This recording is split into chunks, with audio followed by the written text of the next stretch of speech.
I like AI art, and the people who don't seem to be the one telling you that AI is going to enslave you, and they're the same people who've already enslaved humanity, which furthers my resolve. This is Real Science. I am Andreas. What's up, Bernie? How are you doing? Hello, hello. Yes, it is, and there can be some creepy parts of AI art, but overall, it's pretty awesome, and like it saves hours and days of time for human labor. Yeah, human labor for a cool intro, and welcome Jeremy as well. Jeremy, alien scientist, how you doing, man? Good to have you back. What's up? Hey guys, live on all three. Dude, live in Boston. And then Matt Rife is with us again. So we can go deeper into the Royal Rife technology and everything he's doing. What's up, Rife? How are you? Oh, you got muted. The sound is muted somehow. Weird. It might be the input. While you're working on it's probably the flipper. Someone with another flipper has gotten in and gotten you. Brittany's here. What's up, Brittany? How are you? Hello. I'll be popping in and out and just listening and learning. Legit. Well, we appreciate all the things that you have to say, so feel free to throw in the data and the questions. We love it. Nathan's also back. What's up, Nathan? How are you? I'm good. How you guys doing? Omoro. Sorry. Omoro is with us, which is pretty exciting. Matt Rife, is that working? Can you let me check. Yes, we can. Yeah, I hear you. There you go. Okay, good. I can put these away. So Jeremy and I, alien scientists, actually have a mutual friend that he does not know about. Her name is Eden of London. It's not her real name. Eden made it come onto your podcast for a while. And we also we also have another friend. It's a guy here in the U.S. that knows, I think it's Michael J. Fox, something like that. Big with crypto. I forget. We can talk about that later, but we actually have two friends. Interesting. Was he on the last stream with us? The other guy who knows, because I know there's another guy out there. He knows a bunch of people in Hollywood and stuff. His name's also Jeremy. It's not Jeremy. I'll ask Eden really quick because I'm really bad with names, but I'm good with facts. I know that Michael J. Fox wore this hat, so we're ready to go. If we're gonna do some Rife healing in 2015, the future. Wait, it's no longer the future. But also Julia is with us. How are you, Julia? I'm excited to be here. I love these topics. People to talk about these topics with, right? Yeah, right. It's gonna be exciting. And to dive deeper into the science of it. And there's so many different applications between the coils, the agriculture, the potential healing. And then also I want to make sure before it's all done, we also look into the microscope, because that was absolutely fascinating. And you mentioned the other day you might still have access to the original designs. So I do have access to the original designs. I apologize. I went to church this morning, went and hung out with the pastor this afternoon, and then I got back and I was getting ready for the podcast. So I didn't have time to look anything up. But yeah, I'll fully disclose every bit of that to everybody.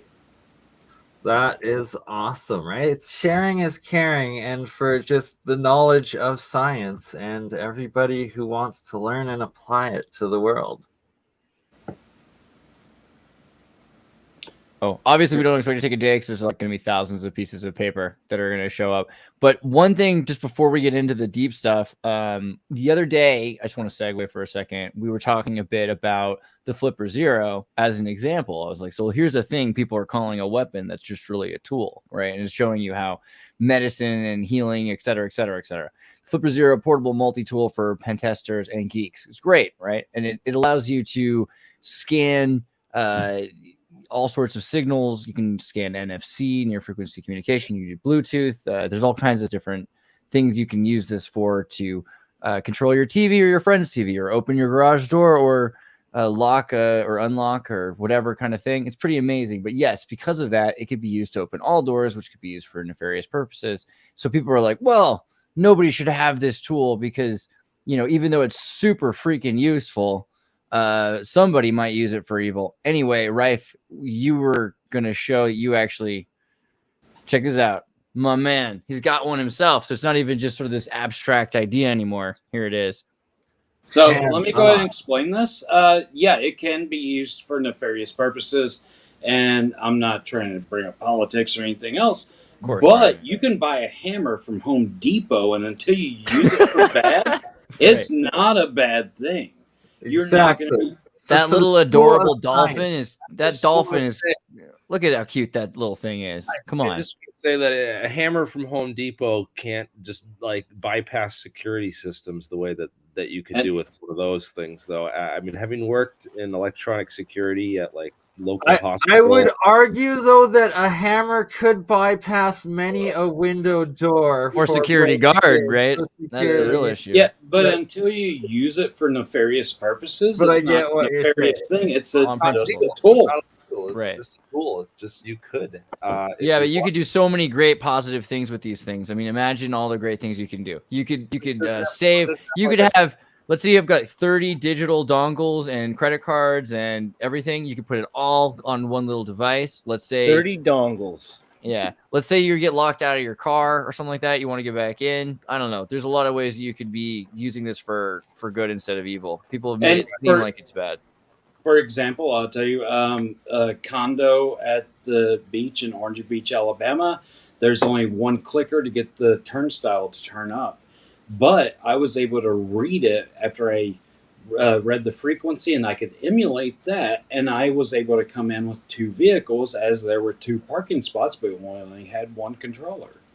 Right? So pretty useful, pretty awesome. Has an adorable dolphin. That dolphin is your friend. It's like Echo the dolphin. You can't doubt that dolphin. So I don't know. I just wanted to say. That's the talk, boy. They didn't even pay us for this. I'm just saying, like, support your local hacker company, because hacking is hacking, and hacking isn't bad. Hacking is just like changing the world. Hacking is what you do to a sculpture to make it more beautiful. Yep.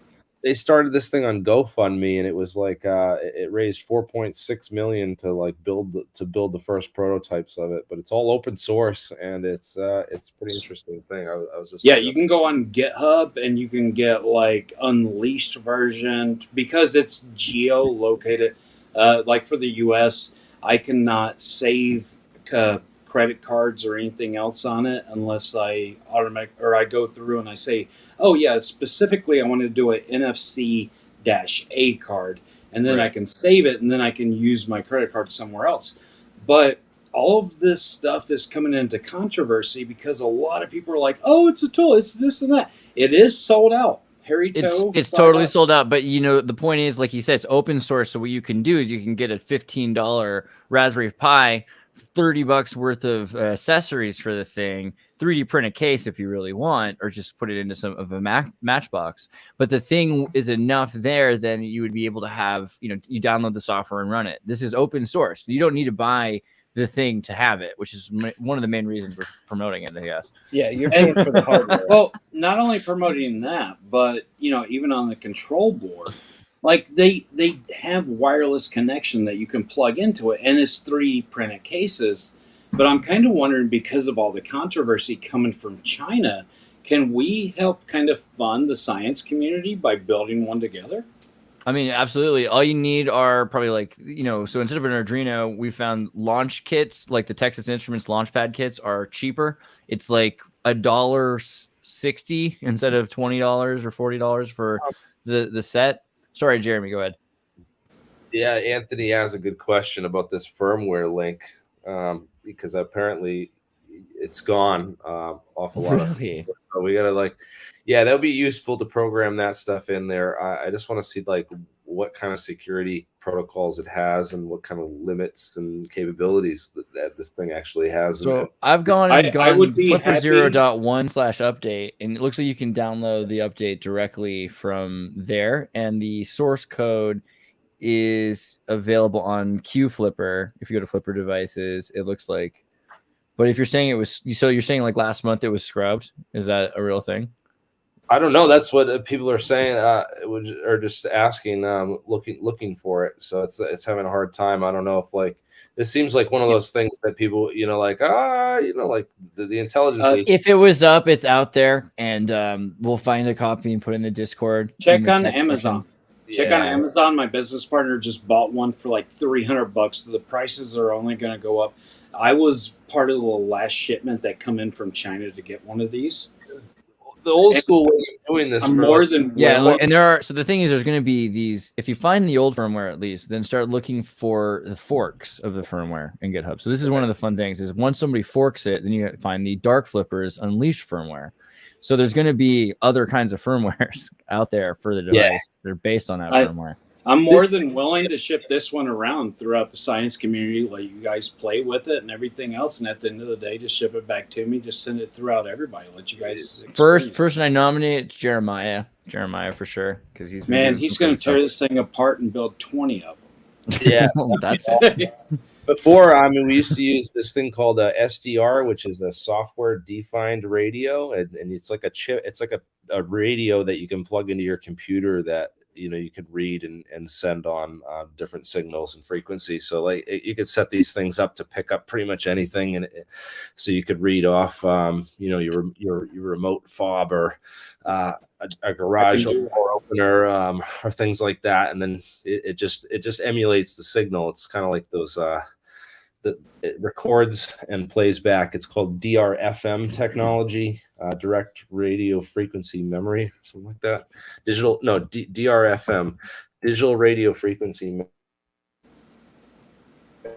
Oh, you got a glitch going on, Jeremy. Memory. So I'll fill in for him until he comes back. Yeah, they don't like you talking stuff.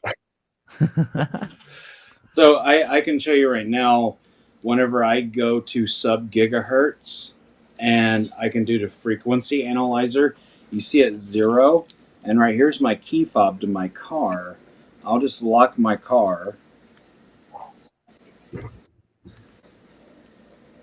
Wow.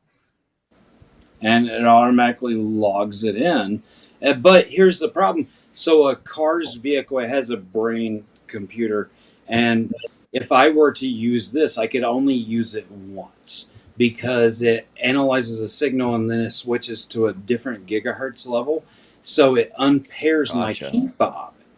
So it's a safety feature. It's already built into vehicles. I know we've seen people on TikTok to be able to change a gas station, whatever signs, or unlock a vehicle or start a vehicle. And you can do that. I'm not going to do that. It's just like a hammer. But it's something that it disrupts your life more than it helps your life, unless you're somebody that's committing crimes and nefarious acts. Yeah. I mean, don't get me wrong. Like the teenage kids who are bringing this to the arcade and they're using it to play the Ninja Turtles arcade machine over and over again and saving thousands of dollars. I forgot my point. I forgot my point. Anyway. That's a good point. I didn't know I could do that. You're gonna be nefarious. I mean, it's a lot safer to steal free arcade games than it is to say, break into. But it's wrong. That was the point, right? Wasn't it? Tearing up Dave and Buster's left and right. That was the point. Well, Bernie, we could, or also Jeremy, do you want to look at some other stuff? There's some things I was thinking about with the UAP information yesterday. The flight report, as boring as it was, they keep labeling it like no evidence of alien pilots, which is like, okay, yeah, sure, but doesn't that kind of insinuate maybe these are UAP drones, right? Because they're saying these are maybe unmanned or unaliened pilots, that these are maybe these solid state things. And it reminded me of those solid state ionic lift UAP patents. Remember what I'm talking about? Yeah. Well, one of the things is the flight characteristics of these things. Humans can withstand probably like 9 Gs before we start to pass out. I think it's higher actually for women. Women can actually undergo a couple more Gs than men can. Nice. Good job, women.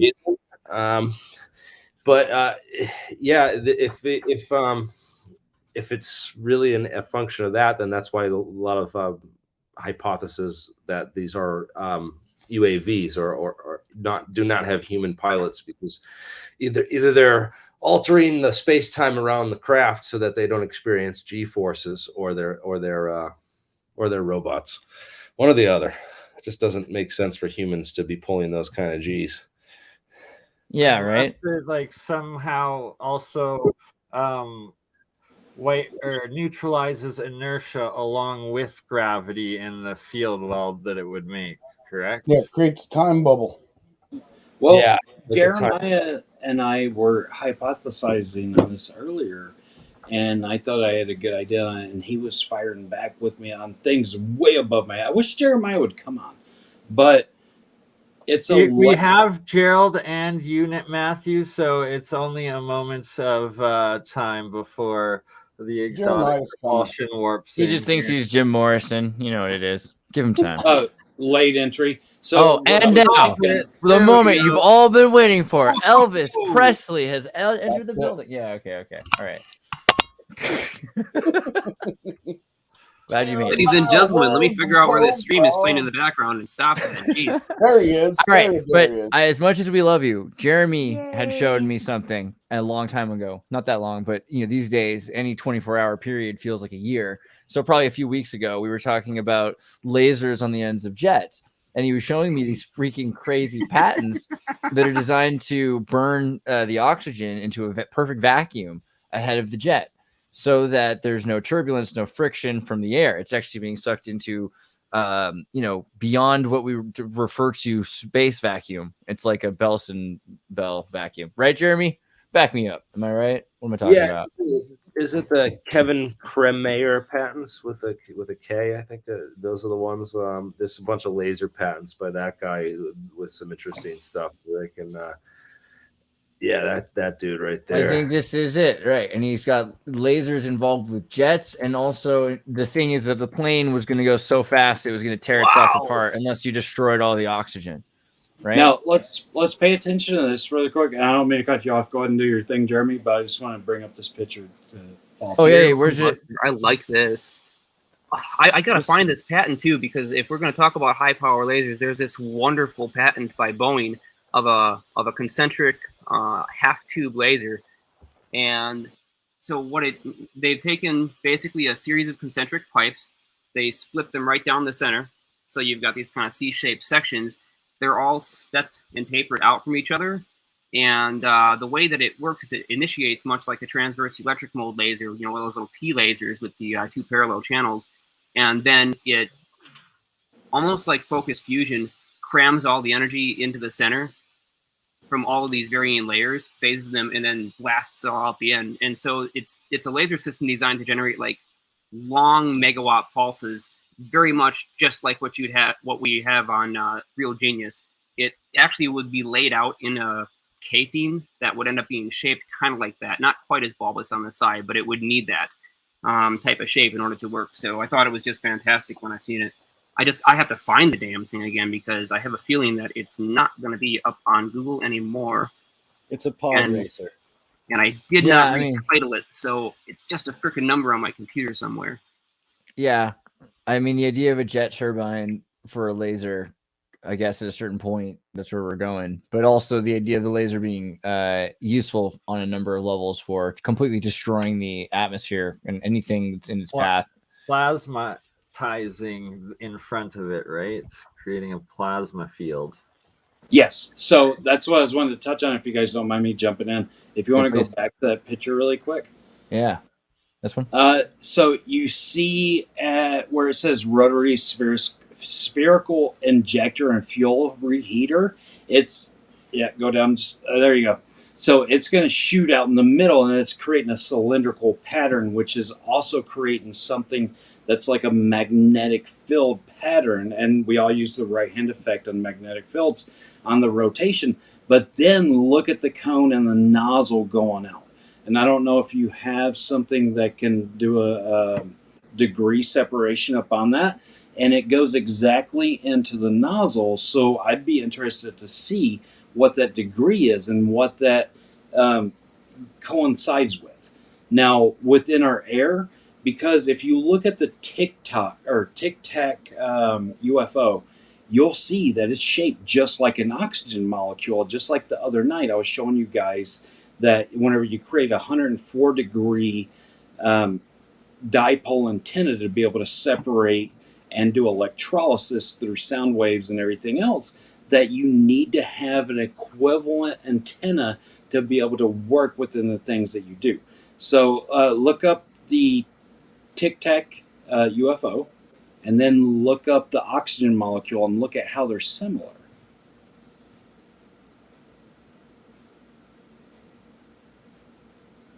Yeah, this will be helpful too, because you and I were talking about this last time and we didn't pull up the pictures. Oh, I see. I see exactly what you mean now. Now what you were saying the other day makes a lot more sense. Yeah, see how that correlation has to happen to be able to, if you want to be able to, you have to resonate with it to be able to work within it. So even within our atmosphere through hydrogen and hydrogen separation, I have to be able to build like a 3-chain connection with plasma. There it is. At the right frequency. Yeah. I found it. I found the patent that I was looking for. It's US 1127135. 1127135. Okay. Check this super weird thing out. Yeah. So see those magnetic fields. Oh, gee. Well, okay. Those are actual concentric cylinders. That's not a representation of fields. Yeah, that was just me spouting out at the mouth in the beginning. I just wanted to clarify real quick. So when imitating field forces, you get crazy effects essentially. Yes, what they've done is they've put the put the cylinder walls and aligned them exactly in the same spot where the field lines would flow. So they are using that precisely. They've just made channels. Yeah, but this thing can generate massively powerful, continuous or long pulses of beam energy, and this is obviously it's a weapon system. So you're a weapon system. I don't know. This seems like a good thing. You could definitely use this laser to send data communication system. What's the laser internet? Google. What the heck is that called? They got this thing, laser powered internet, 20 gigabit per second. These lasers are mounted. They're supposed to put them on the loom balloons as well, so that they can shoot internet from one laser to another laser, have fiber optics over laser band, right? Something like that. That takes a lot of alignment. That takes a lot of like shooting azimuths and everything. So how do they plan on doing this? it's self-correcting. Once it basically flashes past it, the other one will send it back a signal, and then the two will constantly compensate for motion with each other. You can put that thing right on the front of a plane and have no problem. It's called Tara, which is good. But they attach that to Loom, and Loom is Loon X Google. Is that it? Jam the temperature and like heating up the air with laser-induced plasma effect of the air between it and jam the signals. These balloons are supposed to stay up with ammonium oxide or dioxide or something like that. So ammonium sulfate gas or chlorine ammonium or something. And so the sun hits it, it heats it up, it stays up in the air for months at a time. And then they'll attach these lasers to them, which they'll GPS when they start to come down. If they ever do, then they can come replace them. Oh, those are awesome. I would love to get one of those things. Ballasts too that keep it at the perfect altitude in different weather conditions and temperature conditions. So why are we not using the Earth as internet? Is it because it's uncontrollable at that point? It's not deep. It's not centralized. There's lossy on signals intelligence for fiber optics and stuff right now, and then I don't know. Like that's probably a technical question on like bandwidth and other factors, because I'd assume that these things don't work as well in like snow or rain conditions. Like when anything that would block the air transmission passage of that signal. So yeah, I think that these have their limitations. Whereas hardwired systems of like fiber optic networks that are in typical internet backbones. It's a question for the internet backbone companies that host. Actually, I've delved into this. Let's look past hardwired. Let's look at the best conductor of electricity that ever was and ever will be. It's the actual Earth. because I've sent wireless electricity over 650 miles, and I've also made phone calls through the sinusoidal wave that the Earth resonates at 5.3 megahertz. In fact, an engineer that I know, it's not my creation, it's his creation, to where it's wireless internet, but it's decentralized. So is it more control, or is it more, let's have you have access to it? I mean, Eric Dollard did wireless internet, or sorry, wireless communication, wireless phone calls, or a wireless fax machine, or something like that. So, I mean, That's what this is based off of. It seems like this is definitely technology that can work, that we can use. I think maybe when you have a bunch of different things, you might at a certain point of busyness get signal busyness where you know, this is a noise. if everything starts to get filled up, then you'll start to notice noise. Like if you had if you had every device in your home, instead of it having a wire, had its own radio station frequency, at a certain point you jam up so many frequencies, and then can pile that with everyone else's radio frequencies in the neighborhood. Yes. You know, that happens every few years with UHF and VHF systems, and the military buying out bands. And so I used to be in music sales, and we would have to resell the same wireless equipment to these performers because their band is no longer useful. Yeah. So let's look at their band is no longer useful. I see what you did there, guitar. FCC compliance sucks, right? Because we're dealing with air signals. But the great thing is we don't have to worry about FCC compliance whatsoever when we transmit through the ground. Yeah, and let's just take. Okay, so they just gave up. What was it? 600 to 900 megahertz that they used to use for police bandwave to other people because the bandwave. I forget the exact numbers if I'm wrong. Sorry, but let's look at it like this. Why can we not send 20 terabytes of data faster than the speed of light to someone else? And, okay, let me start with this. I'm sorry. Wireless internet works like this. If I build a coil and it's at 920 kilohertz or megahertz, and you build a coil that's 920 megahertz, and I put electricity into the ground with one wire, it's going to go ahead and send that signal through the earth and go exactly to where you are. This is how we've done it. This is how it's been sent.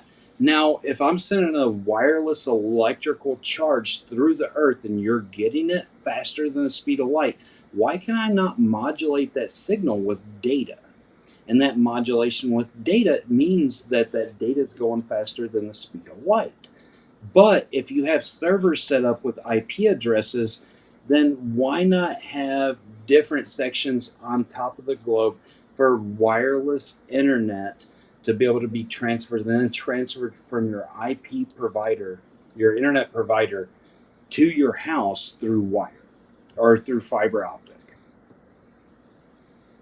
That's fine if you have a noise cancellation system. So if you have everybody on the 5 gigahertz spectrum or the 2 gigahertz spectrum or whatever, as long as everyone's on the same band, and so all the sounds are happening simultaneously, but each phone's able to pick up in this screaming chaos your phone's message to their phone, right? So all the messages are kind of heard, but they're only decrypted by end to end. And so that's, I think, the system we're moving towards, where we don't, each one of us and each one of our devices in the IoT take up all of the frequencies. Because the other thing to consider, you know, again, is whales. No, but just all animals in general, like birds too. The more we take up the frequencies, it affects nature and migratory paths, which is interesting. So is that similar to, if you remember, DHL or DSL, whenever it come in, that you had to put a noise filter up on your phone versus internet? Yep. Sort of. That's, yeah, because on a cable, the cables next to each other, enough energy is flowing through the cable, it'll pick up noise from the other side of the cable. And one of the ways that you can do that is balanced audio cable. And this is the same thing for any cable. Well, you should be able to do it through shielded cable, because a phone is only tip and ring. It's 2 wires. But there's a distance that's traveled, and then there's energy that's picked up. And if there's multiple signals on the wire, then that starts to matter. So what you want to do is you want to have the same signal played inverted on a balanced line upside down, right? So that way, when it comes back, the noise that's been picked up is figured out between the two signals, and then the reduced correct signal is found. But that right, when the requires two waves are mixed back together, anything that was different at all between them from one side to the other, and that's generally where the noise comes in, automatically is filtered out, because only something that's exactly the same in balance can get through. The opposite of that is an unbalanced audio signal, which is totally fine if you've got like 3 feet or less of cable, 6 feet or less of cable. Because or then if you love the is... 60 hertz hum coming through your system, and that just pleases you to hear the sound of your power line. Yeah. Oh, is that Jeremiah here? That's him. Yeah. Yeah, that would be me. Okay. He's the Elvis Presley. But so no, that makes a lot of sense. Thank you for teaching me that.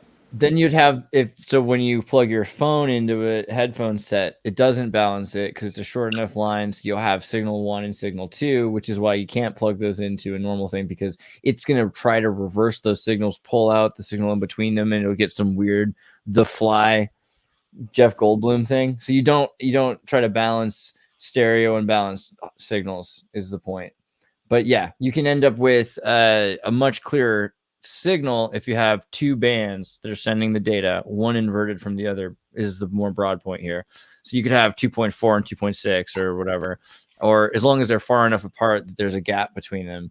And then if you'd have all human communication on just 2 bands at that point. So if we're sending wireless data signals through the earth, and it's 5.3 megahertz and it's modulated, and you said a noise canceling situation would be able to do that. Is that even possible to have that such of an intricate noise cancellation to be able to send data where you want it to? Absolutely. Yeah, especially absolutely.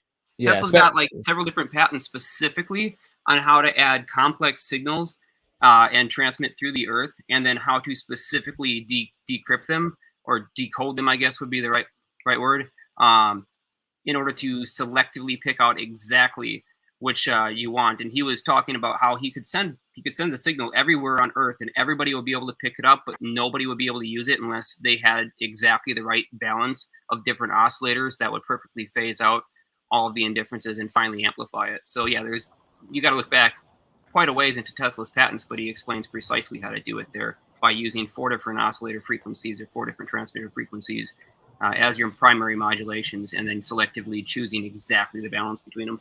What's ironic is that hi-fi stereo equipment literally is the only stuff that does it and still exists. It's crazy. Well, and the decryption of each is like having your own personalized Enigma machine. Yeah, I mean, good luck. That's true. Good luck. Right, and it's these things are basically, the Enigma machine computers are the same style of computers that these analog systems are. You've got these multiple racks that are plugged together.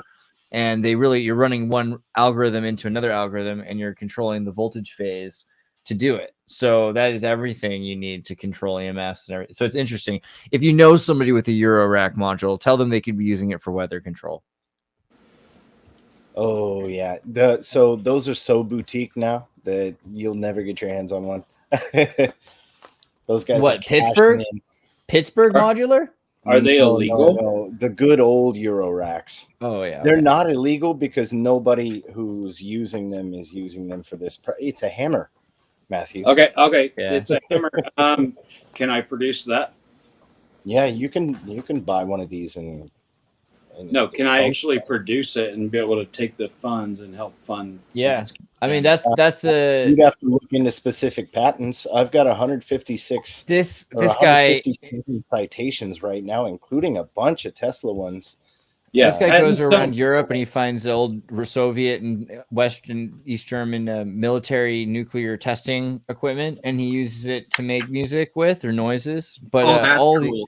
He studies all of the equipment, and so if you're looking to try to figure out that stuff, he's a great resource for just because some of the stuff, the reason it makes great noises is because it's a giant vacuum tube, or it has a diode that instead of a tiny little LED, it's the size of a baseball or a softball or something like that. It's from a Soviet nuclear power plant. I've never even heard of this guy, but I can tell right away that this is somebody I want to probably research quite a bit and see his content if ever I wanted to try and exactly see what Hutchinson was doing in his lab with all that stuff, because he was just using phase mixing and trying to generate audio frequencies by bombarding microwave frequencies together and getting that little phase difference between them, that beat frequency. That's the interesting thing, because all this equipment has things like CV gate or whatever, which is to pull up and down the actual frequency or pull open the wave. So you're using it for sound here because you can hear it, but the same thing can be done for EMF. EMF can be done. Okay, so basically,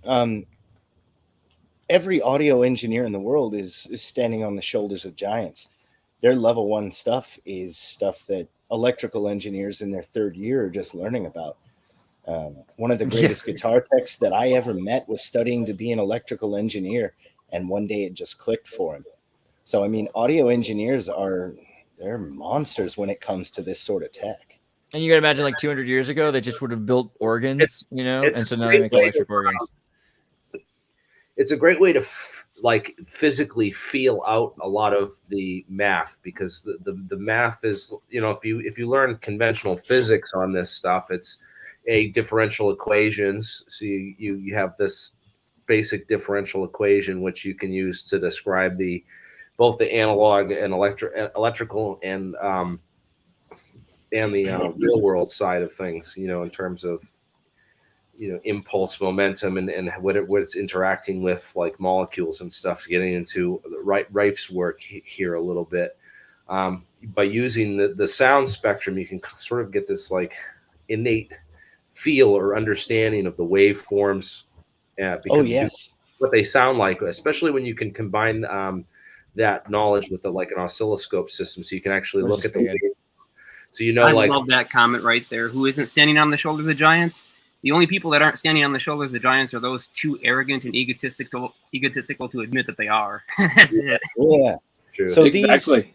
So like come at it from a musical, when you come at it from a musical angle, you're taught these, and any audio engineer or anybody with Pro Tools or GarageBand is able to look at sound in this way.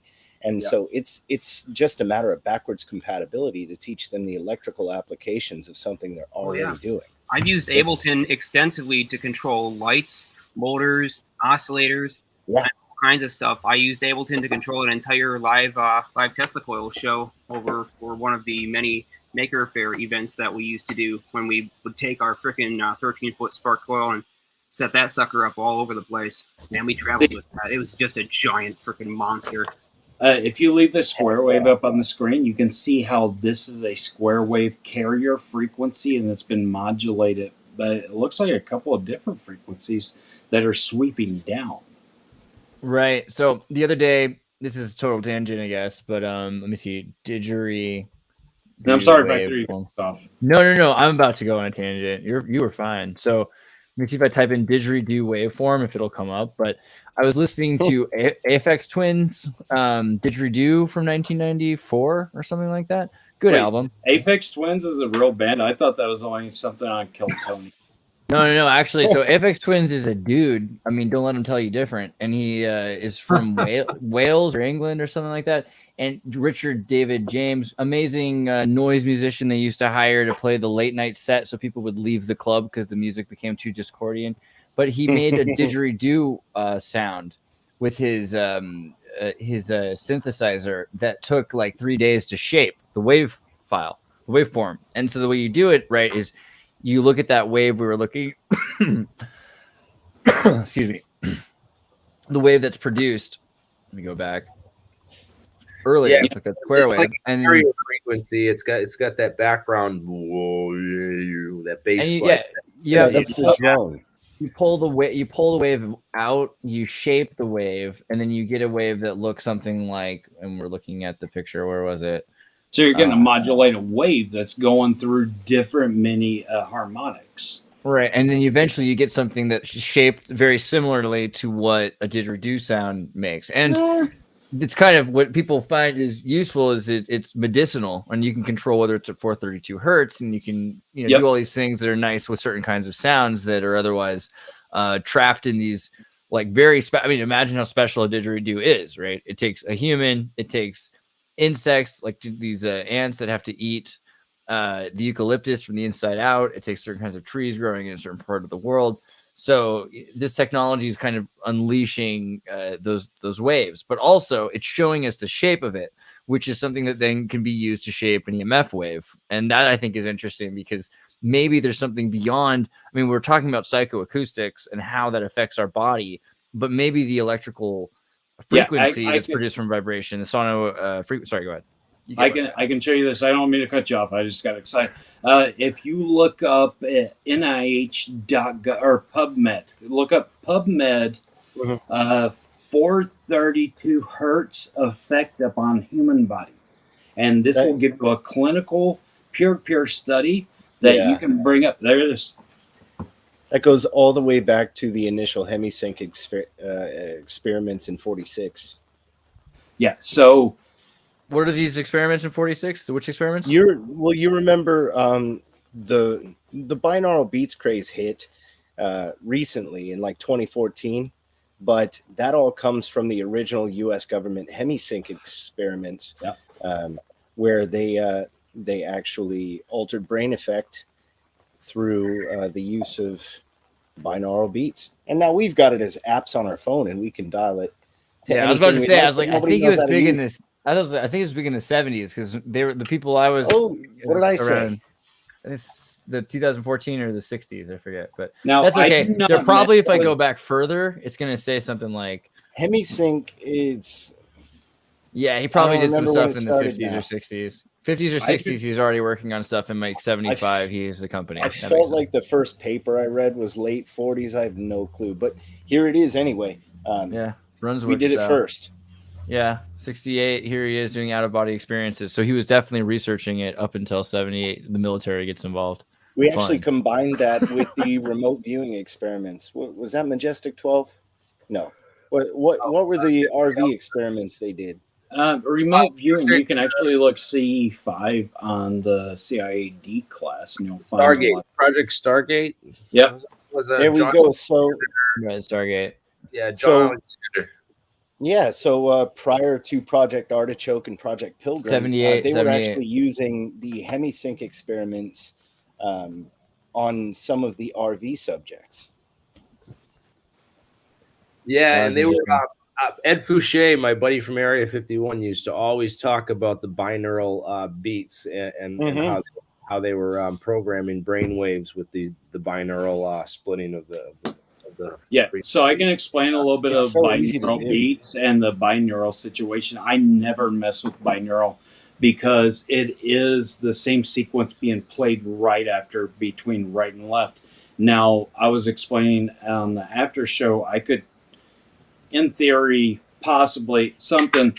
If you make your brain turn right and left at the same time, then your brain's going to shut down. You're going to regurgitate. You're going to have emissions out in the lower region at the same time, but at the end of the day, it's going to shut down.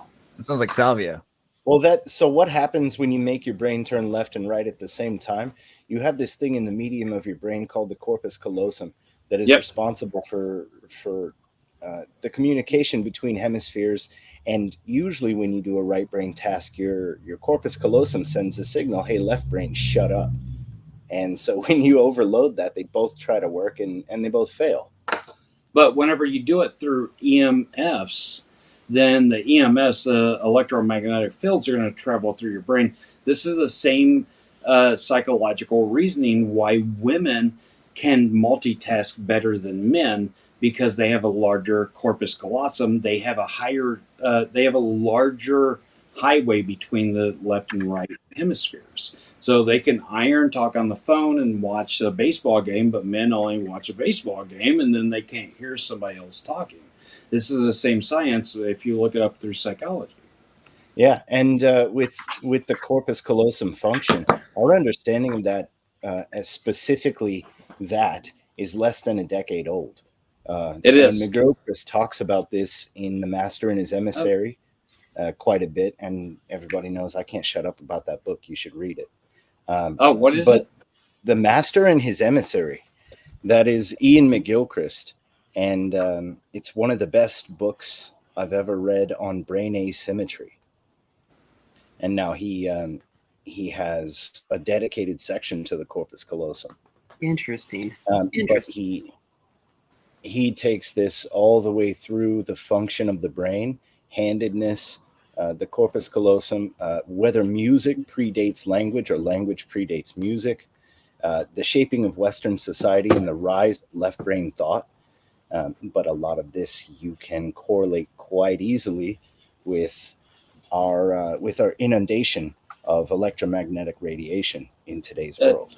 Do you mind if we delve into it a little bit? If language was before music, because I see things as energy, and I think that energy has to be resonant before you actually resonate with it, right? So if I take a 410 or 420 tuning fork and I ring it, then this one will ring over here. So is that music or is that language? Now, I personally, I would think that language is something that's made up for communication, just like sign language, different languages, and just different things through that. So if we look at the Bible, then, and I don't mean to get on a religious rant or anything else, but even they said Lucifer was a choir director. He was a master of music. So which one came first? Was it language of communication or was it the music? Well, when the question is posed, music, I would say, is language, because what is language? It is a shared set of points between people, whether that be sounds or clicks or, I mean, something not musical. Like if I were to say fart, that's different than me singing it. So it's all language, but whether music came before the spoken word is a question better left to those who want to talk about evolution or punctuated equilibria, or even ancient societies, because we have a time when in our recent history all music was banned except in the praise of God, and yet chanting was not. Where was that? Sorry? Where was that at? That all the 11th through the 13th century. So we talked yesterday. You could think about it kind of like, you know, if humans were the late bloomers to come and develop or evolve on Earth, and there are plenty of other creatures already, what to us sounds like, you know, the beautiful chirping of birds and the songs of nature. It sounds like music to us. For them, it's language. So really, the only thing that we have with language is simply we're agreeing that some weird mouth sounds or tones or beats or thumps mean something specific to us. And music is absolutely a form of language too. It brings everyone together into the same exact pace and thought, and they all have this shared unique experience at concerts and just about any place you collect a bunch of people together. If they're listening to the same sound, they're going to have this incredible shared experience that's surreal and almost spiritual for some people. Now, I'm getting ready to start doing experiments upon different beats and different musics, and this is why it interests me so much. I think I forget the name of it, where you put the sand up on the board and it's resonating. Cymatics, that's it. So in cymatics, I've noticed that in different musics, that it'll do different shapes, but it's always in the shape of a serpent, not even to get into religious matters. But why is it doing that whenever we have an actual pattern upon a single hertz? And I'm going to be doing experiments on that. I hope you guys fully just download everything and post it on your channels too. When thinking about cymatics too, let me point this out because I see a lot of people get this one wrong or totally just miss right past it. People have seen cymatic plates. Cymatic plates are not the same thing as cymatics. What we're really talking about with those is what happens to a specifically shaped plate. So, for example, if you try to use a vibration plate that's round, or one that's square, or one with any other different geometries, the size and the shape of that plate is going to determine which frequencies do what. So if you if you take the exact same shaped plate and you just make it a tiny bit smaller, all the frequencies that work for the previous plate are not going to make any of those patterns. On the smaller one, you're going to have to slightly shift them up. And so we're looking at there as a two-dimensional representation. But when we're talking real cymatics and the terms that the ancients used to use, and all this lost cultural technology that's been completely ignored, we're talking about three-dimensional phase coherence or phase conjugation of sound waves within that space. And we have an entire world of complexity for physical three-dimensional shapes that we can make when we stop thinking 2D and stop thinking about waveforms on a scope or on a screen or something like that. And we realize that these are creating complex three-dimensional compression and expansion interactions. We can actually shape metals. There's been some experiments that Now, you said you were going to talk about this where they tonight. made parts in space in zero-G by using sound waves and melting metals, and they could form them into just about any shape that they wanted, and they also could create incredible properties. In one case, the guy was able to make a very transparent metal that weighed it weighed some significant percent less, but it had 100 times the tensile strength of that same alloy made on Earth. Now, this is the same way that you do mercury metal to create memory metal. So whenever I first started really just delving into my own experimentation upon RifeTechnology, I created a three-dimensional box of 3/4 inch polycarbonate, and I put tweeters on all sides, and I made sure that all of the tweeters worked within the same frequency that we were doing, or that I was doing. Sorry. But I would go out and take dandelions, and then I would take a mortar and pestle and break everything down into the finest dust possible. Now, of course, we still have gravitational waves. I was not able to create an exact vacuum, but I was able to create a three-dimensional shape based upon that frequency that I was playing. I thought that was possibly a little bit more true. Is that right, Jeremiah? Yeah, you can create a three-dimensional shape. If you take a look at some of those tuned resonator boxes oftentimes used in college lab demonstrations, you'll see there's a acrylic box. Generally, it's like a 2-foot by 2-foot box. It's got 2 speakers on the right side, and then 90 degrees around to it, it's got 2 more speakers. On the back side and the left side, there are no speakers because the wave is just simply bounced off. So these form little wave traps, but they also, because the 2 channels can be phased independently of each other, we can make that sonic field rotate.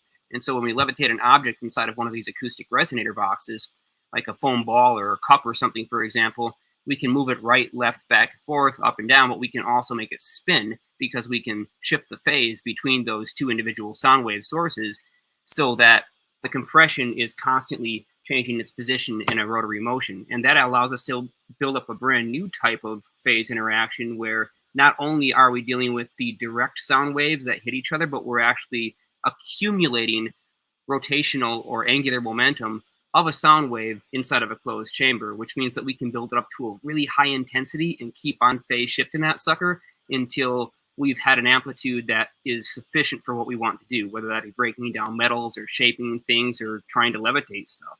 So I'll just go ahead and state publicly, if Jeremiah ever disappears, he's in my basement and he's working with me, so there's no reason to send out a search party. Great things. You say that, then he disappears a different way the next day. That's not Yeah. Just like I guarantee, if I ever disappear, chances are no one's going to find me because I tend to ghost, and I will do that for extended periods of time when I get really... never mind. I'm sorry, antisocial or... What? It's not even antisocial, to be honest with you. Yeah, I sort of... Never mind. Disappearing. Harry Toe said, "My man." What do you think, Andreas? You're a nanotechnician. Like, he already knows all this stuff. He's just letting us repeat it. I know. That's what I know. David Breen is. If David Breen is a really nerdy, smart fellow, maybe I should find that name out. Who is he? David Brin? Yeah. David Brin, the writer of The Postman? Never heard that name. I'll look you up with him. Looks like David Byrne. David Brin wrote The Postman, and he finished the Isaac Asimov Foundation series. I did an interview with him a while ago. He is probably like the least cared about, most important in the realm of sci-fi. Science fiction writers are often there to write disaster scenarios for the CIA and for DARPA, and he writes those, and then they're supposed to make solutions to all the possible problems he thinks could happen. So he's the kind of guy who might say, what if a virus were to, like... Are we talking about the dude from the Talking Heads, or is this someone else? No, this is David Yeah, Byrne. no, he said it was from the Talking Heads, and it's a compliment, I believe. Oh, a different David Byrne? Wait, I think I want to talk to this guy. You know, maybe Andreas, you should connect us. David Burns. David Burns. Burns.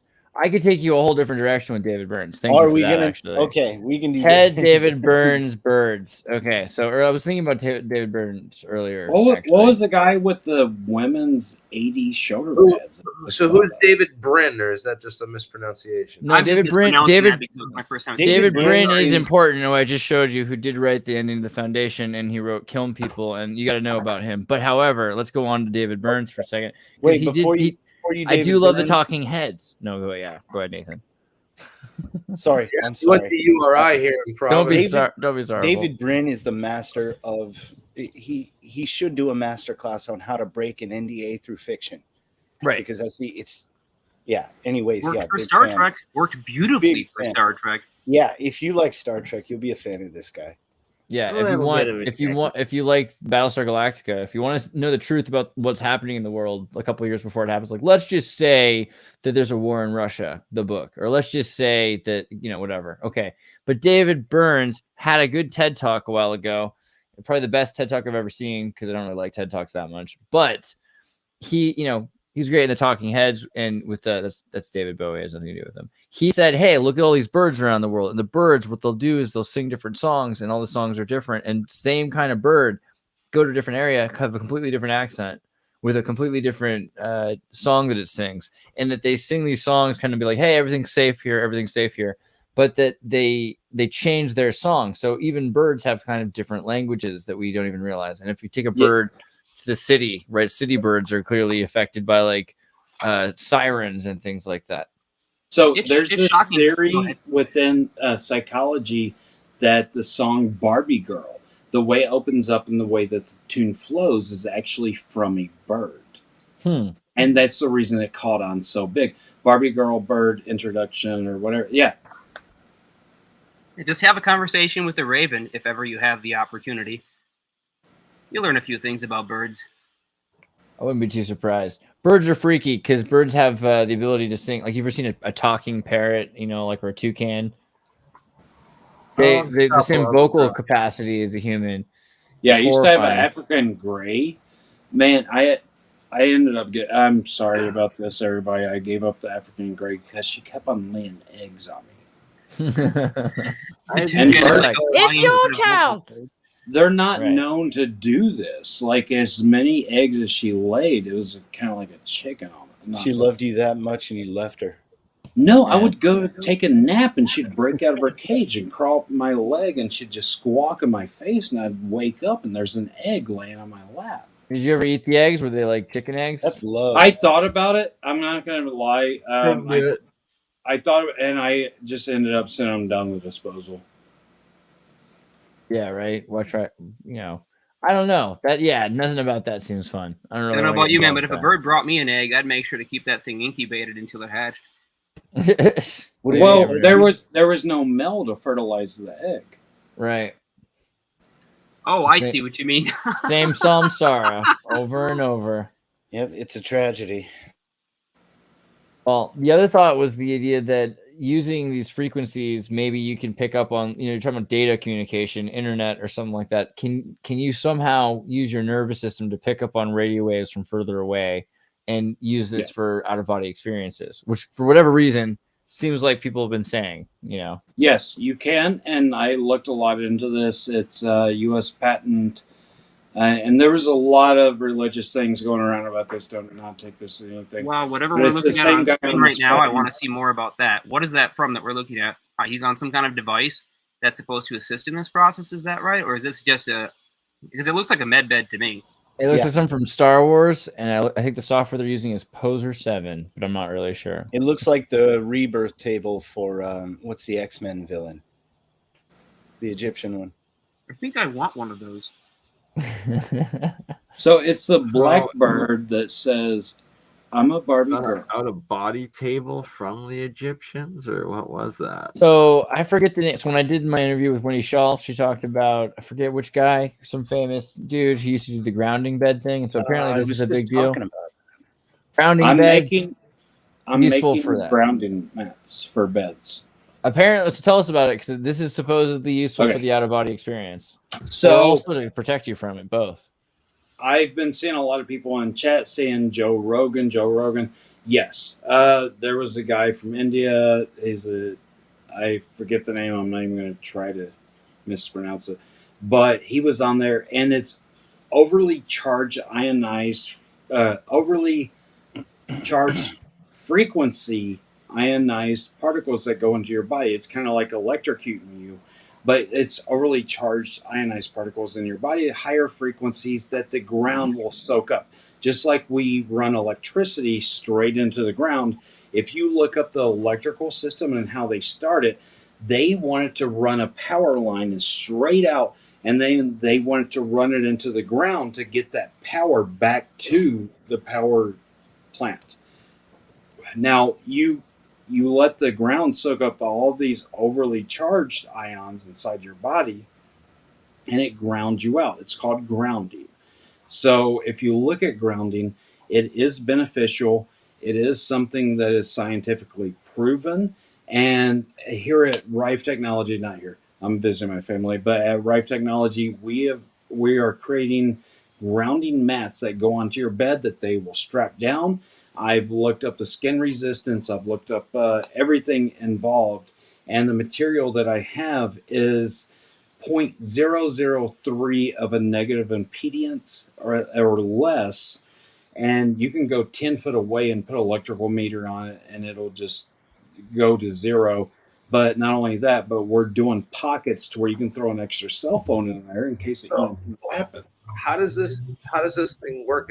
What is the electronics on this, or is it just no really electronics? Actually, in the case of the grounding bed and just grounding out the human body, most of us that grew up in modern civilized culture never touch the ground. We walk around on rubber insulated shoes.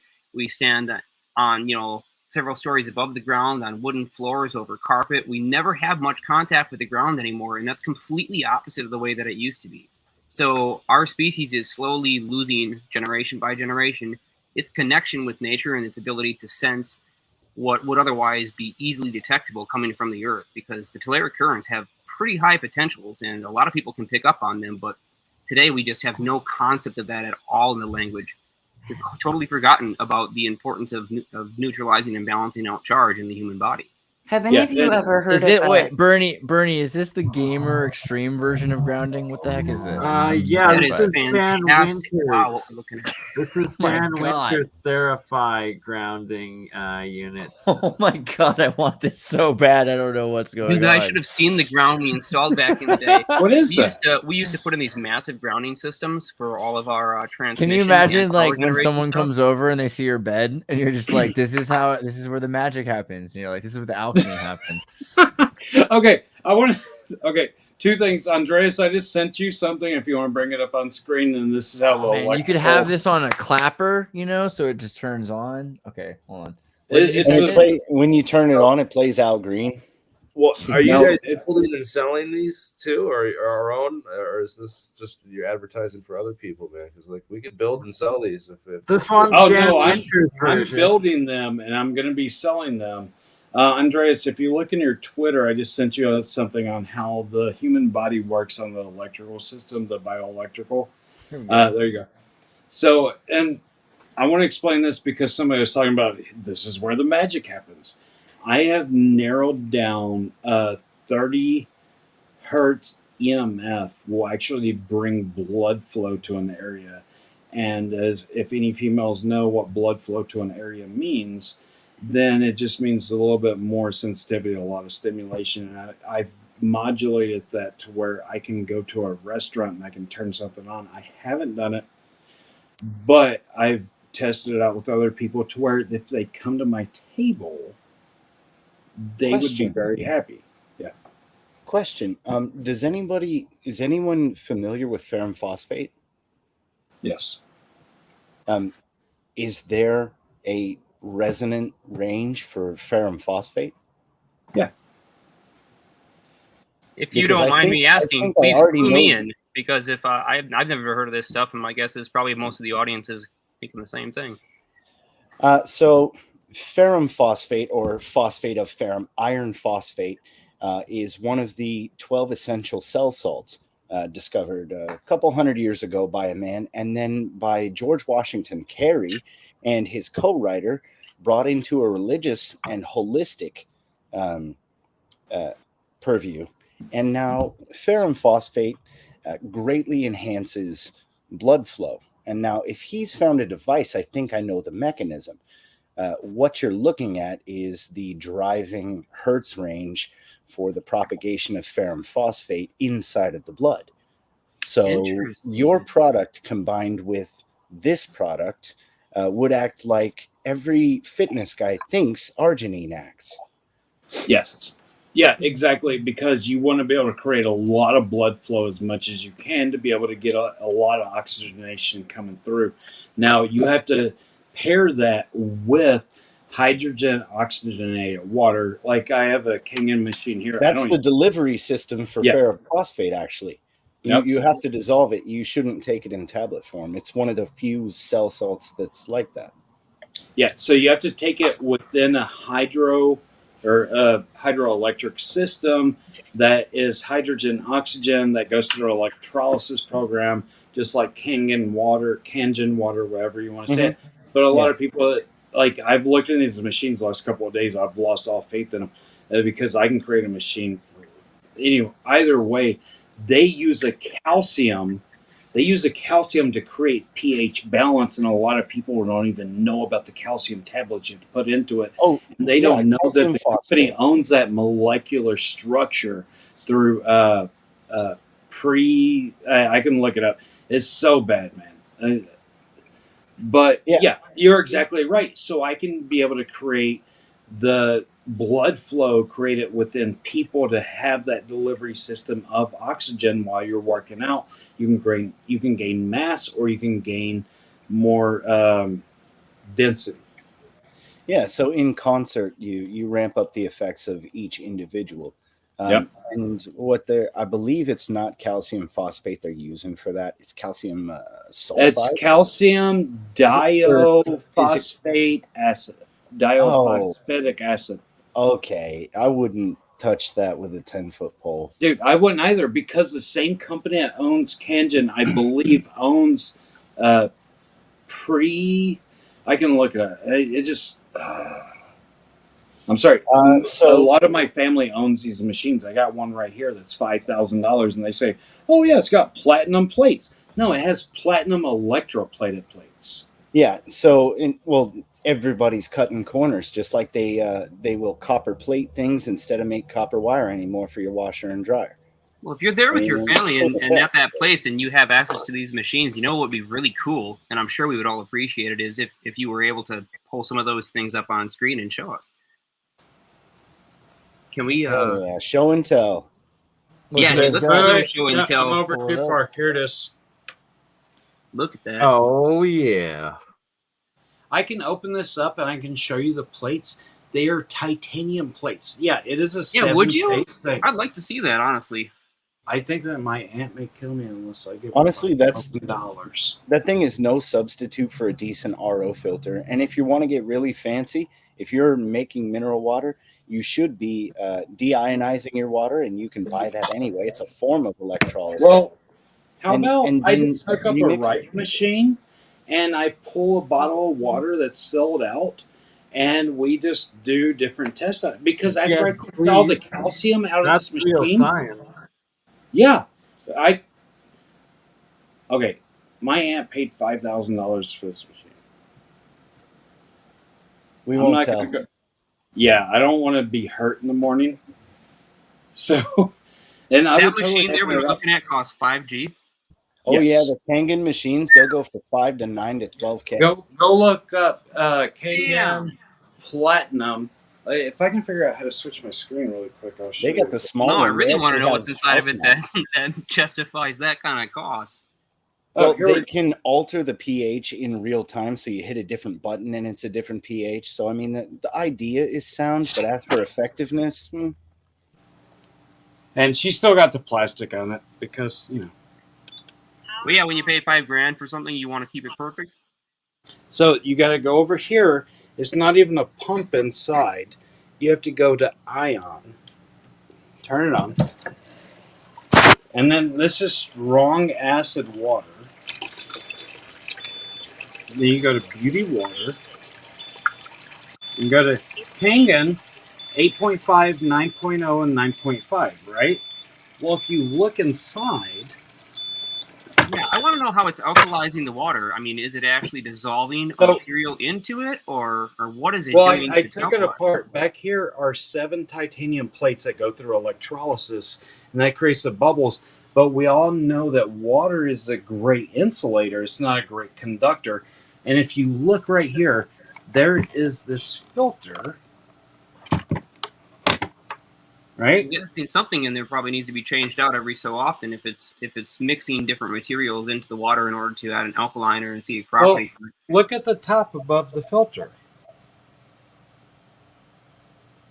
Okay, there it is. That's how they are alkalizing it. Yeah, I can show you guys the manual. And I think if you look this up, it tells you calcium, whatever it was that I said.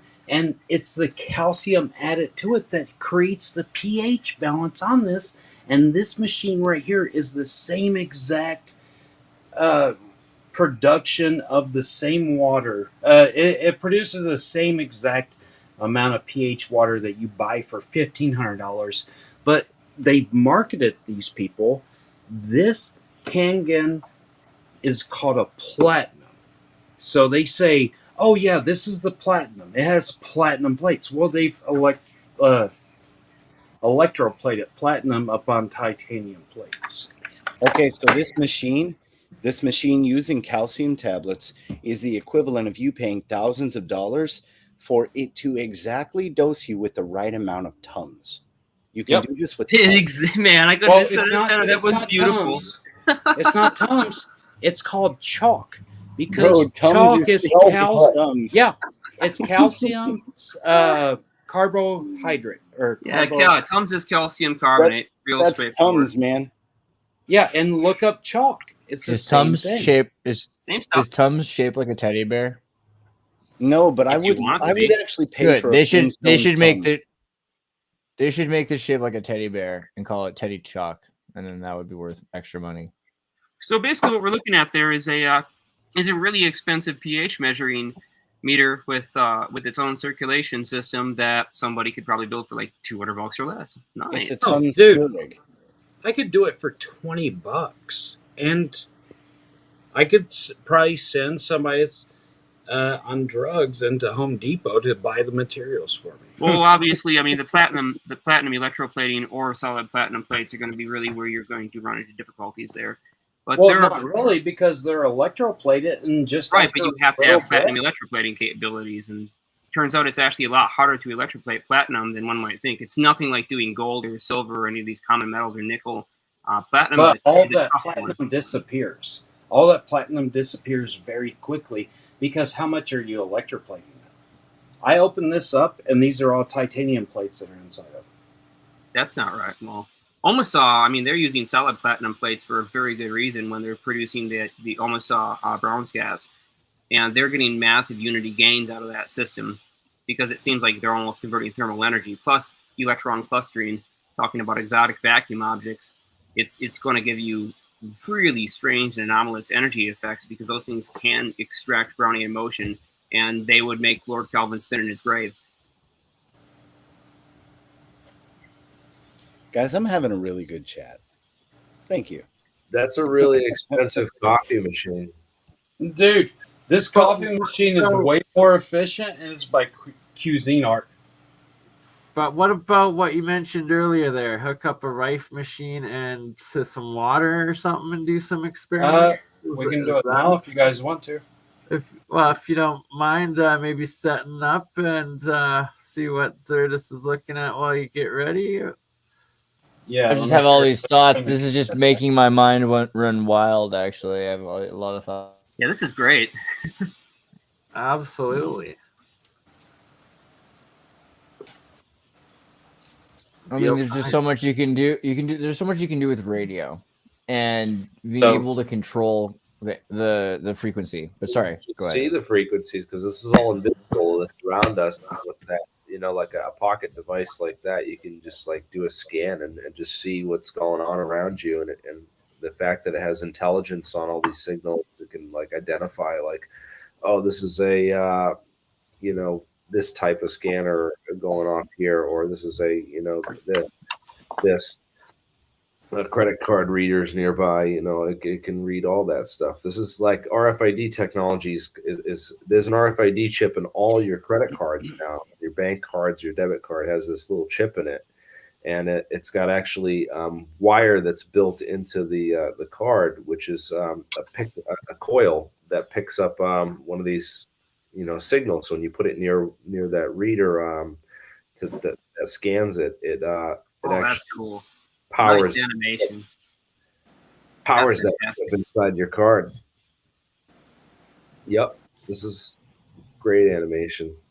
You guys, you're familiar with the history of fractal antenna? Yeah, all the way back to what is it? KOHN? Is that right? Some of the first fractana. Some of the first modern day fractal antenna work. And there's been a huge amount of fractal antenna work that brought us to metamaterials, and that's Jeremy's specialty. And I met him in 2014, I think, at the colloquium at MIT. He came and spoke there for the cold fusion colloquium, and I never heard of the guy before, but I filmed his discussion there, and I got to actually talk to him a little bit behind the scenes. But he at the time he was under NDA with a lot of defense contracts for like the questions that I was asking him, so he was not really able to talk a lot about it. But Antenna, that's the name I was thinking of. KOSH, I think. But yeah, I had a buddy that was way back in the day. I think it was like 16 or so years ago. He built a series of what he called snowflake antennas. And if you've heard of a Yagi beam antenna, where it takes a series of tuned resonant dipoles and systematically shrinks them down by a certain percentage in order to focus the beam because it's a refractive index modifying system. Well, he took those snowflakes and made a tuned Yagi beam that he was able to get insane decibel gain on. I mean, that thing was, he could freaking get signals from like, geez, I don't know, a couple thousand miles away with a minimal amplifier and transmit them just as far with less than a watt. So it was nuts. That's incredible. Oh, what another great animation. Jeez, that's beautiful. If you do the Fourier series like analysis on one of these types of fractal antennas, you just get, it just hits all those nodal points perfectly. That's the best Yagi animation I've ever seen. That was just gorgeous. So, I actually want the link to that one. Man, that was great. What'd you type? I'll put it in the private chat. Yeah, would you? I'd appreciate that. I intended to use that. With the fractal antennas, if anybody wants to know where to actually find me, I operate out of stolenhistory.net and stolenmedicine.net. It's mostly historical. Jeez, that's so nice. The idea of the fractal antenna actually has a large following in the history community because they believe the same as with pyramids, that archaeologically and architecturally fractal antenna principles have been around for thousands of years. They sure have. Even a lot of those old ancient stone layouts and sites, and there's this whole thing. Star citadels and star cities. But yeah, you place any physical masses in a certain geometry against each other, and they do, even though we wouldn't think about the gravitational interaction of just having some mass sitting upright and arranged in a certain geometric pattern, but they actually do interact with each other, and they slightly shift the properties of that local space in a way that can condition certain waveforms to travel through them much more easily. Exactly. There's even studies in the 60s that talk about primordial type particle accelerators and their principles in the Avebury stones and stone circles. So, I mean, we have the same principles, and just like an audio engineer may not know the technical electrical engineer's math and datum, it seems that these people were able to intuit things that we're only just coming to again. Well, on the opposite side of that, I'll also say an electrical engineer who doesn't understand the principles of sound or audio is a crap engineer. Or he's just never been exposed, but I do agree. But you can't help but acknowledge it. I mean, I know, avoiding all the woo, you can't help but notice this Graham Hancock thing. These ancient people that have these towers, they're working with bells, they're focusing on psychoacoustics, on the power of physics that are affected by volcanoes, and they apparently have these ancient temples that are from a civilization that is no longer there. So exactly, clap your hands next to any step pyramid. Just clap your hands near any step pyramid, and you're going to hear that thing shift its frequency. I thought that was like if you don't think that the Tartarians exist, you have to clap your hands if you say it, or else clap your hands, or else if Tartarian dies. Yeah. Said that word. I have to bring up a short clip out of from Tesla Tech, Steve's place, played earlier tonight. Where, oh my God, man! Do what you must do. What must be done. Oh yeah, okay. Tesla architecture being talked on Steve's place, Tesla Tech tonight. Oh, real sweet. Yeah, back in 2019, we went over these onion domes. They're going over all sorts of the sacred geometry patterns, the fractal antennas somewhere up in here. Quite the extensive I think it's not just woo. I think it's really important historical evidence for technology that we're trying to rediscover or find that exists either in the past or the future. So the more that we can find it. Oh, go back. Are you going to show it? I'm sorry, I didn't mean to interrupt. Just doing a little highlight of it. So yeah, just show its existence. It's a shout out too. Seriously underviewed over there with the stuff that they're putting out from Tesla Tech. All the archival, old Tesla Tech interviews, guys. It was a good place for a lot of these people to come forward with a lot of their research into some of this stuff. There's some. Cool. If you go back to that plane, right? Okay. Hey, Boyd Yin Yang is in the chat today. I have an experiment that I wanted to show him. He found something most fascinating. That was that thing I brought up on your show the other day, Bernie, with those two magnets inside the test tubes. And now that I have that set up, I mean, this audience hasn't seen it. Your little audience did. Give me like 2 minutes for the sake of Void. And by the way, dude, we got to get in contact, man. We got to talk. I want to talk to you about non-communication and non-localities. So we've got to hook up. So you said for the sake of Void. So for the people that do not know, this plane that he just brought up was actually found in the pyramids. And people say that they were produced after birds. But it looks like a plane. That's a messed up bird. I feel really bad for that bird. That bird has run into trees. Of those too. They were found all over the place. Some of them have open cockpits and little seats inside of them. Some of these little things that were found, so they don't all. What bird has a beak like really that? Do look like planes. That's the pit bull of birds. That's like the animal and the person. You don't want a beak like that if you're a bird. I don't think it's a bird. I want that bird. So to bring it back, what do you guys think about using this technology combined with architectural fractal antenna? Definitely, I think it was a key source to the energy prior to what we're using today. In old Earth atmosphere used to have a vastly electrified profile compared to today. I mean, we're living in dead years, even compared to 500 years ago. And just the very structure they made, the materials they used were way more conductive than what we're using today, and that was definitely a factor. Oh, yeah. I think that we have enough intelligence here and people with experience that we could be able to be funded and to be able to bring technology like this back to the forefront of the community, just as long as we had people to back us up. So as a business owner, I could see us all supporting each other and to be able to advertise each other for free, because I spend, you guys have no idea how much I spend on advertisement. But just by the minds alone and the people that's in the chat, if you guys share this out on your Twitter, if you guys share this out on your Facebook and bring people in, maybe they're interested. Green tethered UAVs for EMF aware cellular networks. Well, that's nice. A prevalent theory circulating amongst the non-scientific community is that the intensive deployment of base stations over the territory significantly increases the level of EMF. To alleviate the concern in this work, we propose a network architecture that introduces tethered unmanned aerial vehicles carrying green antennas to minimize the EMF exposure while guaranteeing a high data rate for users. So they're trying to create data waves through the positively charged ions that come from the sun. Networks of these UAVs. This is like where they're switching to near field communications for so that there's not so much EMF background noise created by the communication systems for these UAVs. Right, and then they can shut it off too, because then you can shut off a whole block or a whole community. You just shut off the UAVs in that area.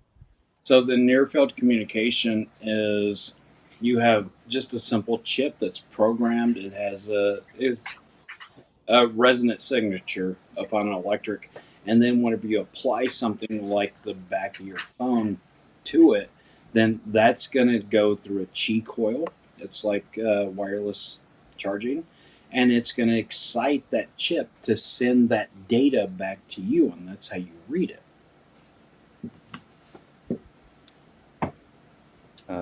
This reminds me of Solarin. Peak data. I think this is something that, we need to look into more. I always think about the Schumann resonance and how it spikes when there's something going on with humans. But wouldn't that also make sense if it's that something's going on with our communication networks and that we're busying up our bandwidth or something? Well, these are also wide bandwidth systems because they're frequency hopping, modulated systems for security purposes, to run a lot of UAVs and drones, and especially military ones. I assume this is like it sounds like a military application technology. And so oh boy, this is going to be fun. I think I just found a map worth looking at. Oh, but it's blurry. Why would you guys make a blurry map? This is a map of where all of the different megahertz and all the signal ranges are dedicated to. That's what that map is. And so it'll tell you which part is military, which part is law enforcement, which part changes. Radio. That changes every 3 or 4 years, actually. Right, and they get rid of old ones and UHF. So the well, they buy them up and they get them on a commissionary basis. So you have paramilitary, military, local law enforcement, and then corporation. And then public use gets relegated last. So this is published every year by the FCC, and here's the fcc.gov link where you can actually go and download it.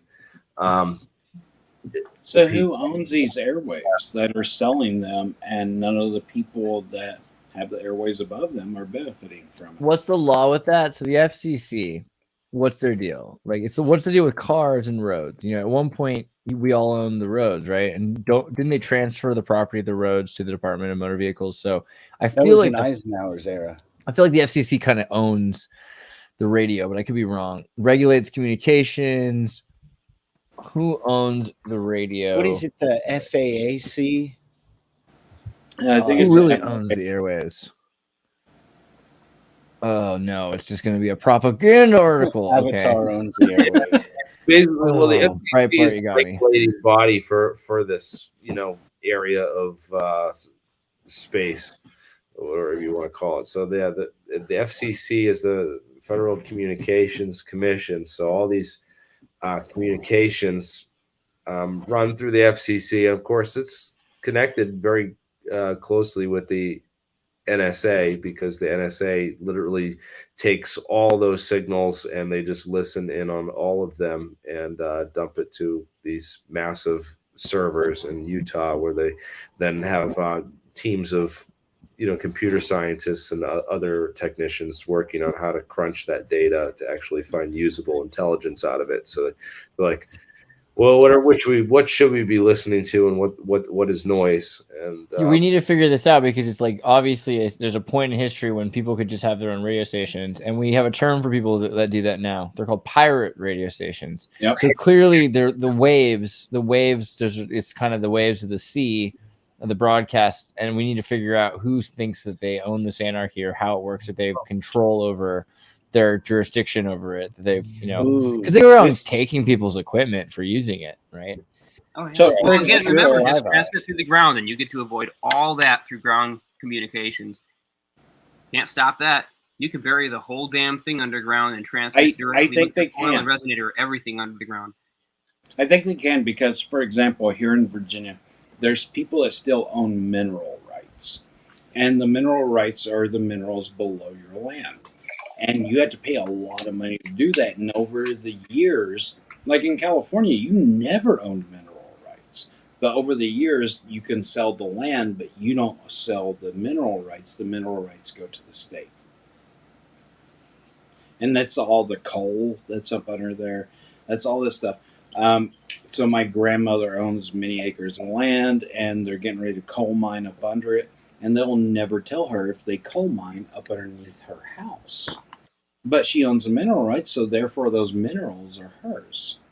And this is the same with frequency. It's still above her head. The only thing that people are allotted to and allowed to have is what they walk within today, because the government has taken over every other control above and below.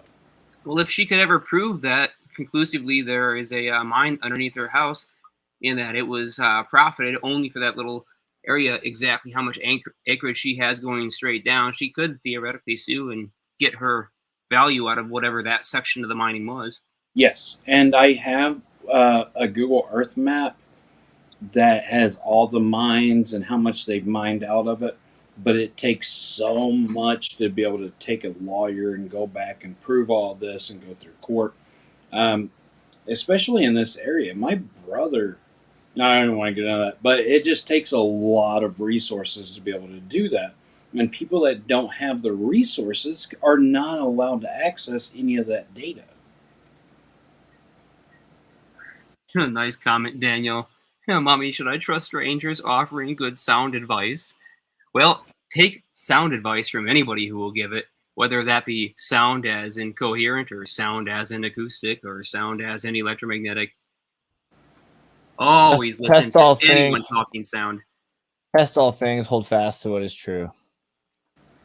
So this is whole thing called ham radio too, and you can get your ham operator's license, and there's a bunch of people that still talk and communicate on this ham radio. I think it's a different band than the CB radio crew, which is like there's CB radio, which is commercial band radio. That's like the truckers use that to talk via those shortwave. Yeah, but the ham radio is that's long. That's far field long wave broadcast stuff, and you have to get like some license to be able to do that. And there's like the license isn't even that bad. They took away the testing up on Morse code, and what it does, it kind of works like 5G, to where it goes from an antenna and it bounces off another person's signal. You mean like Are you familiar with the ultra high frequency, like 1930s, I think, and they were talking about using ultra high frequencies to reach coils that could be buried, I think they said 5 feet, and even through snow, they could trigger these things in the ground to operate like a perpetual motor through these ultra high radio frequencies. Sounds awesome. If you're talking burying coils, you're talking our language. Yeah, so I have to find the book. I just went to go look for it, and it's from like the Corps of Engineers, and they're writing. It's like all the scientists got together and they're writing it to the people, and also to Congress at the time. And it's all of this crazy stuff, and it reminded me of, I don't know, there's a movie where they have to dig holes. Is that holes? Anyway, it's talking about the dimensions, and it was like the beginning is like they're going to reveal all the truths to the people about this technology. And it just kind of blew my mind. And from then I was always thinking about sound and radio frequency and how that could be used to possibly operate or perpetuate continuous motion. You know, it could, and it really could, because after you eject enough energy into the ground through EMFs, then it could create, it's not perpetual motion because it violates the first law of thermodynamics. But it also reminds me of this thing that whenever you use a radar or a metal detector, right? Now, the metal detectors only go 10 to 12 inches into the ground on a standard. why are we not shooting them into the ground over a longer period? Well, we are. That's called ground penetrating radar, and that's exactly what it does. Yeah, but who has access to that? So anybody that wants to rent a piece of equipment, you can rent one for a day as a civilian. Pirate radio stations do, and that's the other thing. So you're going to find that there's lots more people than you realize that have ham radios that could be adapted to be doing this, but that you're not going to hear about them. And the FCC is going after and targeting people because they can pick up where the signals are coming from. The only ones you're hearing about are the ones that have fans, which are the music radio stations. But those are the ones that in this last year, it looks like they've really gone to town, shutting down the pirate radio stations in the AM and the FM bands. So they're really coming down on people using radio frequencies that they are charting. They're charting the seas. Okay, now who owns the FM bands? I mean, this is a great question. As far as I can tell, and I need to look into this more, I probably have to write like a Dolly. Well, in the United States, the FCC pretty much owns the bands, and you pay. Right. You pay your right if you want to transmit on one of the ones that. Technically, though, do they? That's my question. Like, I haven't seen the law that shows me the FCC owns the band. Owns a band. Okay, well, that's a great. So what the heck? They own the airwaves, but they will come after you. And they sell them. They sell airwaves, and they sell them, and they benefit from it, just like cell phone signals. And then you lease it, or do you get to own it if you pay enough up front, or is it like you just lease it? No, there was a movie. There was a movie about who was that girl who played in Herbie the Love Bug, the new one. Lohan. You pay the FCC mafia your fees, and that will prevent them from coming after you. This is really interesting to me because how is it possible? And just show me the law that makes it possible for the FCC, this supposedly independent organization, to it says it's an independent regulatory agency. Independent is its own. In other words, it's independent of the United States government, created by the United States government. That sounds kind of like the National Treasury, doesn't it? So how did we let this happen, and what do we have to do to remind them that that's not legal to take? Okay, so it is legal if because they have the force behind it. If this is an independent agency, then you should be able to go to SAM.gov, System for Award Management.gov, SAM.gov, and you should be able to look up their CAGE code and find all the contact information. You should be able to see their point of contact, everything. Yeah, we got to remember that laws are enforced by power and by threat. Yep. The only thing that's legal is what we all agree upon as a society to not stand up against. If you look right here, it says FPDS.gov. That means Federal Procurement Database System.gov.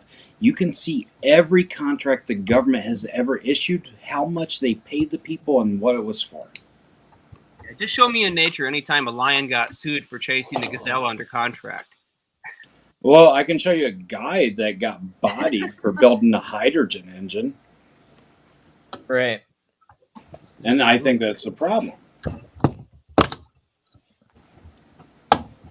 Yeah, Void, I got to talk with you because I'm having some trouble understanding the non-communicative effects that you often go on with, and I would really like to grasp it more, but the only way I'm going to get that is if I have a chance to actually talk with you. I don't know if we can have a call sometime, but I would really like to get you on the phone or on the Zoom call or on something and have that conversation to comprehend what it is that you're teaching.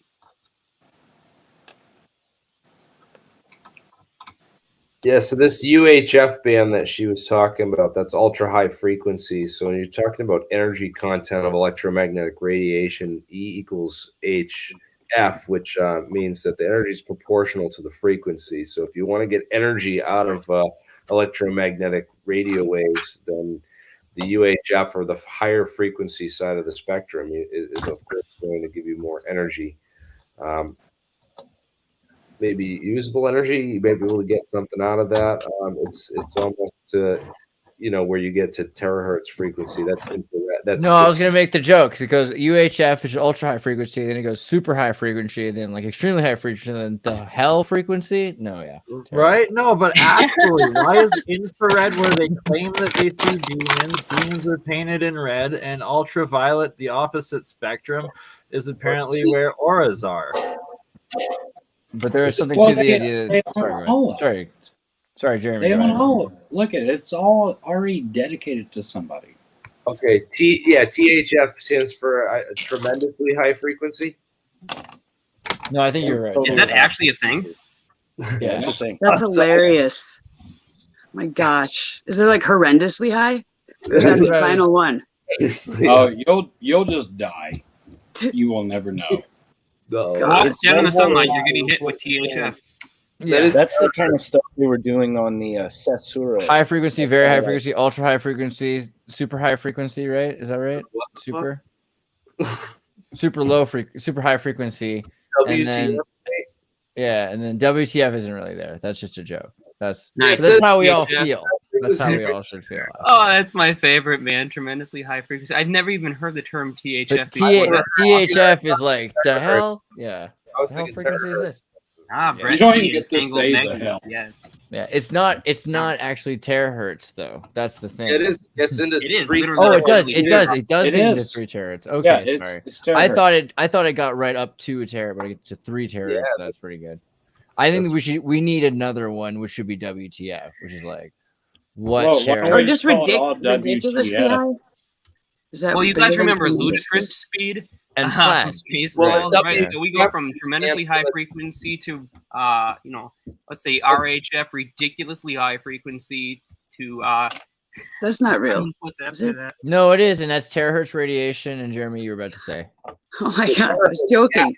Yeah, the WTF should be the terahertz gap because like this. Why is there a gap in the electromagnetic spectrum? Oh my god! Because it's fun. Don't you want to be able to go through walls and see is inside of people's the one bones? they're using?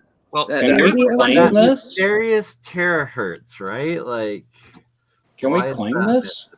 Can we modulate a really carrier signal with the WTF and claim that? Yes. So you guys want to know why these band or these completely unexplored terahertz gap frequencies are so freaking important? They are representative of the velocity c propagation of an electromagnetic signal through a material at the distance or exact spacing between the atoms of that material, which means that you can physically vibrate a material's atomic structure and break apart its coherent bonds in the terahertz gap that we currently have not developed technology to use. So you're talking about teleportation, just like on Star Trek whenever they'd send somebody from the ship down to the Earth. But also Mr. Universe blowing people apart. But also maybe just floating in one spot instead of falling. Also floating. You know, use it for nice things. I'm a big fan of nice things. But by terahertz gap, it looks like NeuroStream is asking to what does that mean? It means there's a major gap in the technology that we've currently developed and that's accessible to anybody, even including high-end labs, where we simply do not have the ability to generate certain frequencies in the terahertz spectrum. Or detectors. You can't see it. Not only can you not generate, you can't detect either. Right. Well, if you build a detector, then you've automatically got a mechanism by which a semiconductor or an assembly of physical materials can be reversed in that process to produce it. So if you have the ability to hear it, then you also have the ability to make it. So Jeremiah, in theory, how would you go about your first steps of building an antenna to project this gap? To building a what? To project this gap? To be able to project this terahertz gap. You mean how will be generated at high enough energy levels to be useful? Like how you get this gap filled? Okay, so no semiconductor is going to directly operate in an on-off switch mechanism in the way we conventionally use the electronics. So this is not going to work like a MOSFET or a transistor or anything like a processor. In order to generate terahertz frequencies, what we need is something with a material property where we can input a low frequency or input a continuous direct value, and that material itself will atomically, because like I said, this is the spacing between atoms, will atomically vibrate and pump out the terahertz frequency that we want. And then we can use things like temperature, compression, and phase angle in order to shift the frequency of the terahertz output so that we can have precision at just about any frequency that we need. Consider like masers, for example. Masers are not talked about very often, but we've got plenty of stuff in photonics for lasers. Masers are a much lower frequency type of laser that generates microwaves instead in the non-visible band instead of generating visible photons. And so masers can go down into and help fill the terahertz gap. And plasma masers specifically can be tuned under the pressure and temperature of the chamber to produce a wide-ranging scope of terahertz frequencies. So, oh my god! So I have to just say really quickly. So erbium doped laser in photonics. So if you have an EDF, OISO, WDM, erbium doped fiber laser model, right? So using fiber to transceive the signal. This article suggests, and we were talking about what was the edge of the ultra frequency, whatever, the tremendously high frequency, the hell 3 frequency. terahertz. 3. So this is 6.5. So I think this is well in the range of WTF. And it's so you're using a fiber coupled transceiver head for terahertz time domain reflection measurements, monolithically integrated transceiver chip based on iron doped gallium, arsenic, et cetera. So you could definitely imagine this technology is being used right now. I mean, so this goes from 1 to 10 terahertz, and it does not go past, on that diagram you showed before, past 3 terahertz. Yeah. So what methods I would suggest also using, similar to what Jeremiah was describing, is you have to use frequency multiplier reflectors or waveguide multiplier reflectors, such as a Bragg reflector or other type, right? And if you get a frequency that's just below the gap that you say you can't reach this gap, if you start with a frequency that's just below that, and then you shine it through one of these waveguide materials that can act as a frequency multiplier, you could maybe produce an output frequency that's in that range by using one of these waveguide multiplier. Is this similar to shining a light into a prism and having it reflect off into different colors? It really is, except for in this case, you're not having it split or spread.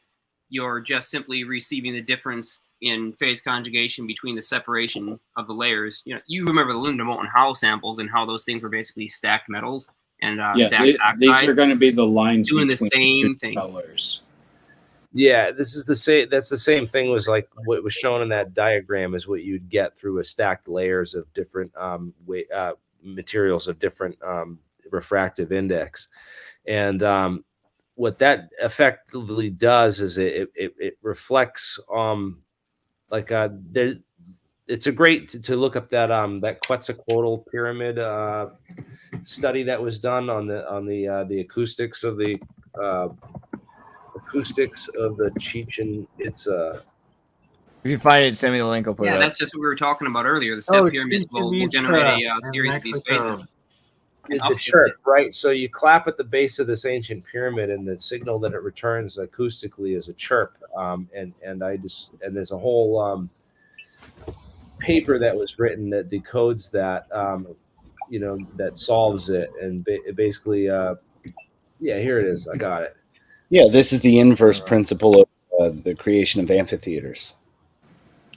And the idea is that this incident clap is a signal, a single waveform, and as it reflects off the wave fronts of all the steps. Can you post that in the private chat so I can pull it up on the screen? Jeremy, actually, if you could pull up video with audio so people can actually hear the sound of that thing zip up. It's really incredible, because normally what we do when we mix any waves together, if we're just mixing them signal wise and not in 3-dimensional space, what we end up with is always a lower frequency than what we started with. We can't end up with a higher frequency by simply mixing waves together, unless of course we have something for which they can interact in. And in this case, acoustically, it's a 3-dimensional phenomena, so we can actually step a frequency up higher than what it started with by allowing that frequency to not immediately reflect, but build up first before it comes back out. And if you could regulate that in between only going up as low as 60 hertz and as high as 10,000 hertz, then people can hear it through their speakers.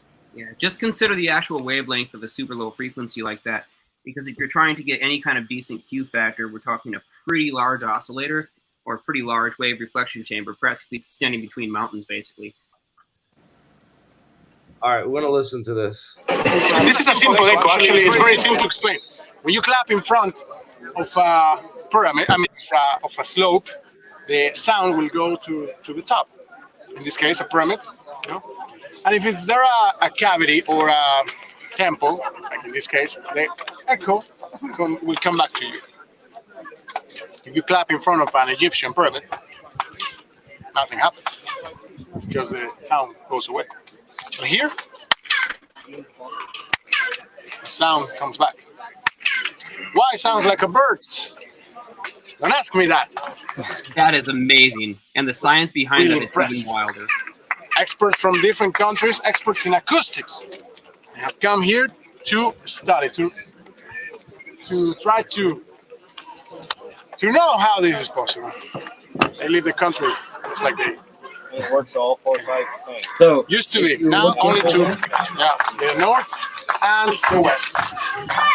See?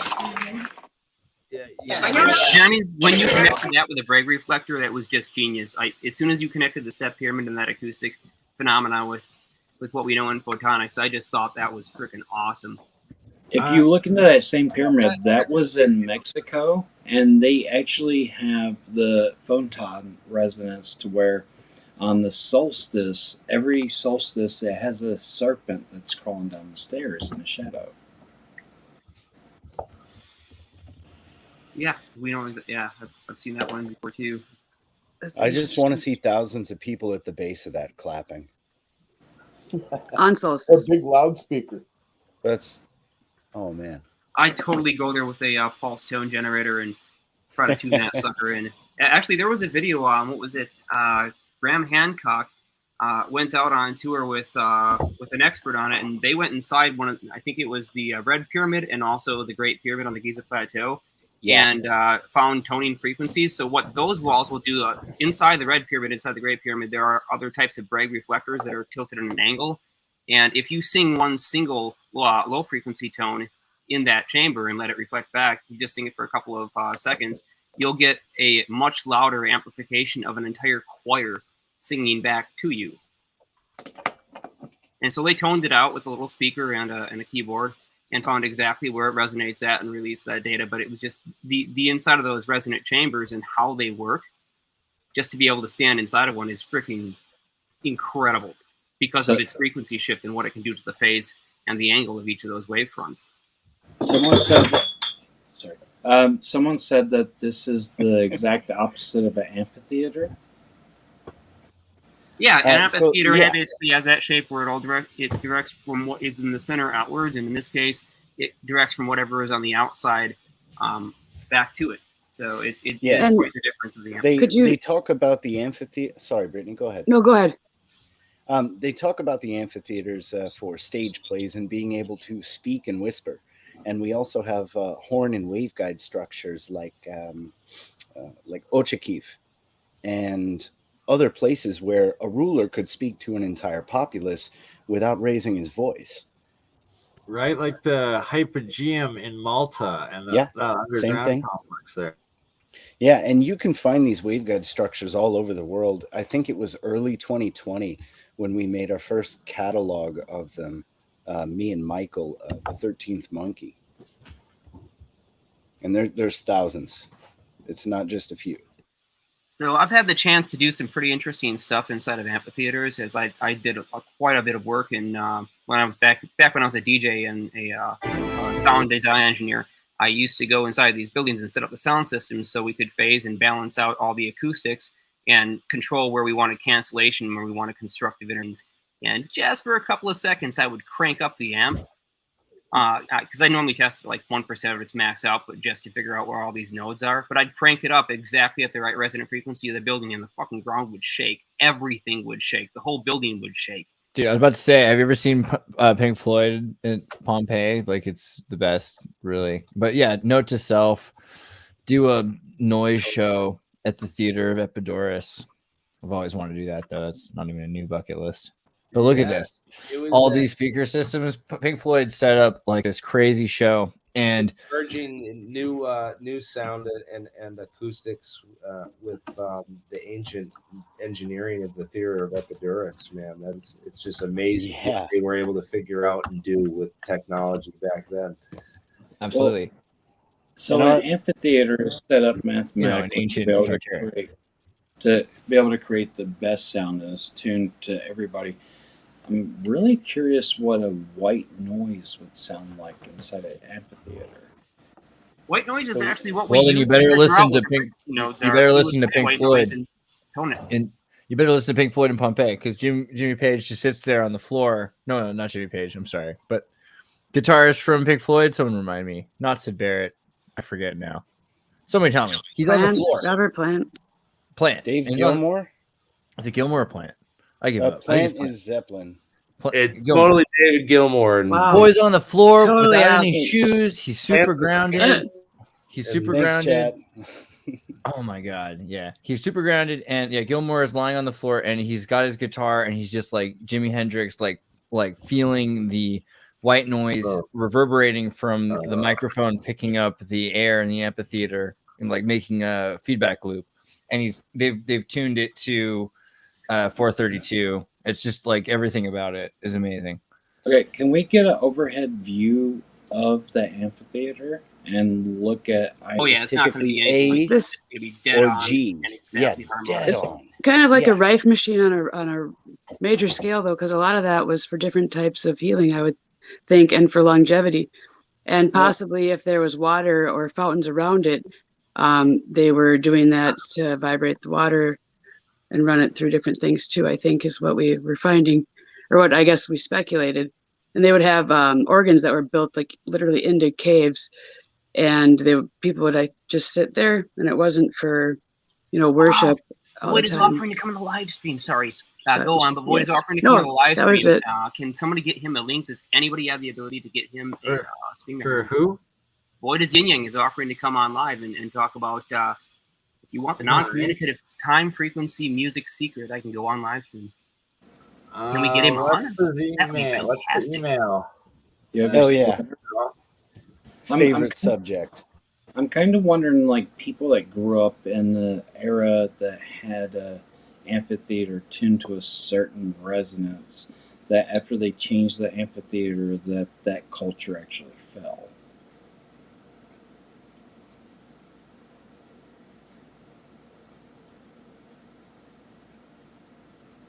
Also, Gerald, we can blame the fall of civilization on what frequency we chose or the resonance of that, but it seems like there's a lot of other factors at play.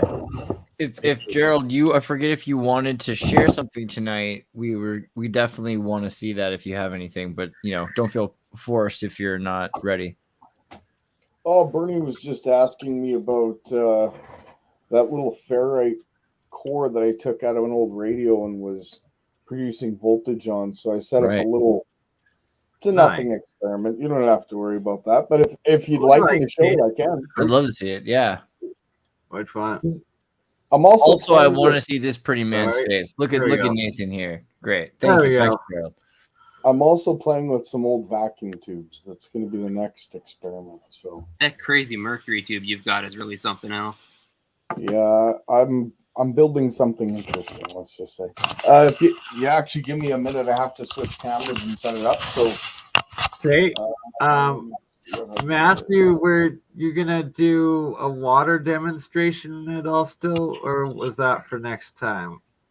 So the water demonstration, I'm going to have to set it up for next time. Yeah, because you're at your grandma's place right now visiting. Yeah, I'm really interested in this mercury tube because one thing I've been looking at on Tesla coil is switching over the electrical switch over to mercury. He should show his mercury tube. And by the way, Bernie, please kill Bert and Ernie Cam because we are maxed out in the room. No one else can get in, so we've got to get rid of something.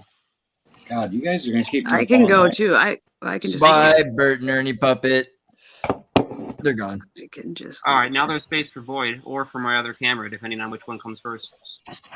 If we get any bigger, you know what we're gonna have to do with Chucks? We're gonna have to go back to using Zoom. Zoom takes both 50 of those people, things. but it's just so annoying. I'm gonna leave, and I want Jeremiah to get his camera up ASAP. If you got two more. No, Jeremiah's here, but someone else. Is there two people? But he's got a second camera. Yeah, I can leave. Well, I'm gonna wait. I'm gonna actually wait before I set up the cam. If we can get Void on, because that experiment was the one that I can also be in the waiting room and mod the room. I'm gonna go. But this was awesome. No, we're fine now. Without Bert and Ernie in there, I think we have the space. Yeah. Well, Yeah, and there's not been anybody trying. We haven't gotten a notification anybody's trying to come in yet. We don't need anybody to leave. I mean, we just got. Yeah, one. yeah, No, we I just got needed rid that of one Bert extra and Ernie, can. We so can we only hold got 10. one more room, and then if Yeah, so stick around. I miss Bert and Ernie. I'm sorry I didn't leave with him. If Julia Burn. if Julia is gone, though, we'll just make sure you guys know to go to juliacommon.com. Did she leave? I don't know. I can't see her on the screen. But if you go to juliacommon.com, you can Julia get is still here. more of her research. And also she can she does live viewing zodiac horoscope charts and events. And you can find out more going to the Biomed Expo. This is going to be it for me too, guys. Yeah, we're 2 hours long. deep. I know it's a long, so if you guys are having to, but I still want to see the experiment. This has been a lot of fun. Nathan, we'll do it again. Thank you for being here. That's awesome. Indeed.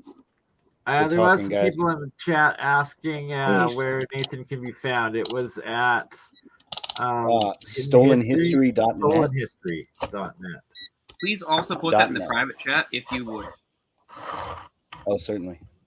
Because I mean, all these links, these great links that are being posted, the media that I really should be checking out, are lost in that huge, massive chat from 3 channels. It's really difficult to set this up. I apologize. So let me just give you a quick show of the setup. What I have here is just a very tiny coil, 22 wraps. It's geometrical form, but it doesn't look like it because it's so small. And over here, you can see the ferrite core that I built. There's 2 pieces to it, 2 halves. Each side's wound 120 winds. And as you can see here, this is the ferrite core that I pulled out of an old radio. Now I'll go back to the meters. And I will turn it up. And as you can see, I'm getting 44 volts, 43, 44. Yeah, so roughly. right now we're pumping in about 12 volts at a few hundred milliamps, maybe not even a few hundred milliamps. That transistor never gets hot, really. And I'm also lighting, if you can see that over there, a neon as well. So the neon represents 90 volts. The power supply is 12 volts, 1 amp, which I'm not using all the capability of. This meter over here is for the radio ferrite core. Let's see if it'll pick anything up. I'll just slide it in there. Not much. Weird. It's not getting the voltage now. That is strange. I think it's because I'm powering the neon, so the ferrite core isn't producing what it was before. Prior to this, it was producing 42 volts. So that's my demonstration. Simple, solid state, just voltage. I'll show some lighting and everything going on in the next live. Can you ground out that neon and see what we jump up to? That's a great idea. Can you? Good idea. Let's see. Any change? I'm not seeing it. And this is grounded to the water pipe that goes into the ground right beside me. So. Oh, we just saw a change on the left. I don't know how much. I just saw it change. Try to switch to milliamps for that neon circuit and then ground it out. Yeah, I'm sure you don't have too much power for that. It will be fine. Your meter should handle it, no problem. Oh, he doesn't have a milliamps range, I don't think, does he? Do you have a milliamps range on those guys? On these? I think I do. I have to put my glasses on. Wow, I must be old. Yeah, he wants to see the one with the ferrite radio rod. Well, I mean, you can always get a Rife machine and adjust the rods and cones in your eyes to where you don't have to have a set of glasses. Wait, you can adjust the rods and cones in your eyes with a Rife machine? Allegedly. So the radio one says 4.55 milliamps. And now what we want to see is what the difference between it being grounded and not grounded is. Oh, fair Does enough. it make a difference? And you need to go pre-rectifier, not post-rectifier, if you have a rectifier on it. No, I don't have a rectifier on it. You know what the neon is being lit by? It's being lit by my secondary. So let me give you the full setup. What I'm running is a 12 volt 1 amp wall plug and I'm pulsing it with 880 hertz square wave, 50% duty cycle, and the neon is being lit by a polypropylene capacitor of 600 volts, which is attached to the neon. And that's my secondary from the coil that I'm pulsing. Do you have the ability to switch from square wave to pure sine? I do. Yeah, that transistor in Class A amplification is not going to give those kinds of voltages, though.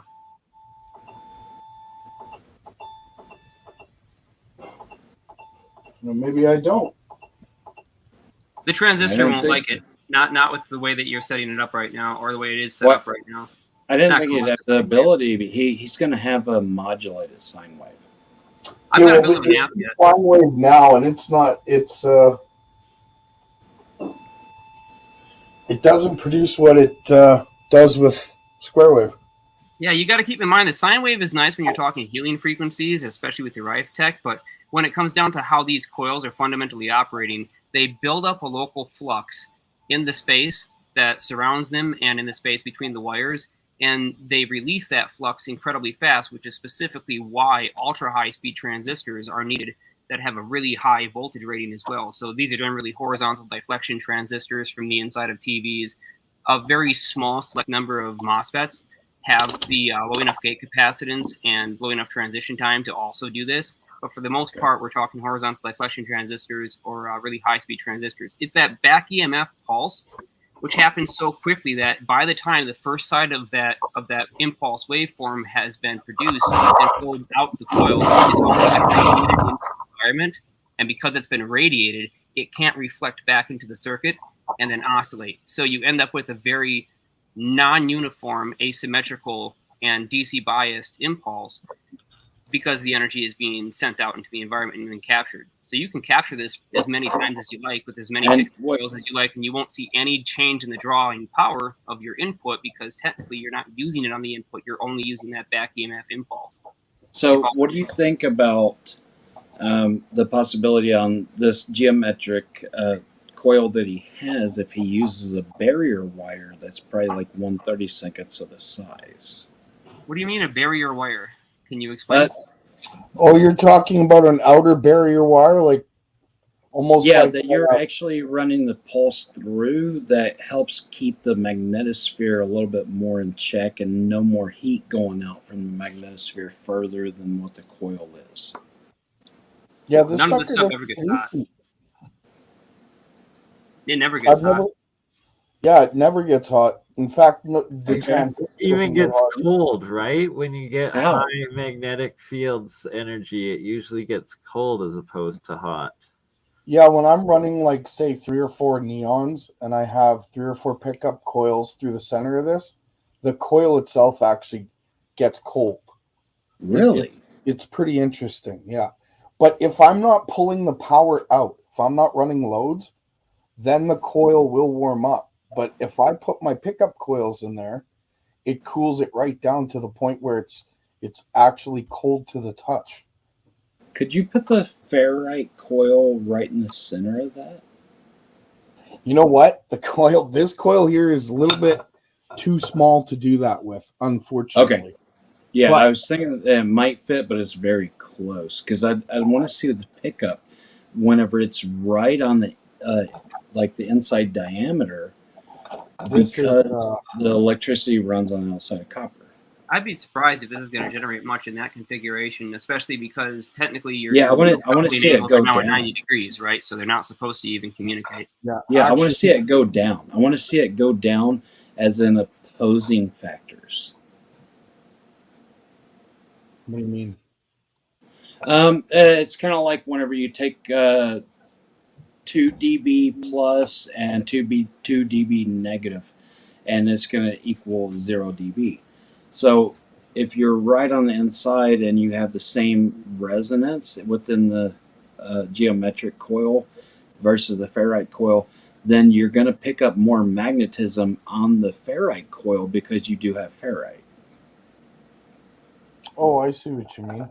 But the only way that this, because of the way that this is wired, if I set it up like this, it barely picks anything up. But if I set it up in the opposite direction, then that's a whole other story. If I even just like loop it like I can even separate the two, which I've done prior. And so that's what I was looking for, is that for it to barely even pick anything up means it's, you know, canceling each other out. Versus the 90 degrees, it's kind of not opposing, but it's a 90-degree angle. It's a acute angle.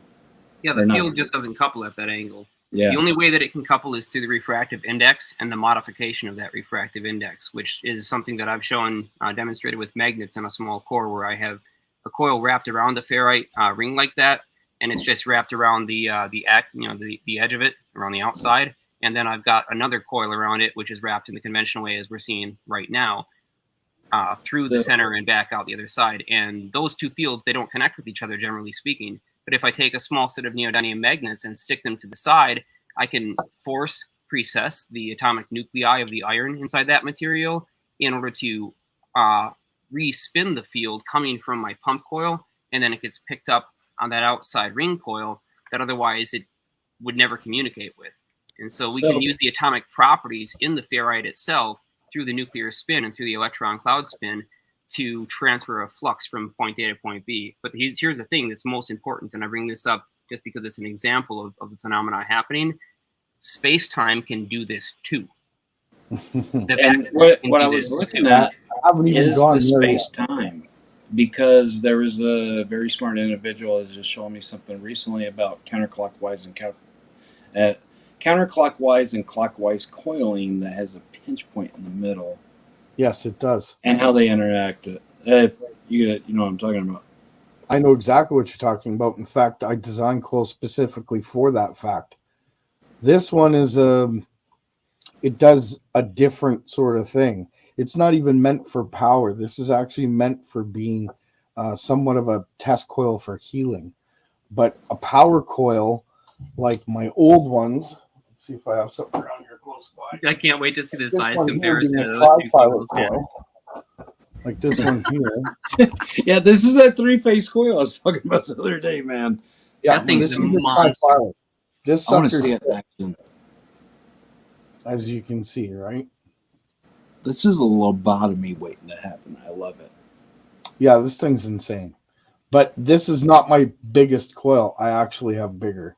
And each coil does different things. This one being trifilar, I can offset my field in different ways depending on how I wire it and what I put in between here. If I'm using capacitors, I can use a piezoelectric. The phenomenon that comes off of what these things do is absolutely insane. You could say it's almost supernatural. Anyway, so that's it for my presentation. Sorry to kind of take up the whole screen here, but that's where I'm at. We specifically were asking for you that's to amazing. take up the whole screen, so don't apologize. Yeah, Thank you. Wow. You're welcome. There's much more to come. It's just that I wasn't set up to do my, pardon the expression, Nazi Bell experiment, but it is coming. I'm almost complete. Not the Nazi, just the bell. Derek Locking. Derek Locking. I say that You for should show reference. that thing, man, because a lot of people are on Jeremy's channel today that haven't seen what you managed to pick up. That thing is freaking awesome, and it's just about It's unfortunately it does. It's had some bad pejoratives from the History Channel and Ancient Aliens and all that stuff. But there's also the Kecksburg Bell, which I think of in Pennsylvania, which is very interesting. In 1960, whatever, 61 or something. There's a number of bells, and it's interesting how many. Yeah, the South American bells, exactly. But we have a new. Oh wow, there, that's a literal Derek Locking. There we go. Void is singing. We're gonna give you a real introduction in a second. and then the guts are being worked on as we speak. They're actually on parts of it's on the other table. The other parts in the other room that I was testing prior today. So in the future, we're all gonna have guitars that are super thick and have this inside of them. It's gonna be great. That's going to be a lot of fun in the future. So that's Man. it. That's me. Thank you for listening. Incredible. That's incredible. Thank you so much, Gerald. Guys, and we're also just really, we should also explain to people where you can get some more of Gerald's material. I'm going to pull that up for a second too. And I'm also posting it in the live chat for everyone. This right. is channel WPG. There it is. WPGN Lighten for Truth 2.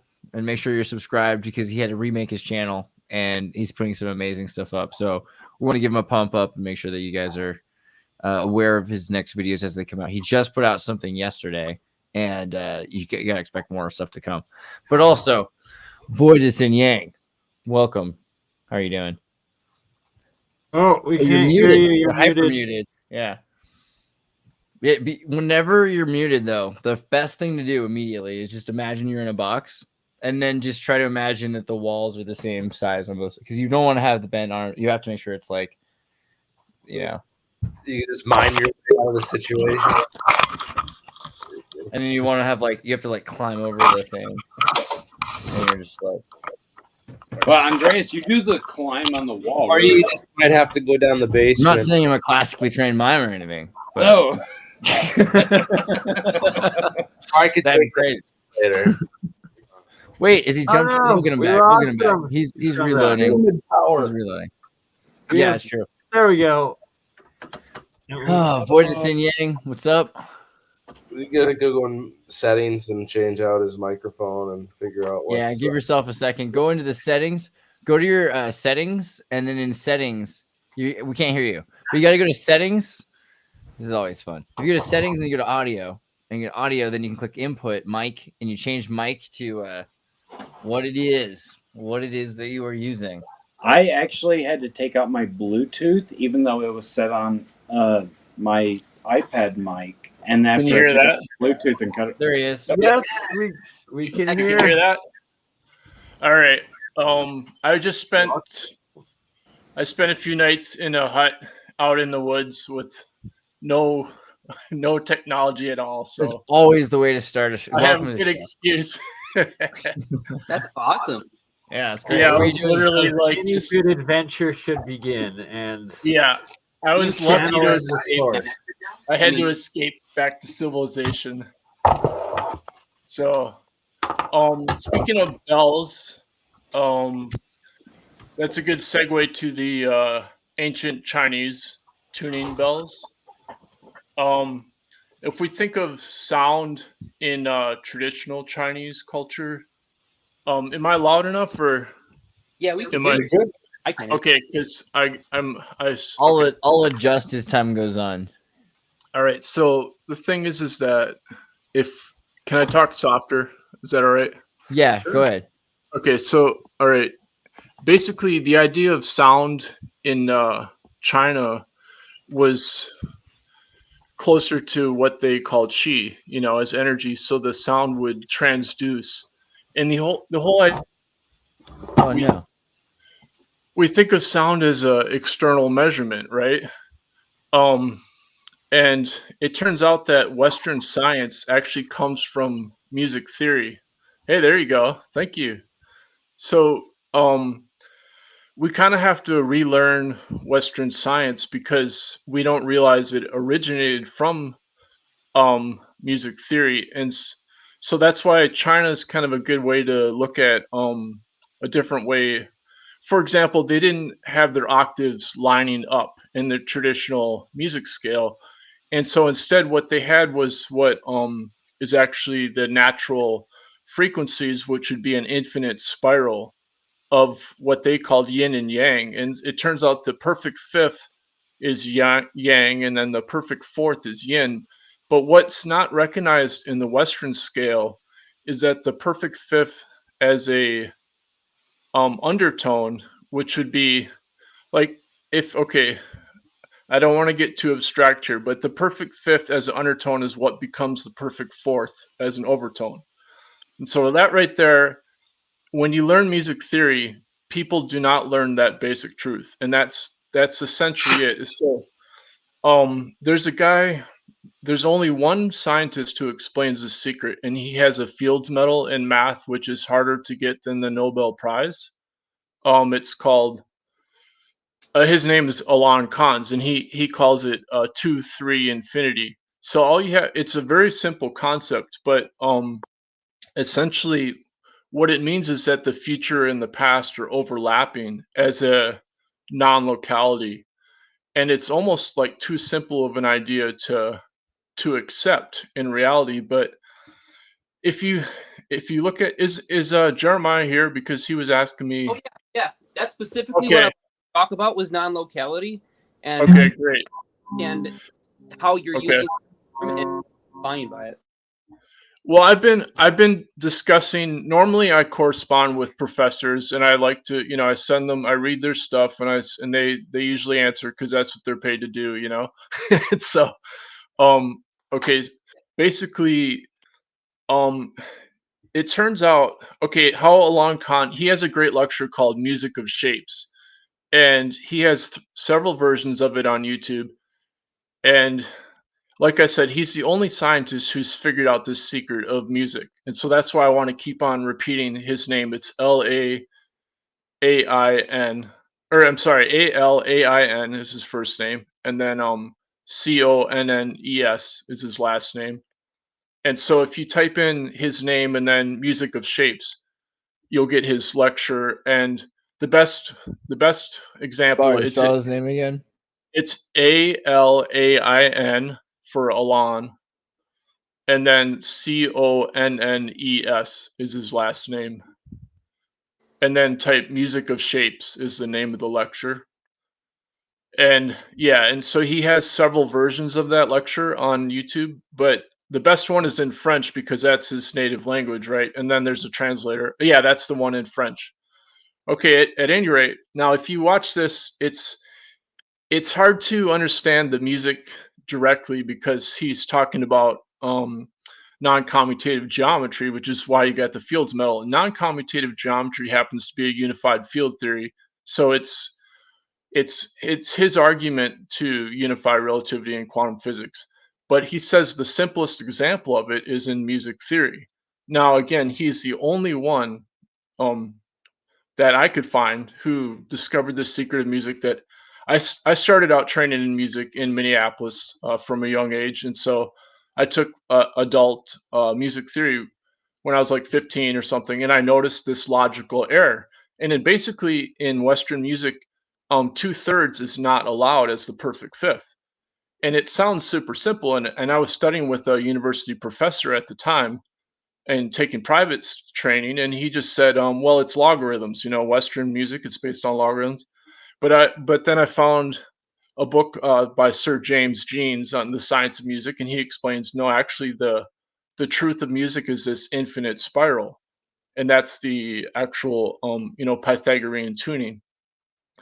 And so I realized that this must be the truth of reality, but I kept it to myself because I also realized the Pythagorean theorem was actually not true, which is a crazy thing to think, right? Because it's the most commonly accepted theorem of mathematics, of science, But it turns out there actually is something called the non-commutative Pythagorean theorem. And I had an interesting exchange with a math professor, Luke Kaufman. He focuses on non-commutativity. And I was looking at the history of the Pythagorean theorem. And all of a sudden I emailed him. It was like a Sunday night. And I said, the Pythagorean theorem is actually non-commutative. And he said, you mean this? And he sent me an unpublished proof of the, it's been published. But at any rate, this is my point, is that I realized this secret, and then I took quantum physics my first year at college. And okay, so this is the circle of fifths. This is not accurate because the actual truth is an infinite spiral of fifths. And so the octaves don't line up. And that's the traditional Chinese tuning, is that it's the octaves don't line up. And instead you have an infinite, what Alon Khan again calls 2-3 infinity, because because or bounce back to the exact same spot where they started. And so they continuously build up a phase indifference as these tones play back on each other that is perpetually increasing to infinity. Well, it's the other. Oh, Well, I know on the guitar it's tuned to the half, so like that if you cut the string perfectly in half and you can rest This is okay right here. Okay, right here we're looking at a torus. This is an example. This is a good example of what they're trying to in non-commutativity. They use this model of the donut as it's what's called a non-commutative torus, because it's not just a donut, it's the fact that it has to twist around itself. And so you have an overlapping, and where they overlap, you inherently cannot see it. Have you ever heard of the Klein bottle? Yeah, and this actually has the same math as the Rodin coil. Okay, look up the Klein bottle. Just look up Klein bottles, Klein, and then bottle. That's like a topological thing though, with no volume. Yeah, it is.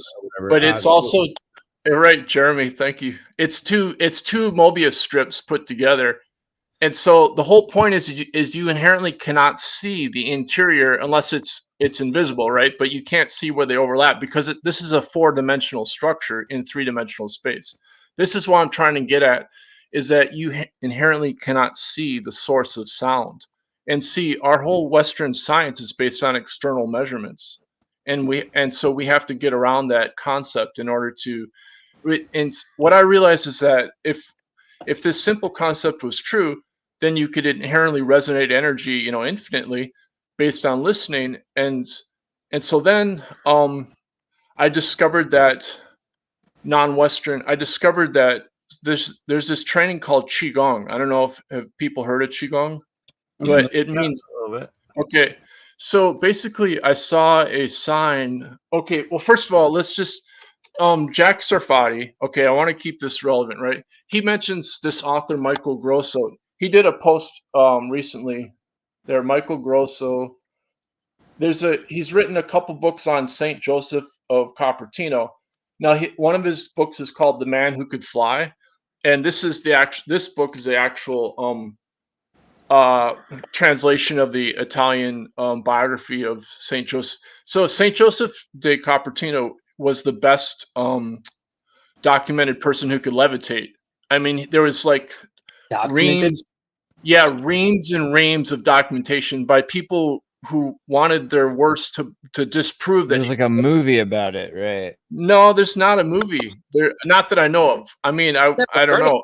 This sounds like something I should be deeply studying because this is exactly what we've been looking into. But it's called The Reluctant Saint, 1962. It's is really this good. the monk who meditated for like 40 years and was able? I don't know. There wouldn't be a photo of him. That's not the same guy. Okay, no, it's not a photo of him. It's a movie about him. Okay, well, comedy. What happened? What they did was the church kept locking them up, but see, when you're in a dark room, his mother sent him away and didn't want him to be there. Right at first, a monk, and he was considered a failure by normal standards. But when they locked him in a room, that was the perfect standards for him to train because it's based on not seeing, it's based on listening. And so I ended up finishing my master's degree training with this Chinese spiritual healer, and he works with the Mayo Clinic doctors in Minnesota, and he trained at Shaolin first of all, but then he finished his training at Mount Qingcheng, which is a Taoist sacred mountain, and he did 28 days of full lotus yoga, meditation with no sleep for 28 days. And when he finished that, he also levitated up 9 feet. He spiraled up. I just have to quickly interject. Notice how this monk who is levitating in this picture has the halo around his head. Yeah, the halo I've seen. The halo is completely real. It's completely real. I'm talking from personal experience here. I can assure you that this anti-gravity force, I can feel it right now in the center of my brain. I mean, this is totally, any of us can access this just based on this simple logical secret. And what I discovered is that in Qigong, like I said, the yang is the perfect fifth, the yin is the perfect fourth. Now there's a meditation called the small universe meditation, and that's what I relied on for my training.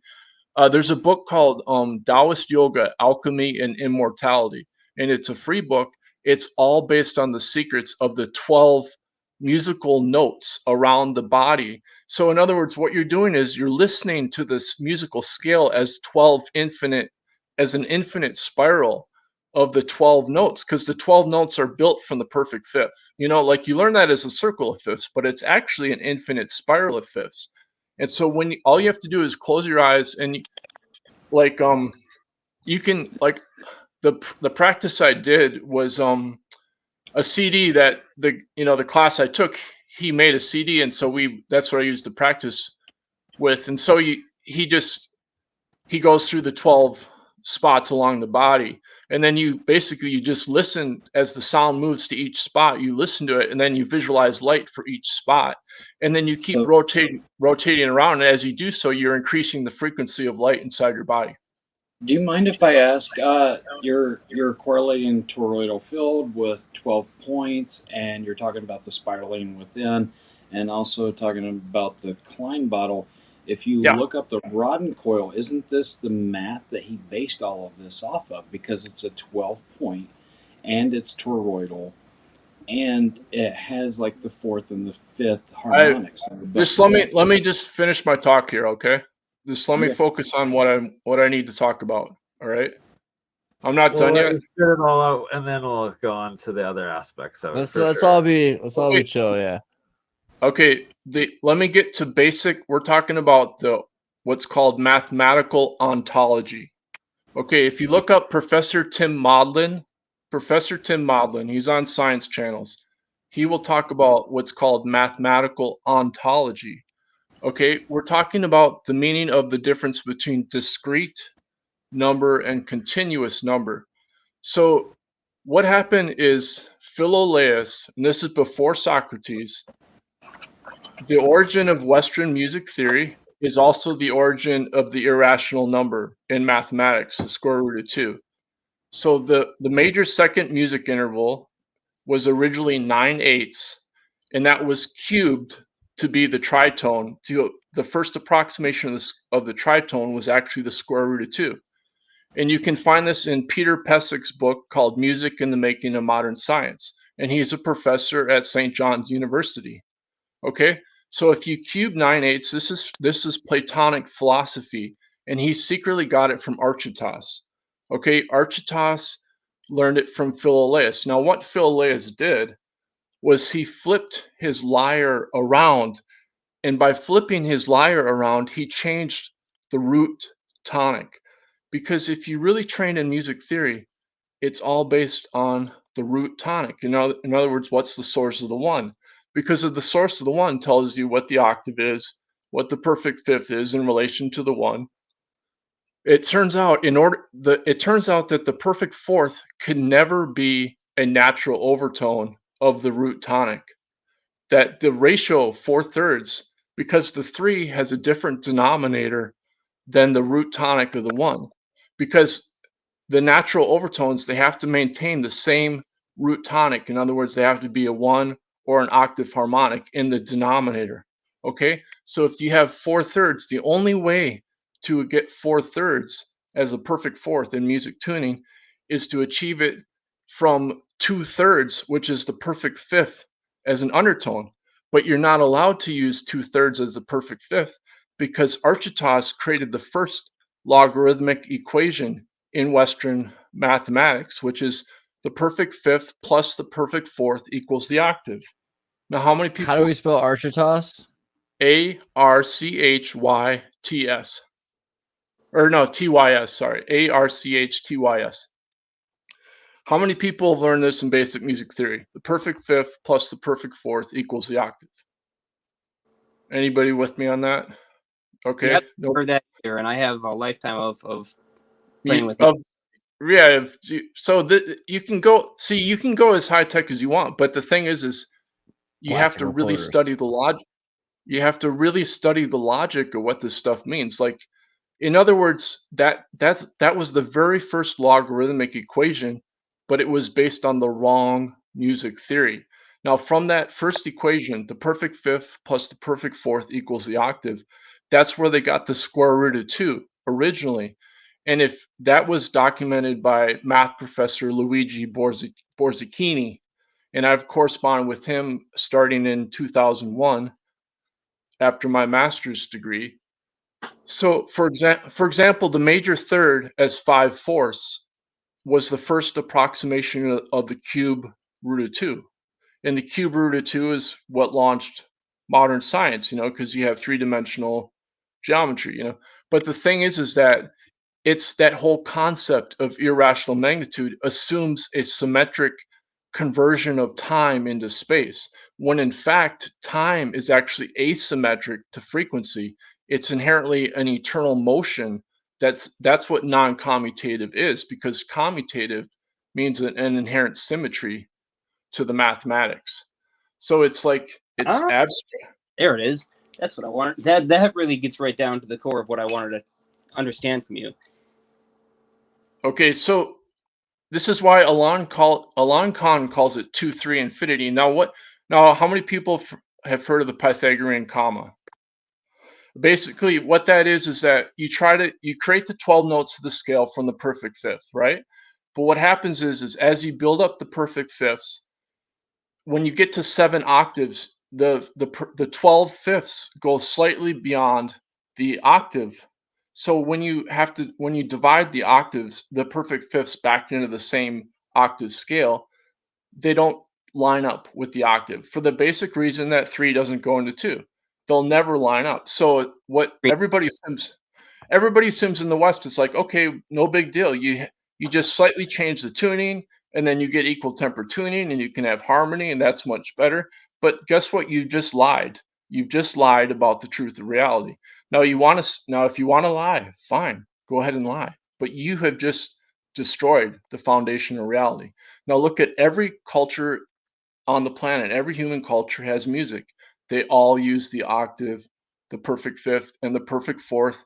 And the truth of it is, if you study our original human culture in Africa that we all came from, it's still around. They have a snake statue from 70,000 years ago. It's you can look it up. It's a snake statue. It's called N/OM because they have that clicking language.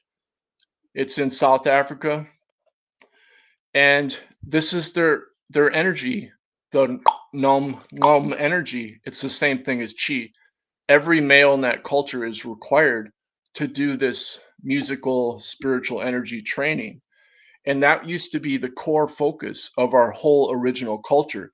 And because of that training, all the males, the women danced, or the women sang. They sang all night long, and the males danced all night long. And by the women singing, they would send their energy into the males, because the voice actually communicates what would be called yin chi. It's a type of energy, and then the dancing is what ionizes that energy.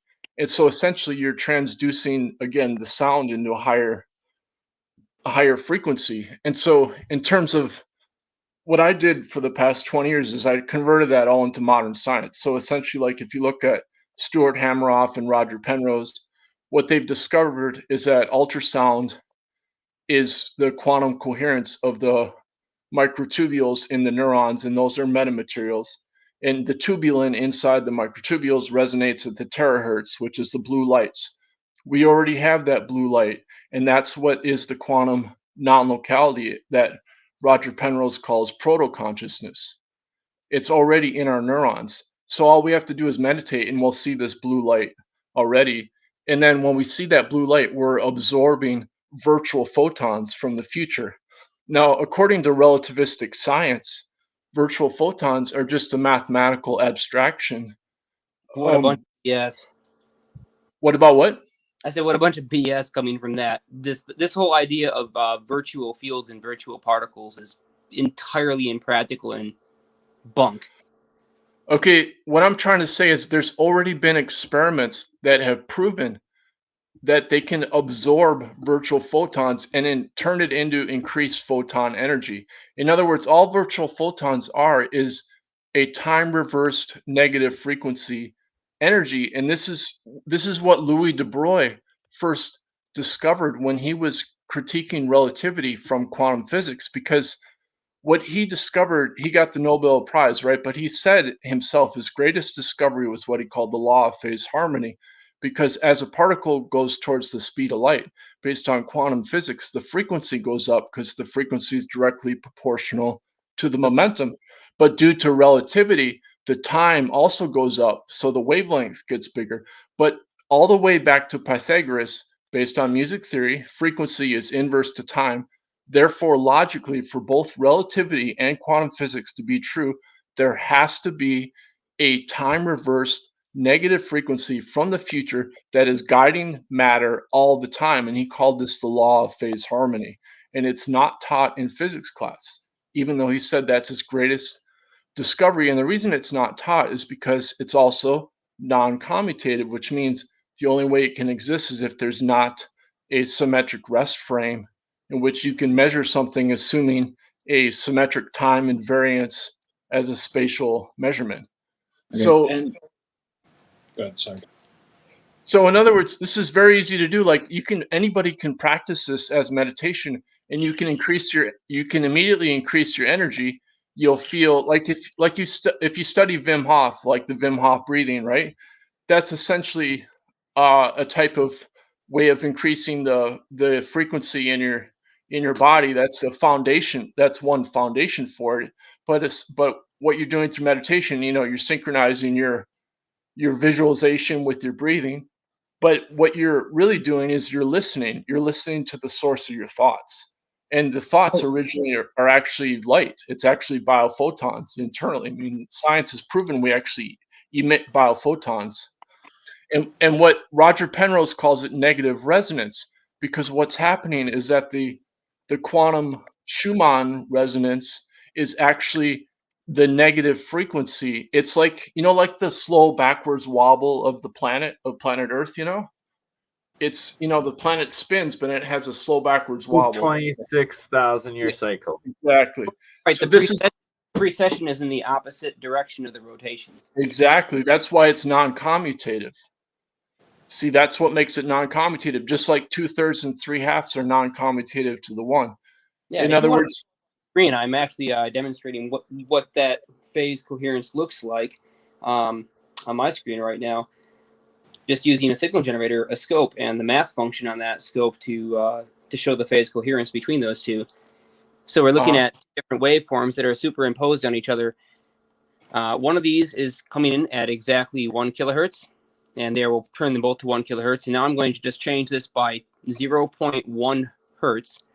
Okay, you just said hertz. You said hertz. Hertz. Well, Hertz. Right, hertz. This is you said I'm hertz, right? Yes, You're not listening to me. Hertz assumes a symmetric measurement. Hertz is symmetric frequency. Okay. Right. Well, if I change it to square wave, we could talk cycles per second, and then we're actually, No, seconds. Seconds assumes a symmetric geometry. The concept of seconds already is we have to go all the way back to before Plato. See, but that's actually your whole basis upon all of these theories is based off the equal theorem circle.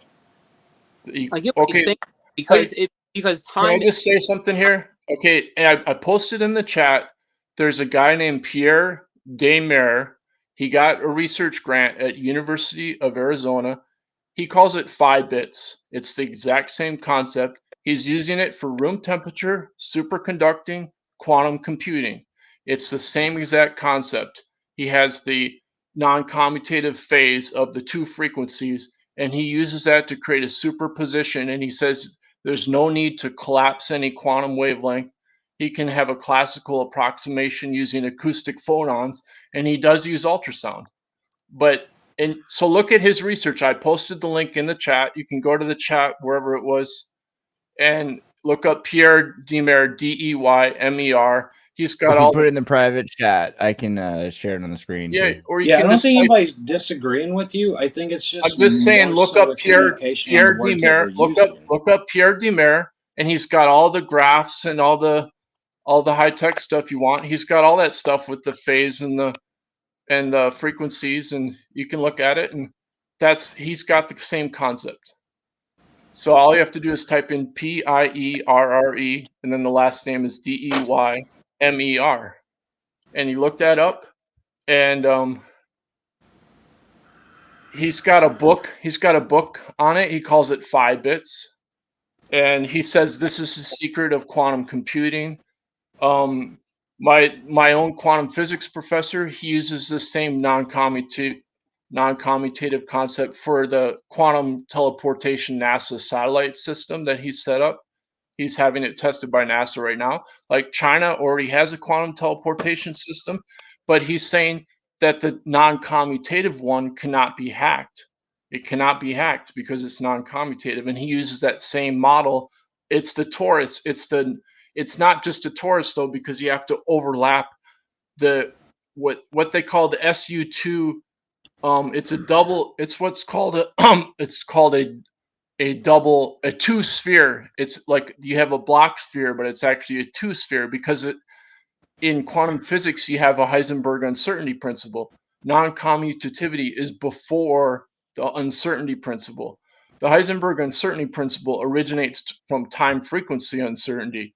Now, what's been proven is that in listening to music, we can listen up to 10 times faster than time frequency uncertainty.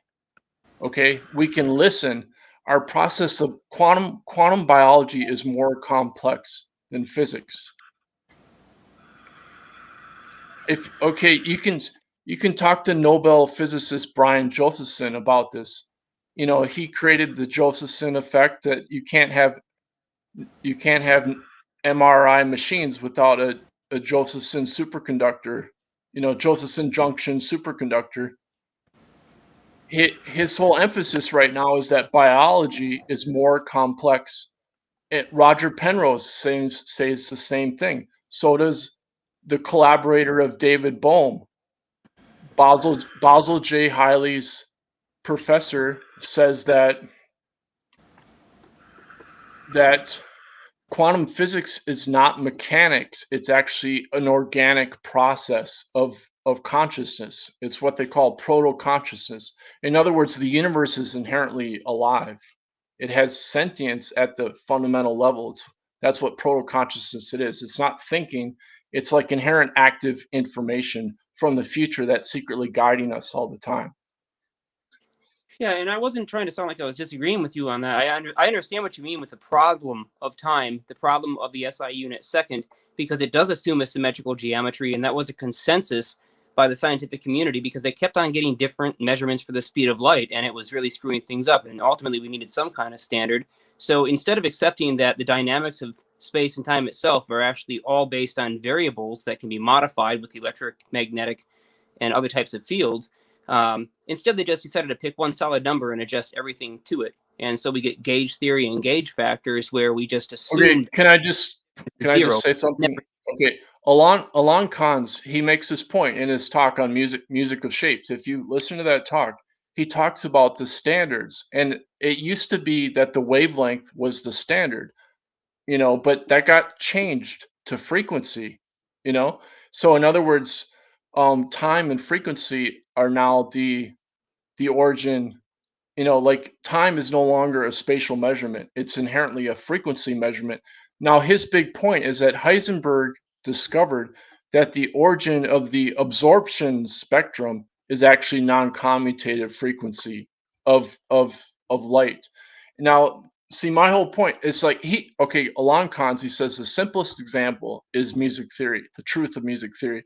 So what I didn't finish explaining is that with the Pythagorean comma, essentially the way it's taught is that it's normally just you have the perfect fifths don't line up with the 12 perfect fifths don't line up with the 7 octaves, and so they're divided back and then they're compromised into the equal tempered logarithms. So you get you have 12 notes times the square root of 2, 12th root of 2 for the logarithms. But his whole point is that actually the exponentials are non-commutative when you invert them. So what that means is that you have when you have the Pythagorean comma, it's 2 to the 12th. It's 3 to the 12th because it's 12 perfect fifths, and then it's 2 to the 19th because it's 7 octaves as 2, but then you're taking 3 halves of the perfect fifth and you're adding it octaves. So instead of, so you have 2 to the, so you have 12 plus 7, so it's 2 to the 19th. So you have 3 to the 12th, then you have 2 to the 19th. But when you take it as when you divide that back into the octave, because it's non-commutative, therefore you have 3 to the 1/12th and 2 to the 1/19th. I mean, you have 3 to the 1/19th and 2 to the 1/12th. You see what I'm saying? You have to, they're non-commutative because you have to invert the exponentials. Right, exactly. Like, you know, we're just looking at a difference, a slight difference between the interaction frequency of these waves. They don't line up with each other, so they're going to continuously create a motion or a drift between them that's never going to be balanced out. It'll never be balanced. Now, what Kans's point is that the non-commutative numbers, those discrete ratios, are actually more dense than the real number continuum. So when everybody learns, you know, the real number continuum, which is the basis for the calculus, when you get to like Basil J. Hiley he's using non-commutativity to explain this newly discovered quantum potential force, you know, that David Bohm discovered, which is the same thing what Louis de Broglie discovered. You have this pilot wave from the future that's guiding the matter. Okay, but what Basil J. Hiley's emphasizing is that also is, it's non-commutative, and so it's, let's see, what was I just saying? Essentially, it's a newly discovered force, and it was even covered up by Richard Feynman. Basil J. Hiley has a recent talk that he gave to the Pari Center. If you look up PARI and then Center, it's on YouTube, and then look up Basil J. Hiley, and he and I've been emailing. He says, well, that talk is for non-professionals, and what he does is he explains in detail why Richard Feynman is wrong. Okay, just scroll down and you'll get to his talk. Or no, you have to look it up on YouTube. If you go to the Pari Center YouTube channel, it'll be on the YouTube channel. Okay, so essentially, this is a newly discovered force. Okay, it's still not recognized by most of physics because they're still using. Oh, my point was, like, when you get to non-commutativity, the calculus has to be from the future and the past at the same time. You know, it's what they call non-commutative calculus. You know, so you're not using the real number continuum anymore. But that's a whole nother thing, like the mathematics. Like, if you want to get into that, but yeah.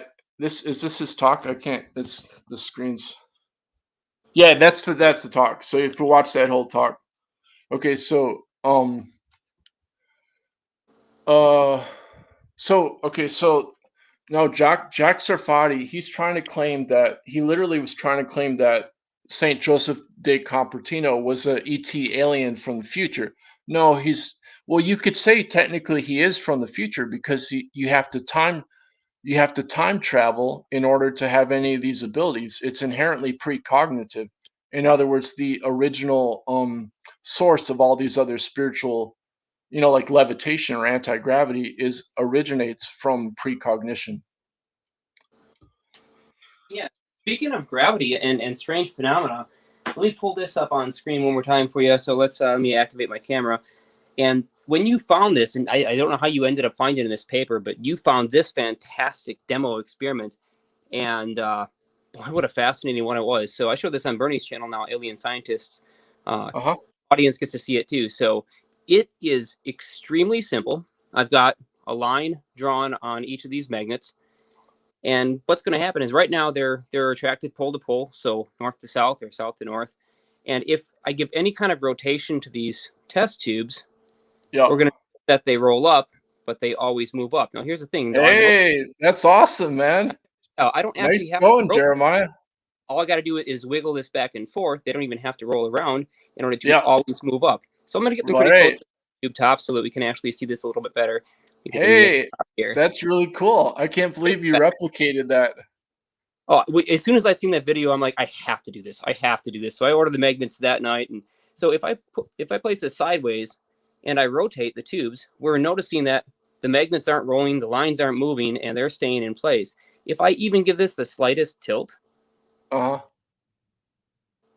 they go the right so back to it's actually try to rotate these, and I can't rotate them in opposite directions because the tubes are pulling together so tightly. I can hear the glass wanting to crack. I already busted off the bottom of one of these. Yeah. But would it work? Would it work with plastic? Do they make plastic test tubes? tubes? Perfectly fine with plastic. It works with anything. In fact, you could even use it on a flat surface with cylinder magnets. But the effectiveness and how fast the stuff, how it's always up, doesn't matter which way you flip it. Doesn't matter exactly what angle that it's at, as long as the angle is not perfectly flat. I mean, even this little angle, we can see that it's actually turning it, and this is barely tilted, so it doesn't take much. So what's happening, and I have to really study the physical geometry of the magnetic fields here and what gravity is doing to cause this phenomena. And so we're looking at two spheres, and if those points between my fingers are exactly where the poles are touching, what's happening is gravity wants to pull this down, wants to pull this down. But of course, the poles are in contact with the test tube, and the test tube has enough friction where they can't slide down.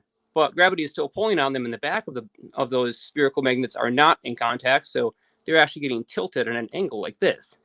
And so when one of those tubes move and these try to roll against each other, they're rolling on the tube at a slight angle. And if I were to take, and this is what I did to kind of demonstrate this the other day, if I take this at 90 degrees where one of these bearings can no longer rotate, I can still make this one roll, and we can see it's rotating because there is just a tiny little angle, tiniest bit of an angle. But if there's actually an angle at which if I hold these two things perfectly flat to Earth, it will not rotate, and it's very, very sensitive to which side is being pulled down in the gravitational field. So it has everything to do with the fact that one part of the magnet is being pulled down more than the other. Their interface at the surface from friction is being tilted, and that causes them to have just ever so slightly a continuous precession in one direction when they are given angular momentum. And that momentum is shifted 90 degrees, just like, when you push down on a gyroscope, the side that you push down on does not go down. It's actually a 90-degree shift around, and that's the side that goes down. Same thing here. Yeah, what you're reminding me of is Basil J. Hiley. He in that talk I told you about, in his recent papers, he's been talking about the Coriolis effect, and he's saying that the Coriolis effect actually originates from this quantum potential, and that's like a macroscopic example of awesome. Of the quantum potential.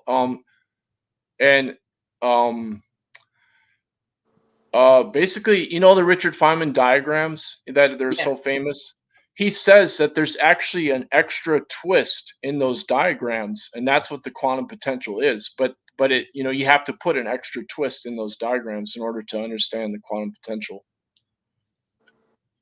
So, and he's he's doing experiments right now that prove if you look up the weak measurement experiments of Yakir Aronoff, I don't know if you've ever heard of the Aronoff-Bohm effect.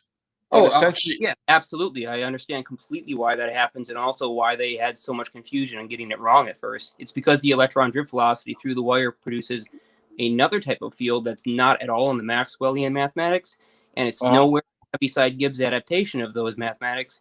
It's been totally missing, and that's the variable gauge factor being produced by the polarization of the vacuum caused by the flow of the electrons inside the wire and the lack of flow of the protons inside the wire. So there's an extra electric field. It moves along with those charges, and because only the electrons and the negative charges are moving, it generates an actual motional wave that causes one of the two electron beams passing around. The one that's actually going against the direction of the motion of flow through the solenoid coil is going to slow down slightly, and then the one that is going in the direction of the flow of those rotating electrons around the solenoid is going to speed up slightly, so they get out of phase because they're interacting with real variable refractive index modifications of the vacuum caused by the motion of charges. Okay. Yeah, I'm I mean, there's continual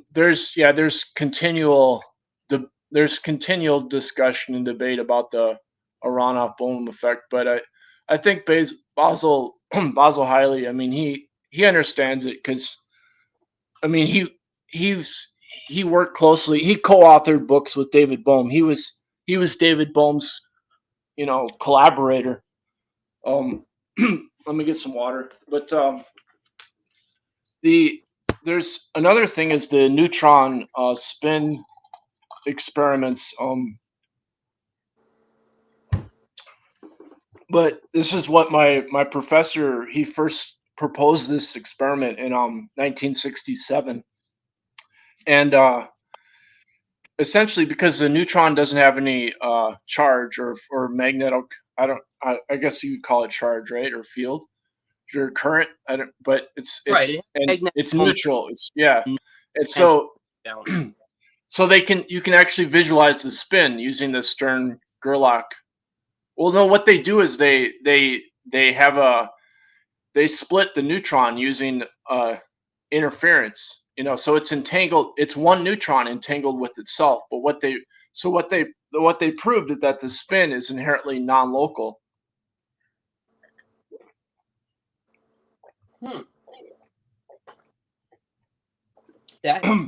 I've got to look more into that. The spin doesn't exist in space-time. Of course, the next obvious question would be, where does it exist in, or what medium is it being transferred or carried?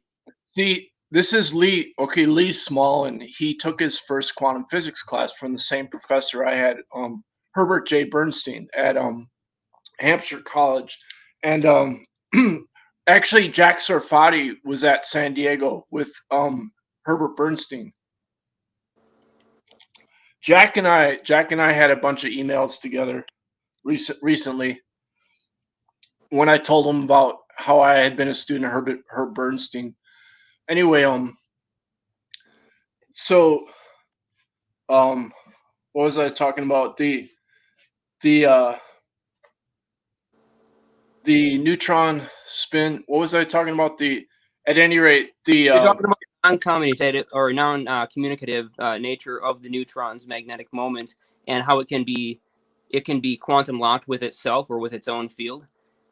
Yeah, the non-commutative spin. Oh yeah, it's what Roger Penrose calls fundamental time, and he got that phrase from Lee Smolin. Okay, Lee Smolin was a student of the same teacher I had. The thing about Herb Bernstein is he says that everybody should take quantum mechanics as their very first physics class, because quantum mechanics is the foundation of science now. And I never took physics in high school, and so quantum physics, it was, Herb Bernstein, he taught us the Dirac dance. It's called the Dirac dance, and he taught that to demonstrate quantum entanglement or non-locality.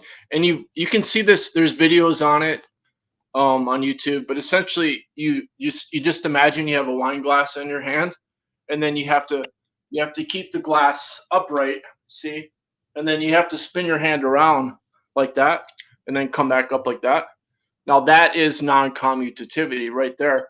Now what that's demonstrating is the 1/2 spin of the electron has to be a 720 degrees spin in order to be observable. In other words, as a 1/2 spin, the electron is inherently non-local at the foundation of reality.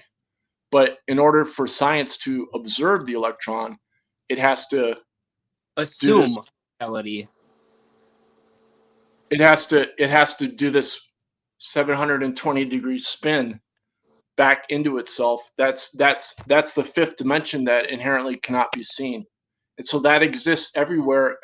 In other words, at each 0 point in space-time, there already is this spin like that. See what I just did?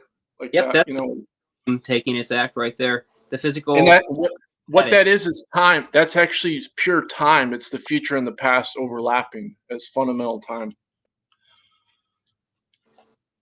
You can look up that phrase, fundamental time. That's what Roger Penrose uses. Alon Khan calls it primitive time, and then math professor Lou Kaufman calls it primordial time.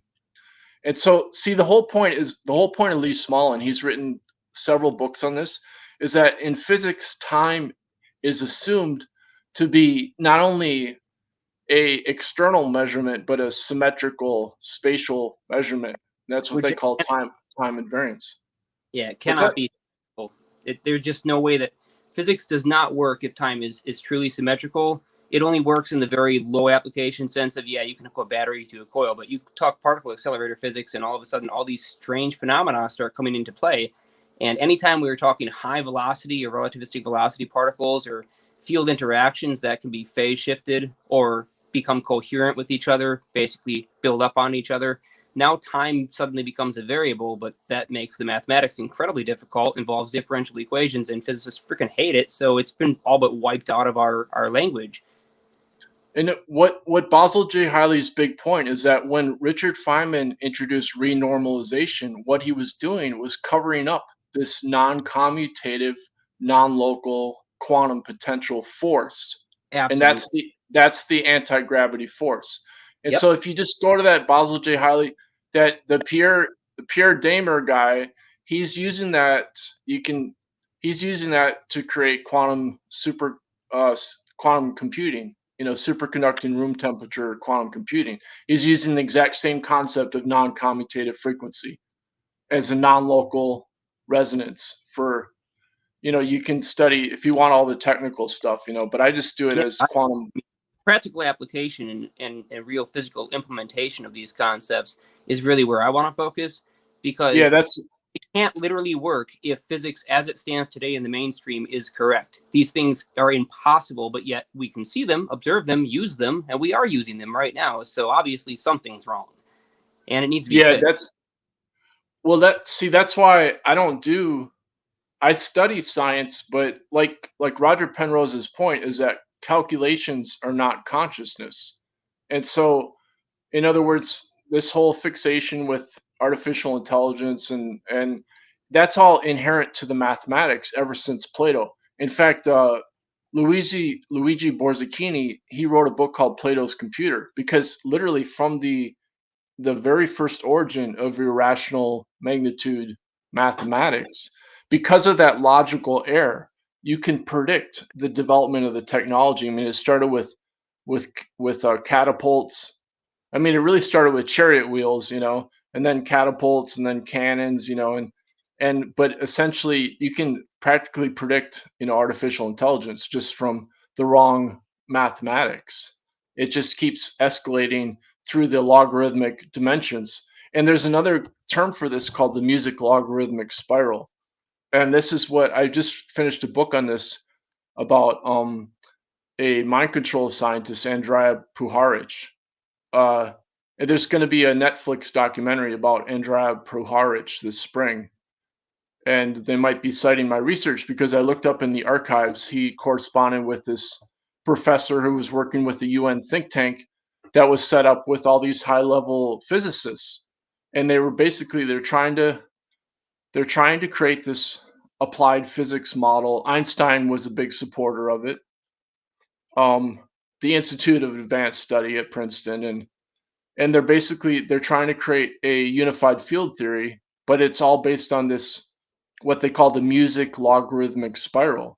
In other words, if you keep extending the logarithmic musical ratios into higher dimensions of logarithms, and that's what physics is. It's all based on symmetry. You see? If I were to quote Tesla, and in his time, today's scientists have substituted mathematics for experiment, and they wander off aimlessly into equation after equation, eventually building a structure which has no relation to reality. He's absolutely right.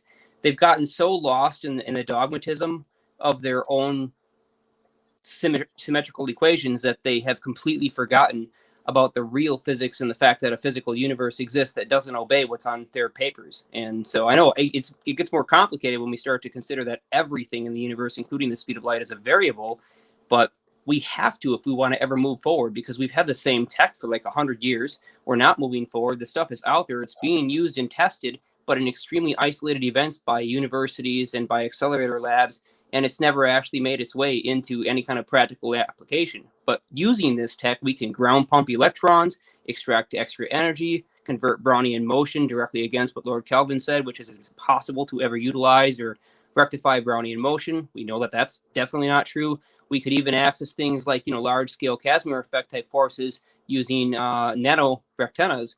And there's just so much power, so much potential, and so much ability to manipulate the dynamics of our three-dimensional space-time by using this other field force that's totally not recognized, which is what I've been calling the T field or the temporal field.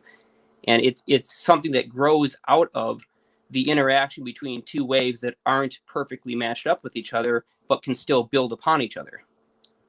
Yeah, I think if you look at Pierre Damer, I mean, you'll be able to relate to his research because it's all has the same kind of oscilloscope, graphs and all that. And that's what he's doing. He's saying this is very simple. It's acoustic phonons that are superconducting at room temperature, and you can use this for quantum computing. That's it's all you have to. You just have to Pat. understand this concept of non-commutative phase. As soon as you understand that, then you can maintain a non-local resonance between the two frequencies. You adjust one of them, and you use the other one as a reference wave. And I'm not gonna, I've quoted his work from years before, and I read it, and it was like that's the exact same concept. And he had the mathematical equation. I'm like, that's the exact same concept. But that's all I needed to know. He understands the foundation.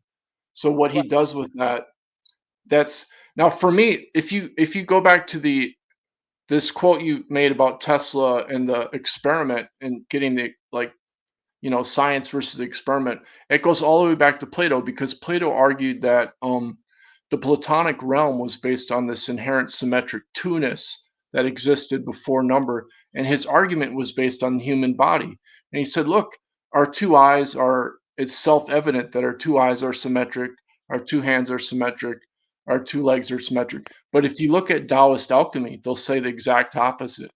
They say the left eye is yin qi and yang shen, the right eye is yang qi and yin shen, and on and on. And it's all complementary opposites. Now there's a guy named Eddie Oceans, and he was a physicist at Stanford Linear Accelerator Center, and he coined this phrase quantum psychology, and he tried to teach it to Carl Pribram. And people have probably heard of Carl Pribram, right? The holographic brain model. He was the first, he promoted that idea, but he couldn't understand non-commutativity. And Eddie Oceans was trying to explain. Eddie Oceans realized the secret of Wing Chun and of what they call Neigong and its internal martial arts is non-commutativity. So essentially, like when you learn the Dirac dance, this essential move, it's you can look that up on YouTube, but in Tai Chi, that's called the silk reeling exercise. And essentially what it means is the outside of your hand is yang, the inside of your hand is yin, your upper body is yang, your lower body is yin. And so when you do this motion, you're putting the yang against the yin of the lower body, and then the yin of the hand against the yang of the upper body. And that's yes. The time you've rotated your hand around and it's done a full 720 degrees, what's happened is the yang and the yin have both existed in the exact same spot at different times, but yet in the exact same space. And so that whole idea where they can exist in the same space, not at the same time, that they do cross that same path. This is where we get that full yin yang chase loop where it never ends, and they're always trying to follow each other, but they never catch up.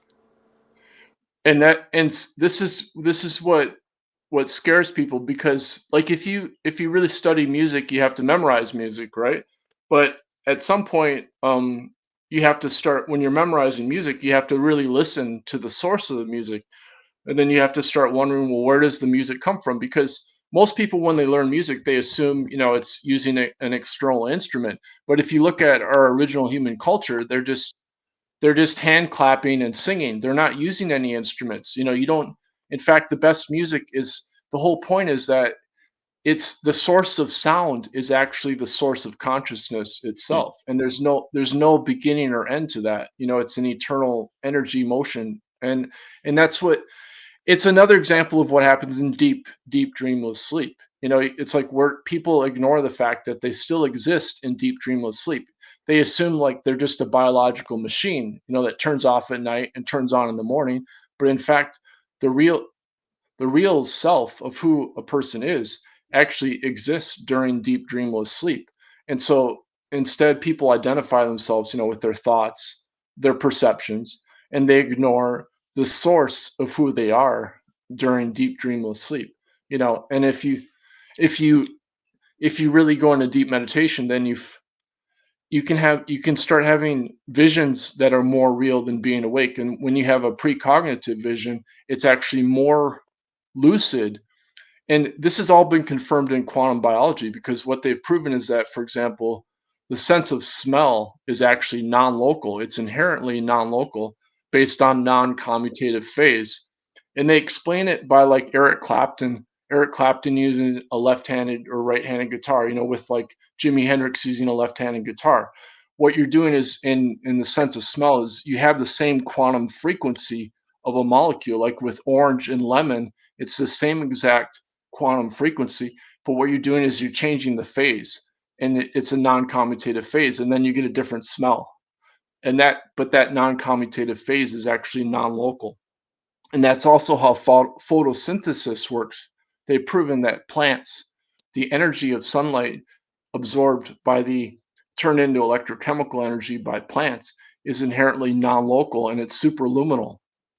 And so this is going on all the time, and you can actually experience that through meditation. You can experience that all your perceptions and senses originate from this ether of energy.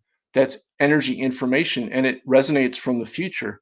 So you can constantly be having visions from the future. Like the more you go into it. Yeah, well, it's true.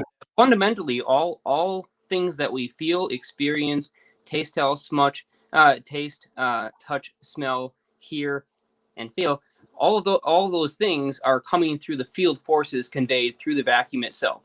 It's not billiard balls. They're coming through the vacuum itself, which means that the medium in which everything that is matter in the three-dimensional world exists must then transfer any interaction it has with other particles that are physical matter through this other medium that has been all but erased. And that was, Einstein's big thing when he first started to work on relativity was he really hated the idea of this aether, because it meant that there was some kind of medium that had lots and lots of different properties, and that made everything real complicated. So he tried to simplify it, because, science used to have this idea of let's simplify everything down to the most basic components so that we can understand it and then go from there. But at some point, that oversimplification got stuck. And I think it's because it's gotten so complicated in our understanding of the universe and added so many details that we've kind of maxed out the human brain capacity to process more, which is now the big push for why physicists are trying to get AI to process this stuff beyond human capacity so that we can move on past it. But you know what AI is going to tell us? Everything in the universe is variable. There are no constants. There are no gauge. There is no such thing as a solid gauge factor, and zero does not frickin' exist. Basil J. Hiley has a great quote from Einstein, and it turns out this physicist in India, B.G. Siddharth, has the same quote, and B.G. Siddharth also focuses on non-commutativity. And it turns out that Einstein, at some point, he realized that the mathematics of Heisenberg was the secret of essentially the ether, and he said that we would have to get rid of the space-time continuum as we know it. And the mathematics of Heisenberg is the non-commutative algebra. That is, and so Basil J. Hiley has that quote, and so does B.G. Siddharth. It's just like a couple sentences from Einstein, and I'm sure that they don't know each other. Maybe they do, but B.G. Siddharth, he predicted the accelerating expansion of the universe, and he should have got the Nobel Prize for that. But he said, because of racism or whatever, because he's from India. But at any rate, His Highness Works doesn't have a name for this. Well, yeah, that's kind of half true, but they do have a department for it. Because they don't have a name for it, they call it weird science and fucking magic. And that's because the rest of the engineers have no idea how this small group of super intuitives that are also engineers can do what they can do with the stuff that they have. They're using common materials. They're using conventional application and power supplies to do things that are quite frankly freaking impossible and looks so close to magic that even Skunkworks doesn't know how to classify it. But they find these people, bring them in. And I think it's pretty fascinating that they call it weird science and fucking magic because they have no idea how else to place it. Wizards. Yeah, I gotta plug in my computer here. So I suppose I should log off because I'm losing. Can you still see me? Yeah, we can still see you. Okay. Thank you for sharing. Yeah. My computer's not plugged in, so I got to plug it in, or I could keep going. But yeah, I mean, Roger Penrose is. I'll just say this is my last point: is that he says that the gravitational the source of life on Earth is from negative entropy, which is also the gravitational potential of the sun, and that originates from frequency. He says that mass originates from frequency due to the De Broglie Einstein relation. We're starting to lose you. No, it looks like your computer has gone. His point is that you got cut out. You're cutting out real because I think you're low power on your computer right now. So his point. Please plug in your computer and continue. The gravitational entropy is the opposite of the entropy of matter, and so all of our technology has tried to see. I just love how this happens. Right, he's getting right into the good stuff. Gravity is the non-communicative nature of matter, and we're talking about the details. And of course, we can't hear anything he's saying because we're getting fractions. Always like that, isn't it? Just so you know, Void, we still can't hear all of your words yet, but let's give that a test as soon as you get that thing plugged in. Yeah, hopefully you're able to. Hold on. It was extremely choppy. All right. There we go. See, now we can hear you perfectly. There we go. Plugging it in. Yeah. Hey guys, I'm gonna dip out and go to bed. This was awesome, super fascinating stuff here tonight, and I'm gonna end it on my channel here. Yeah. I'll end it on yours, and I'll keep it going on mine here, and might also end it on Xirtus's. But yeah, we're ending it on AlienScientist right now, but it shall continue on Crypto Alchemist, which I'm putting in the live chat right now. So before you dash, and let me ask you, Void, do you mind if Jeremy forwards me your email address? I want to send you some of those video clips so you can post them up on your channel for that replication of the experiment. Oh, all right, I'm back. Much love, Jeremy. I'm ending it back. on you right now. Okay, so Void, I was asking, do you mind if Jeremy forwards me your email address so that I can send you some clips of that replication for that experiment you shared? Yeah. I want to send that to Basil J. Hiley. That'd be awesome. Yeah, no problem. Because I want to give you some. Yeah, I want to see what he says to the Coriolis effect. No longer live on your channel, Jeremy. I replaced it with my BurnEye channel now, so live on both my channels. I think Xirtus still for now. I'll check with him if he wants out. Much love and respect, Mr. Reese. We will catch you on the. And right before you go, I've been talking to the Hutchinsons. Are you okay with scheduling next weekend the next crystal battery build episode with the Hutchinsons? There, Jeremy. Either Friday or Saturday. Yeah, we'll see. Yeah, I'd like to. I'll touch base with you on that, and I want to talk more with Matt here, Rife, and get more into that RifeTechnologies stuff too. So that was awesome having him on earlier. I really wish I could. 100%. We will be doing. Before you step away, Jeremy, just before you actually go to bed for the night, please do forward me Void's email address so that we can get in contact and I can send him that stuff. That way no one forgets. Yeah, I'll do that now. Just so Yeah, that it's I'll just my name. CC you both. Matthew is still there, saying 100% Jeremy, and exactly, Matthew. We'll be in touch, and we got to schedule a few of them together. Also, a Science of Sound episode within the next 2 weeks focused on that, and Year of the Coil focused on the agricultural experiments and side of things. And I'm sure we will have Gerald back on that too.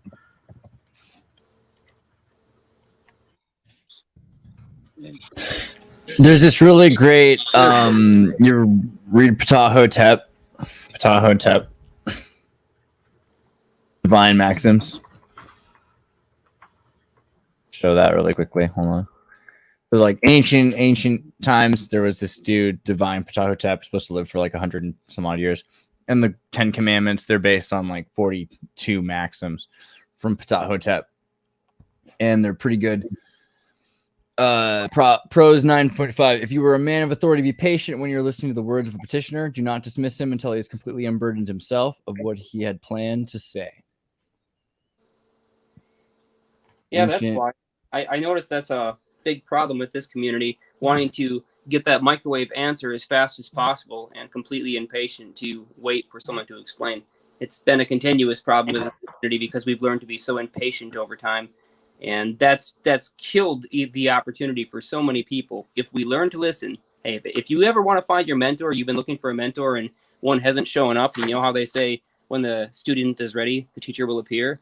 Well, if you haven't found that teacher yet, it might be because you're trying to jump to the conclusion too fast or get there without taking all the necessary steps and going through the struggle. So when you do take the time to slow down and listen to what people are teaching and they want to be heard out, you're going to find that mentor just might appear. I've gotten 8 this year after learning that one skill, and it's probably the most important thing that I have learned almost, I'm going to just say flat out ever. Learning how to listen to people with totally weird other perspectives that you want to scream out, you're crazy, or that can't be right, or that disagrees with everything I know, and just to shut the heck up and allow it to... you gotta take the ride. You gotta ride. You gotta go on the ride. It's especially fine. if you want to have like, if you got one problem, wait till you have 100. You know what I mean? Like you want to go through all the things. Well, yeah, I mean, it's interesting looking back at our linear ways of thinking of stuff. I mean, a lot of it works, some of the math and stuff. Like I don't know about what he was saying about the fifths and that octave spiral and stuff, because it's all like geometry and divisions of like, dividing things up. So I don't quite. I do want to get. I feel bad for Rife. I want to talk with Matt afterwards, and like I feel great that he was super respectful and was chill with the whole thing. But I definitely want to talk with him again, and we're gonna get Rife to go. No, we will be doing at least like 2 episodes a week with Rife. He doesn't know what he's gotten himself. And Nathan could have turned the music math into the science. Nathan was needed for that last part too. I really think he would have been able to weigh in, and it's unfortunate he left.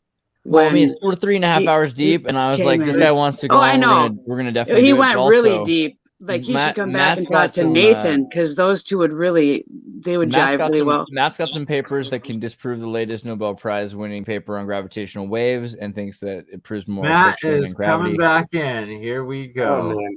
Yeah, I can't do it anymore. No worries, Jerry. I think it's no longer live on your channel. We'll probably be ending it on Xirtus. Alien says we love you. Yeah, I probably have to go to bed. Live on my awesome BurnEye channel. epic stream, guys. I'll see you later. Love, brother. We will see you again soon. Peace. And Rife, especially if you want, like, we can schedule something. Come back if you want right now and keep going. I still want to hear his question. After party. We can keep going. Yeah. We need to schedule the Science of Sound, the Crystal Battery series with the Hutchinsons, which will either be Friday or Saturday. I'm thinking the Science of Sound we can probably do the following week, and a Year of the Coil that is specifically on the testing and setups of over Unity, over Unity or efficiency of it, and then another one strictly on the agricultural sides of it all. Yeah, let's just call it Unity Gain. Yeah, there we go. I like that. Unity gain. That's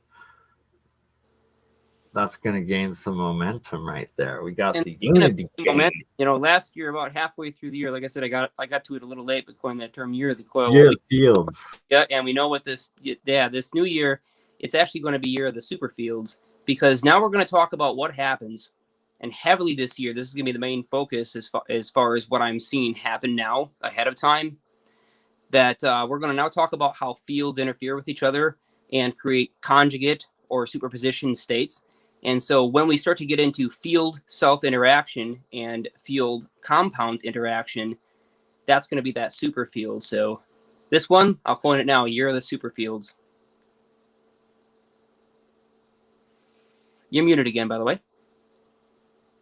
Oh, there we go. I said I like that. I guess Rife's having an issue getting back in, so I'm just going to need a moment to resend him the link. Maybe it changed since the stream ended. No, because it's still live on here.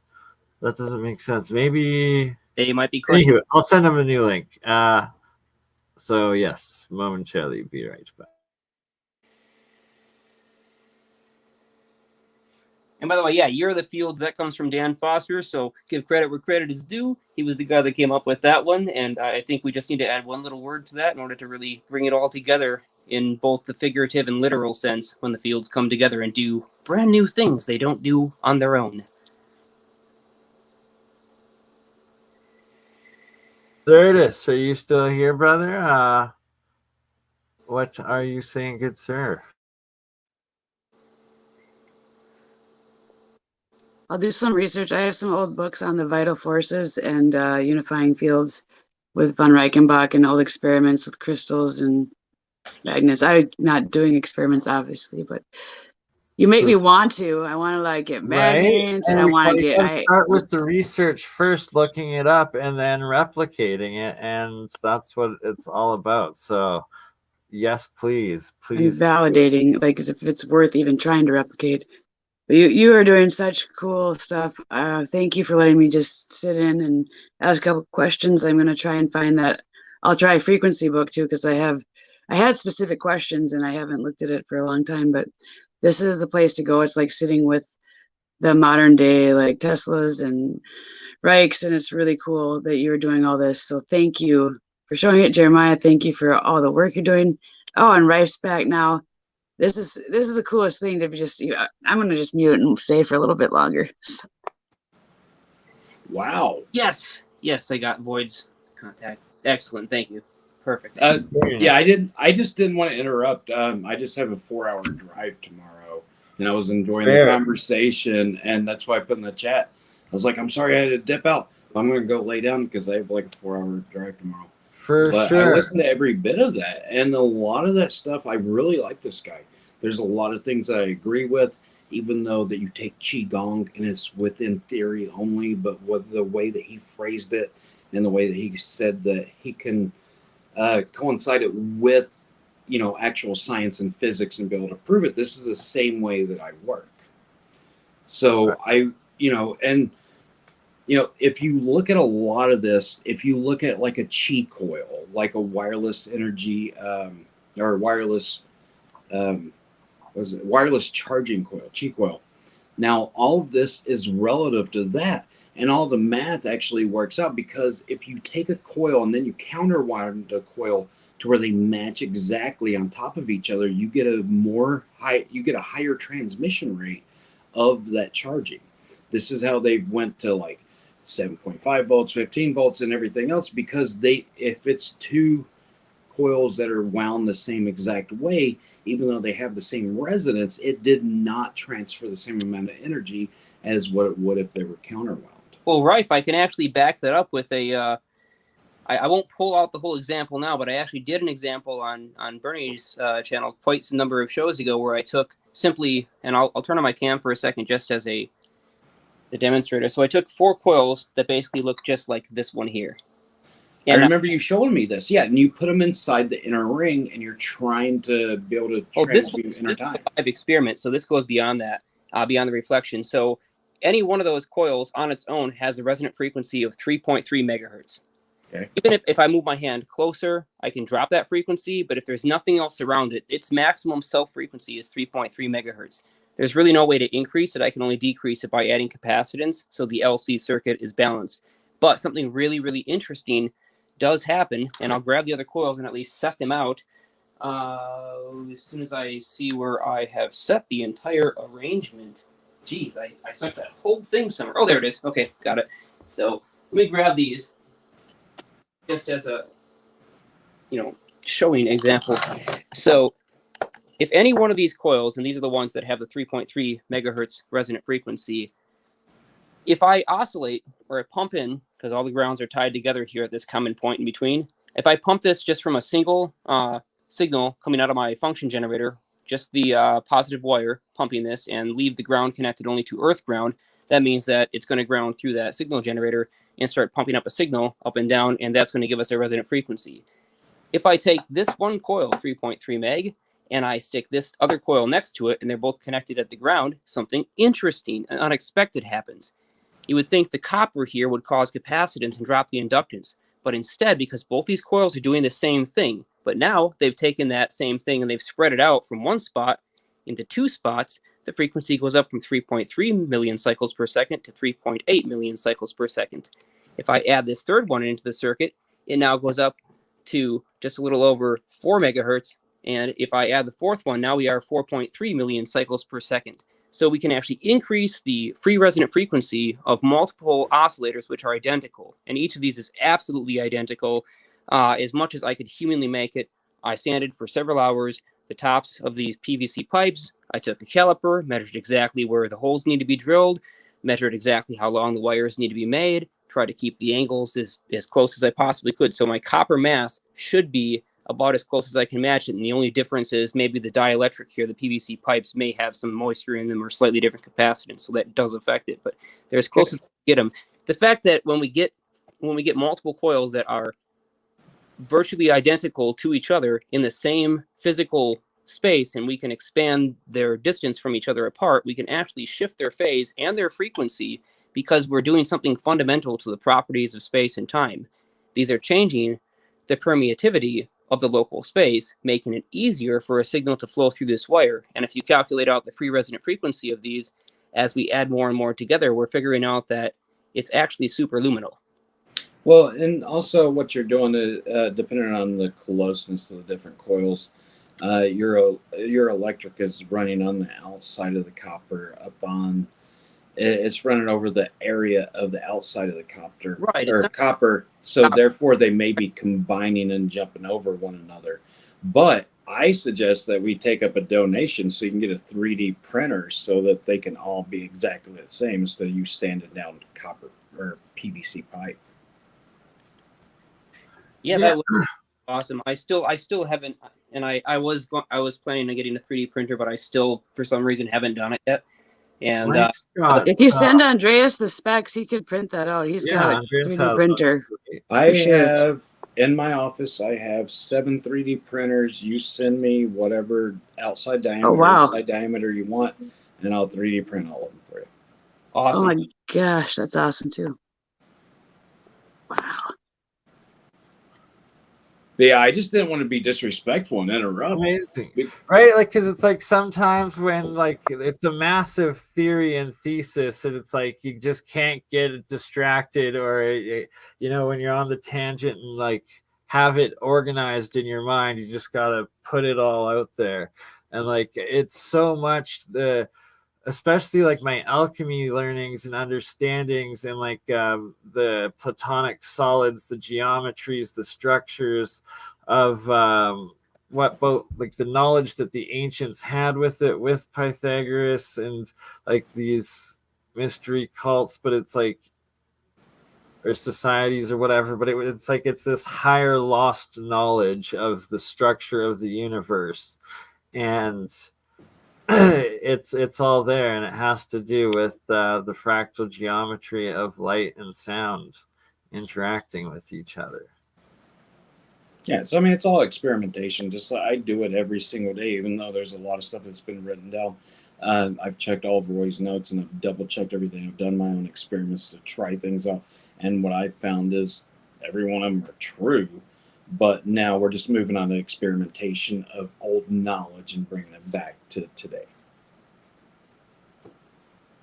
That's amazing. And on the next one, we will have to go deep into the agricultural experiments, like crop yields, all of that sort of testing, because that's something that everybody can do at home with these different technologies that's safe, as opposed to just going off the basis of putting it in these energies into yourself, not knowing what you're doing, the potential harm, as opposed to learning and developing the science on the plants, on the yields, on the agriculture, and applying it for, plenty for all, essentially. Like the scarcity that we put on ourselves, on humanity, is ridiculous. We need to take it back to abundance.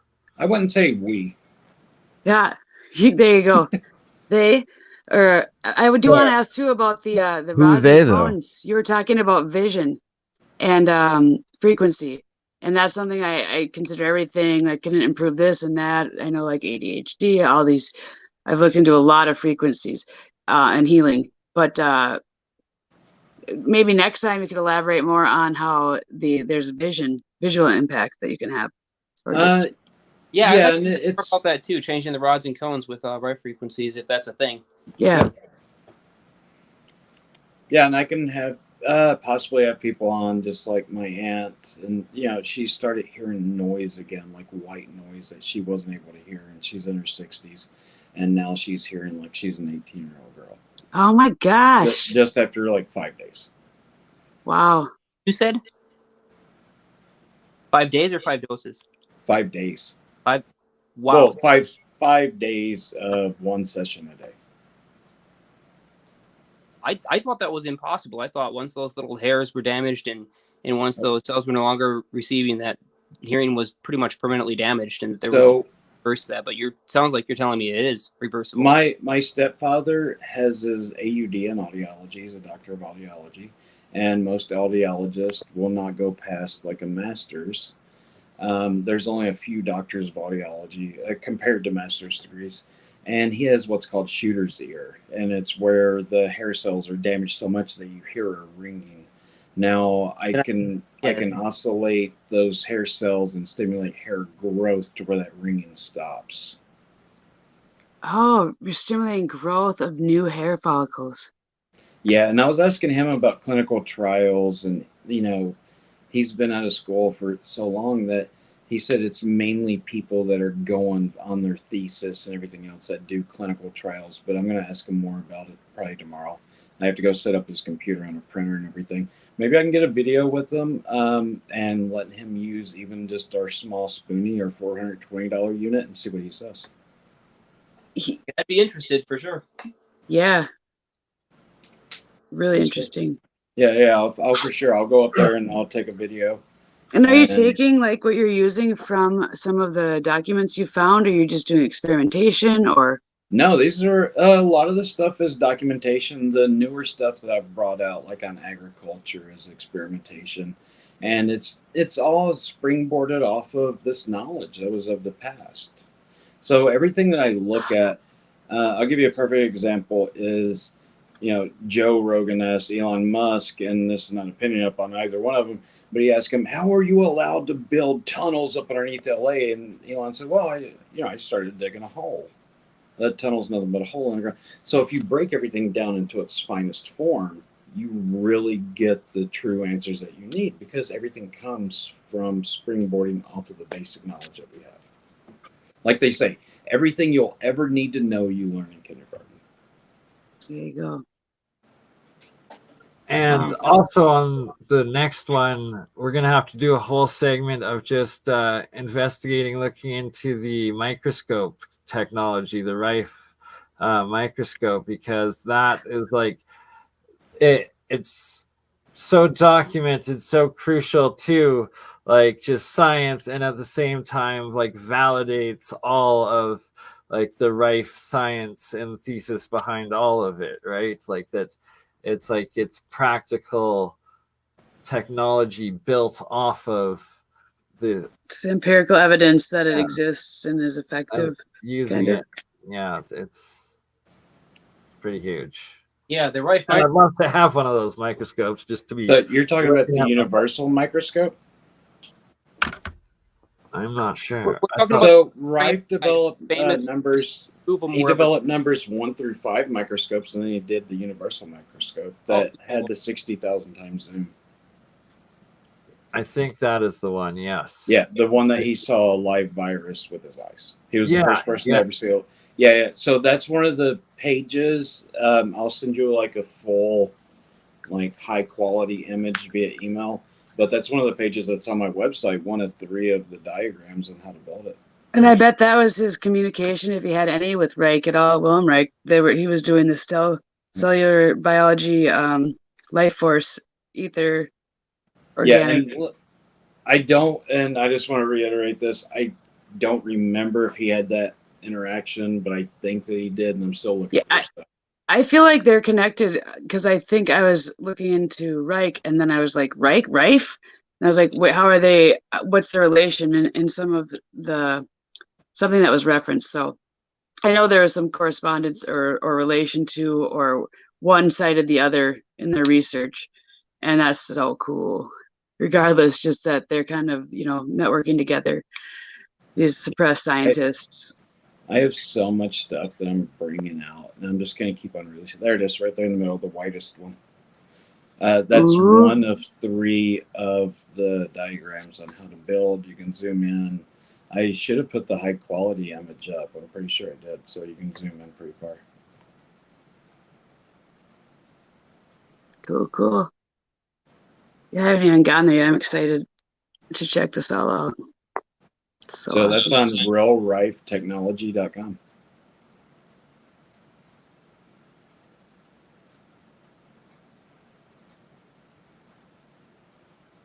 For which I am posting the link in the live chat for everybody that is interested in looking at this. Super incredible, useful stuff. This is amazing. That is what, Thank you, Matt, for sharing this with everybody. Matt, if you do have a higher resolution that you can email me, it would be awesome. And I would get it ready for a future. I want to turn on a machine and see better, just because I press a button and then that'd be sweet. Somebody with fibromyalgia, man, I could probably get her to write a testimonial tomorrow. That would be super cool. But she had fibromyalgia, and I didn't know that fibro actually caused like a hazing of the eyes. And she said, like, after just a couple of minutes of her running it, the haziness on her eyes went away. Yeah. And who knows what type of frequency it's targeting, within that system of function. Maybe I can get Hunter on here one day too, if you guys don't mind. Absolutely. So this is Hunter, your partner here, explaining your device on your website. Yeah, we also did Hunter's wife and I. I hired her as an assistant. First thing, she quit being a registered nurse. She's got a master's in nursing. She quit her business and come over and started working for me. And then I asked Hunter, I was like, man, I can't do this alone. I need a partner. And he shut down his construction company. Like, both of them very successful and everything. And they just shut it down to just walk, with nothing really laid out totally. And, we've just been successful because we work hard every day and we go through everything. So we did a podcast with Dr. Beth Westy, and she's on TikTok as well, though, Dr. Beth Westy. That podcast is going to be coming out in March, and then she said that we can post it to our YouTube channel. I said, well, we'll wait about a week, and then we can drive other people to her too. Nice. Man, Hunter looks really small there. I'm going to have to jump onto him for that. Because I'm 6'1". He's bigger I was like, I don't think that's him, but that's because it's not. It's Hunter. And yes, this is your partner. We definitely would love to have Hunter on sometime. And and his wife, registered nurse. That'd be anybody that's wanting to talk about this. We met Grandma today, and bless you, Grandma, for sparing us your grandson for the day or the evening. Right, that's our Rife. Is that gentleman there the engineer you were talking about that you work with, or is that someone different? This is my business partner. He's not an engineer, but he owned a construction company. But he's explaining, like, he's very highly level trained, like physical combat and everything like that, self-protection, and he's very structured. But this is our gold unit that we show right here. That's the gold. That's the one a step below the royal. Okay, so that's what you were talking about earlier. That's what it looks like. Yeah, we have 4 different levels of units, and it goes like right here's the silver, and the silver comes with 2 coils. You guys probably recognize the coils, so I brought them up, but I've had to tune them and everything else. Yeah, Bernie, get him up on full screen here. You'll notice that these look a lot like the Rodden coils, and they have a similar wrapping pattern. But they are different from the UFO or space coils, because I do have the barrier wire on it, and they're tuned specifically different. A lot of people don't get that, but like electrical engineers or everyone else does. But this is our silver unit that we sell for $776, and it comes in a protective case as well. It's a fancy case. That's the silver one. I didn't see the box, the silver box, or the box. Oh yeah. Sorry, the itself, because you were kind of tiny. Not that one. I mean the actual unit itself. Oh. See that, but you were just a tiny little. So, not the coils. The driver, the generator. So this is a FOSI audio amplifier, and so we have our settings on the top, and we're gonna get some help on that. But this is a model number. Oh, I see. And I understand why you're using that now, because of its built-in Bluetooth functionality along with your app. There you go. And also it's got the power supply on the outside, which helps out a lot, because we're having some issues, and Jeremiah's going to help us out with the feedback loop, because we have the sticker on top, because we're feeding more energy coming back into it. Yeah, that would be me, the Jeremiah that you're talking. Oh, yeah. I'm sorry. I thought it was Andres. You guys sound a little bit alike. Probably. I mean, a bit. Andreas still technically is asleep, but right next to us. So it's more like a dolphin thing, where like half the brain is sleeping and the other half is moving. But yeah, I mean, and I'm gonna send you guys the 5 unit. There's still one more guy I gotta find out who I gotta send the royal unit to. But yeah, you'll get to see this, Jeremiah, and you'll get to understand like how come I have too much energy coming back in, because whenever you switch my royal units over, they're counter-wound to each other, just like the Chi coil that I was talking about. And you can set it outside on just a heavy plasma generated day in the atmosphere, and you can generate electricity, collect electricity from it. Having impedance matching issues with that amp, and looking at the coils and the number of turns that they have very low inductance, and they're also doing very likely field canceling. I'll figure out when I actually check the wiring on them if they are field canceling. But if that's the case, it's gonna change your Q factor quite a bit, and it's gonna force the signal right back in as fast as it comes out. But there is a way to compensate for that, and I'll see. That's what we need, to where we can run the amps without them turning off, because it's just being overloaded pretty much. So I think it's I forget what it is. And you said those were by Filer, or no? What's that? You said those coils were by Filer, or no? By Filer, as in 2 wires wound simultaneously at the same time? No, they're not. So they're differential wire gauges, but you'll see it whenever you see it, or you'll know it whenever you see it. I'm sorry. You'll understand a lot more whenever you see it. I can't really explain it. I'm really no problem. I was just curious about where the impedance mismatch is really rooted in, but I think I see where it's at. Yeah, it's because we're bringing in more energy. We're collecting all of this leaked electricity, and we're collecting it within the coils. So whatever I'm sending out, Anthony, if I'm sending out like say 1 watt, I'm bringing in more than 1 watt back into the amplifier, so it's overloading the amplifier. Right. The problem is that it's direct. The feedback is directly in phase with the output signal, so they're phase canceling. Yep. Then, of course, your amp is seeing a load where you measure it with the meter, and it might look like it's 0.6, 0.7 ohms, and as your frequency goes up, it'll appear higher. But in your case, your amp is seeing that thing as a dead short. Yeah, and I have no idea how to fix it. And it's an extremely hard problem to fix.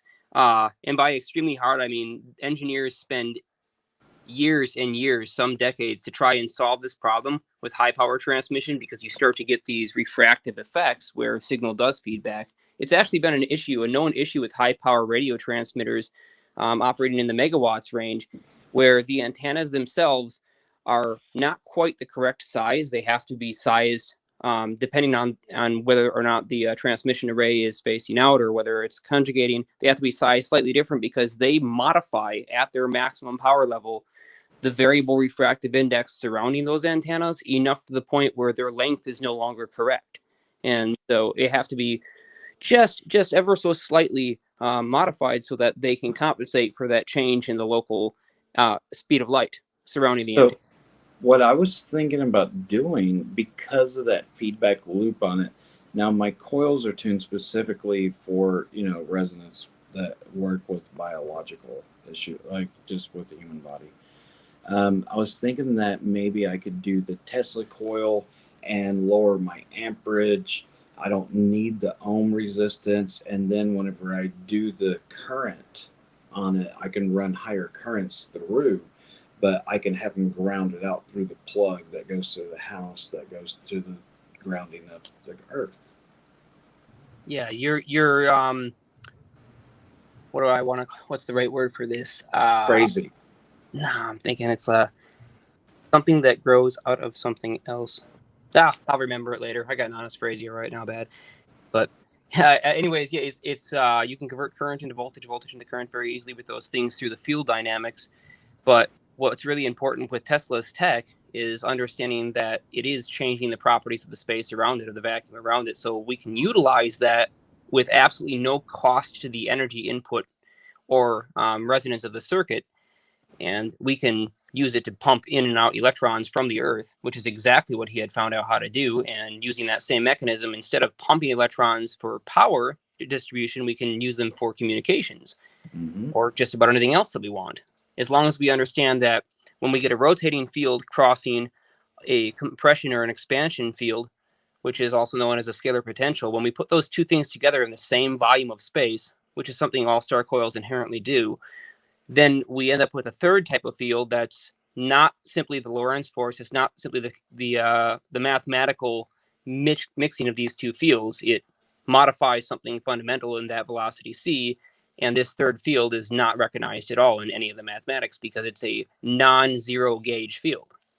I think they don't recognize it for the same exact reason they don't recognize that plasma can go below 40 hertz. They just can't measure it. Well, we can light up a neon bulb with DC, and that's a plasma at 0 hertz. But you can't measure it. As long as it's a frequency at anything other than 0 hertz, it can still be measured. Fran D'Aquino has a series of papers on ultra low frequencies down to 0.001 hertz and below through plasmas to cause gravitational phenomena that don't appear right away. They may take 20 or 30 minutes or more to build up, but after some period of time, they have some kind of a localized effect that is directly correlated with their position in the room and the rest of the matter surrounding them, and they will cause strange anomalies in the weight of objects placed above them. Yes, and that's the way they measure it, because plasma generates standing energy waves. And that's the only way they can do it, because they say, okay, so the atmosphere, you have plasma activity, where's it going to? It's always standing waves. It's always going to be there unless it's positively ionizing air that comes down to the ground. So it's the same principle, what you're talking about, because it affects other things. That's how they measure it. So, but the measurement of actual plasma, from my understanding, I'll send you this guy's thesis paper, and it was like he won some kind of award. He was a professor in Texas, and he was talking about this, and he was talking about that same principle and how they measured because of the effects of things out around it, but they just couldn't measure the actual frequency below 40 hertz on plasma. Does the ultra high and ultra low frequencies, do they interact with each other at all? Is there a repel effect if you have like an ultra high frequency, ultra low? We can't hear either. Do they combine? Is it cumulative? Is it, Cumulative is the right word. You totally nailed it with that. And all frequencies through the same medium will in fact interact with each other, no matter how different they are in their frequency. So if you're talking sound wave to sound wave, it doesn't matter if you're talking ELF sound wave and ultrasonic sound. Yes, they will in fact interact. It's just that those effects might be very difficult to measure because of their extraordinary difference in frequencies. But over time, they compound and build up, like we talked about, that third field, that third coherent outcome that grows from the conditions being changed. I mean, technically, all types of waves that exist anywhere interact with each other, whether they be electromagnetic to acoustic or whether they be mechanical or otherwise. I mean, they're all waves do fundamentally interact with each other because they all exist and have to be carried through the materium, this three-dimensional place that we call reality, and through the aether, which is the underlying fabric or framework on which all materials continuously exist. So yeah, there's some really good function generators on Apple that you can run 3 different frequencies and you can see like the actual frequency that's coming out. Because like I said, if I run positive 2 dB and I run negative 2 dB, it comes out to a flat line. They cancel each other out. This is the way noise canceling headphones work. It hears the outside noise, the ambient noise, and then it plays the exact opposite and it cancels it out. Right, exactly. But when they cancel, they're actually canceled. That's the amazing part. We may no longer be able to detect them, measure them, or hear them, but all of the energy from that compression and expansion still exists. It's just been localized at exactly the spot where the 2 waves cancel out. And this creates something brand new that we really need to play with. I mean, this is like anti-gravity, or I'm saying, like, called it. Yep. If you find the right frequencies. And well, that's the theory, because if you read this paperwork, or the paper that won the Nobel Prize by Gauss or something, I forget his name, in 2017, that they're redefining gravity as in gravitational waves. And they're talking about, if this was actual gravity, then from here to Pluto, it would have to interact instantaneously. Now, a lot of what I think that I can disprove is that if you look at fertilization, or like the sperm release of like coral reefs, right? Now, the coral reefs do not release a sperm on the same day every year. In fact, they could be a month apart every other year, but at the same time, every year, every night, all of the corals release at one time. Now, that's just a proven effect that they can communicate, and they're communicating through electrical energy through the Earth. So if we can do that through the Earth, why can we not do it through space? Because we have radio frequency waves. We know that I could, like where I lived across from the big house at the University of Michigan, I could hear on the radio just a split second what the announcers were saying versus the sound waves that were coming in through my window, because sound waves travel slower through the air. All right. Well, I can answer that question of why is it so difficult to do it through space directly here. Compression, decompression, atmosphere. It's because matter itself, any matter, whether it be gaseous, solid, liquid, or otherwise, is going to act like a conjugation medium, or something in which waves can travel together and then interact with the material that's there. So anytime we have a material, it's going to help mix the waves together, because it's going to have a physical fundamental effect with all the electron valences, the proton spin, the magnetic moment of every single particle. But when we get into the vacuum of space, now we have to deal with the field fabric. And the field fabric is so tiny and so much faster that trying to interact with it requires something brand new that we need to acknowledge, which is how we can fluctuate the physical metrics of permeability and permeativity, or permeability and permeativity at the same time. EMFs do that. And that's a lot harder to do. It involves perfect matching of angles between magnetic and electric fluxes that are radiative so that they actually build up on each other and produce that third wave. So like our the solar pyramid system, alignment and the things that are so concise that they had to deal with this kind of science before. yeah, well, and our solar system is so aligned with each other, just like all the pyramids, what you're talking about, because all the pyramids are up on the ley lines of Earth, which is pretty much Earth's power grid, and our solar system is supposedly more aligned together than what's built within the pyramids, so that instantaneous travel could very well be true. What I look at this paper being that they won the Nobel Prize to proven gravitational waves, it's nothing but theory in its concept, just like what I'm producing. So I should win a Nobel Prize if I can present that. That's why I've got the little laser interferometer to actually show the production and control of gravitational waves, which is of course supposed to be completely impossible without enormous Jupiter mass-sized energies. So Could it have to do with more electromagnetics though, and also? Well, that's what I'm saying. Anytime Yeah. you electric or magnetic field, you end up with a shift in the permeativity or permeability of that local space. But when you mix the both together, you end up with a shift in time or the speed of light. And one thing about EMFs is that's really weird. So if you get like an N42 magnet, Jeremiah, I want you to go ahead and measure the magnetic flux on top of one of my coils at like 33 hertz. And I want you to see like the movement of this magnet. And then I want you to fill a jar full of water that has that magnet in it and watch the movement. It's not going to slow down or speed up very much at all. It's the permeability of that magnetic flux and the EMFs that's making it travel at a higher rate of speed, but less slowed down versus just regular water friction. If your coils do produce any kind of superluminal output or any kind of spatial time compression, my laser interferometer will be able to show us. Can't wait. I don't know if they will or not, but I'd love to see if they do. I mean, that's not necessary at all for the function of what they are built. But if they do, you can rest assured I'll be looking for it. That's one of the first things I wanted to test on that thing, is to see if these coils, if your specific geometries can do it. Because I know of other geometries that can and have. So I am curious to see what you've come up with.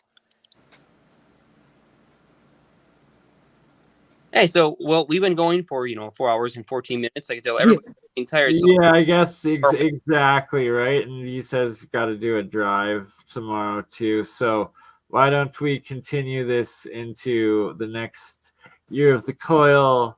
And also I'll be back for the Hutchinson Crystal Battery this weekend, as well as the Science Sound coming up next weekend. Yeah, and Thank you. And oh my gosh. Because wow, this has been incredible. So thank you very much. It's like a dream come true to sit in with these people. And Mr. Rife, you are welcome to join during any of the regular streams. So if you're available, by all means, just come on and we will gladly have you on, good sir. Yeah. Awesome. You guys know how to be in contact. I'll be reaching out to you guys as well. Take it easy, Matt. Thanks for coming on. Been a great conversation, and we will chat very soon. Yeah, thanks, guys. Awesome. All right. Much love, everyone. And one more time, this amazing AI art. Well, before you do that, I will just post, okay. Post a link for the StreamYard in the live chat for any of those late night owls who still want to talk the same technology and the same science. I'll stick around. Okay, awesome. Ask you for 5 minutes to let people in, because I know you're absolutely. We can definitely do that. For the after party, talk some extra science. Anybody want to join? There it is. Love you all. We will see you on the next one.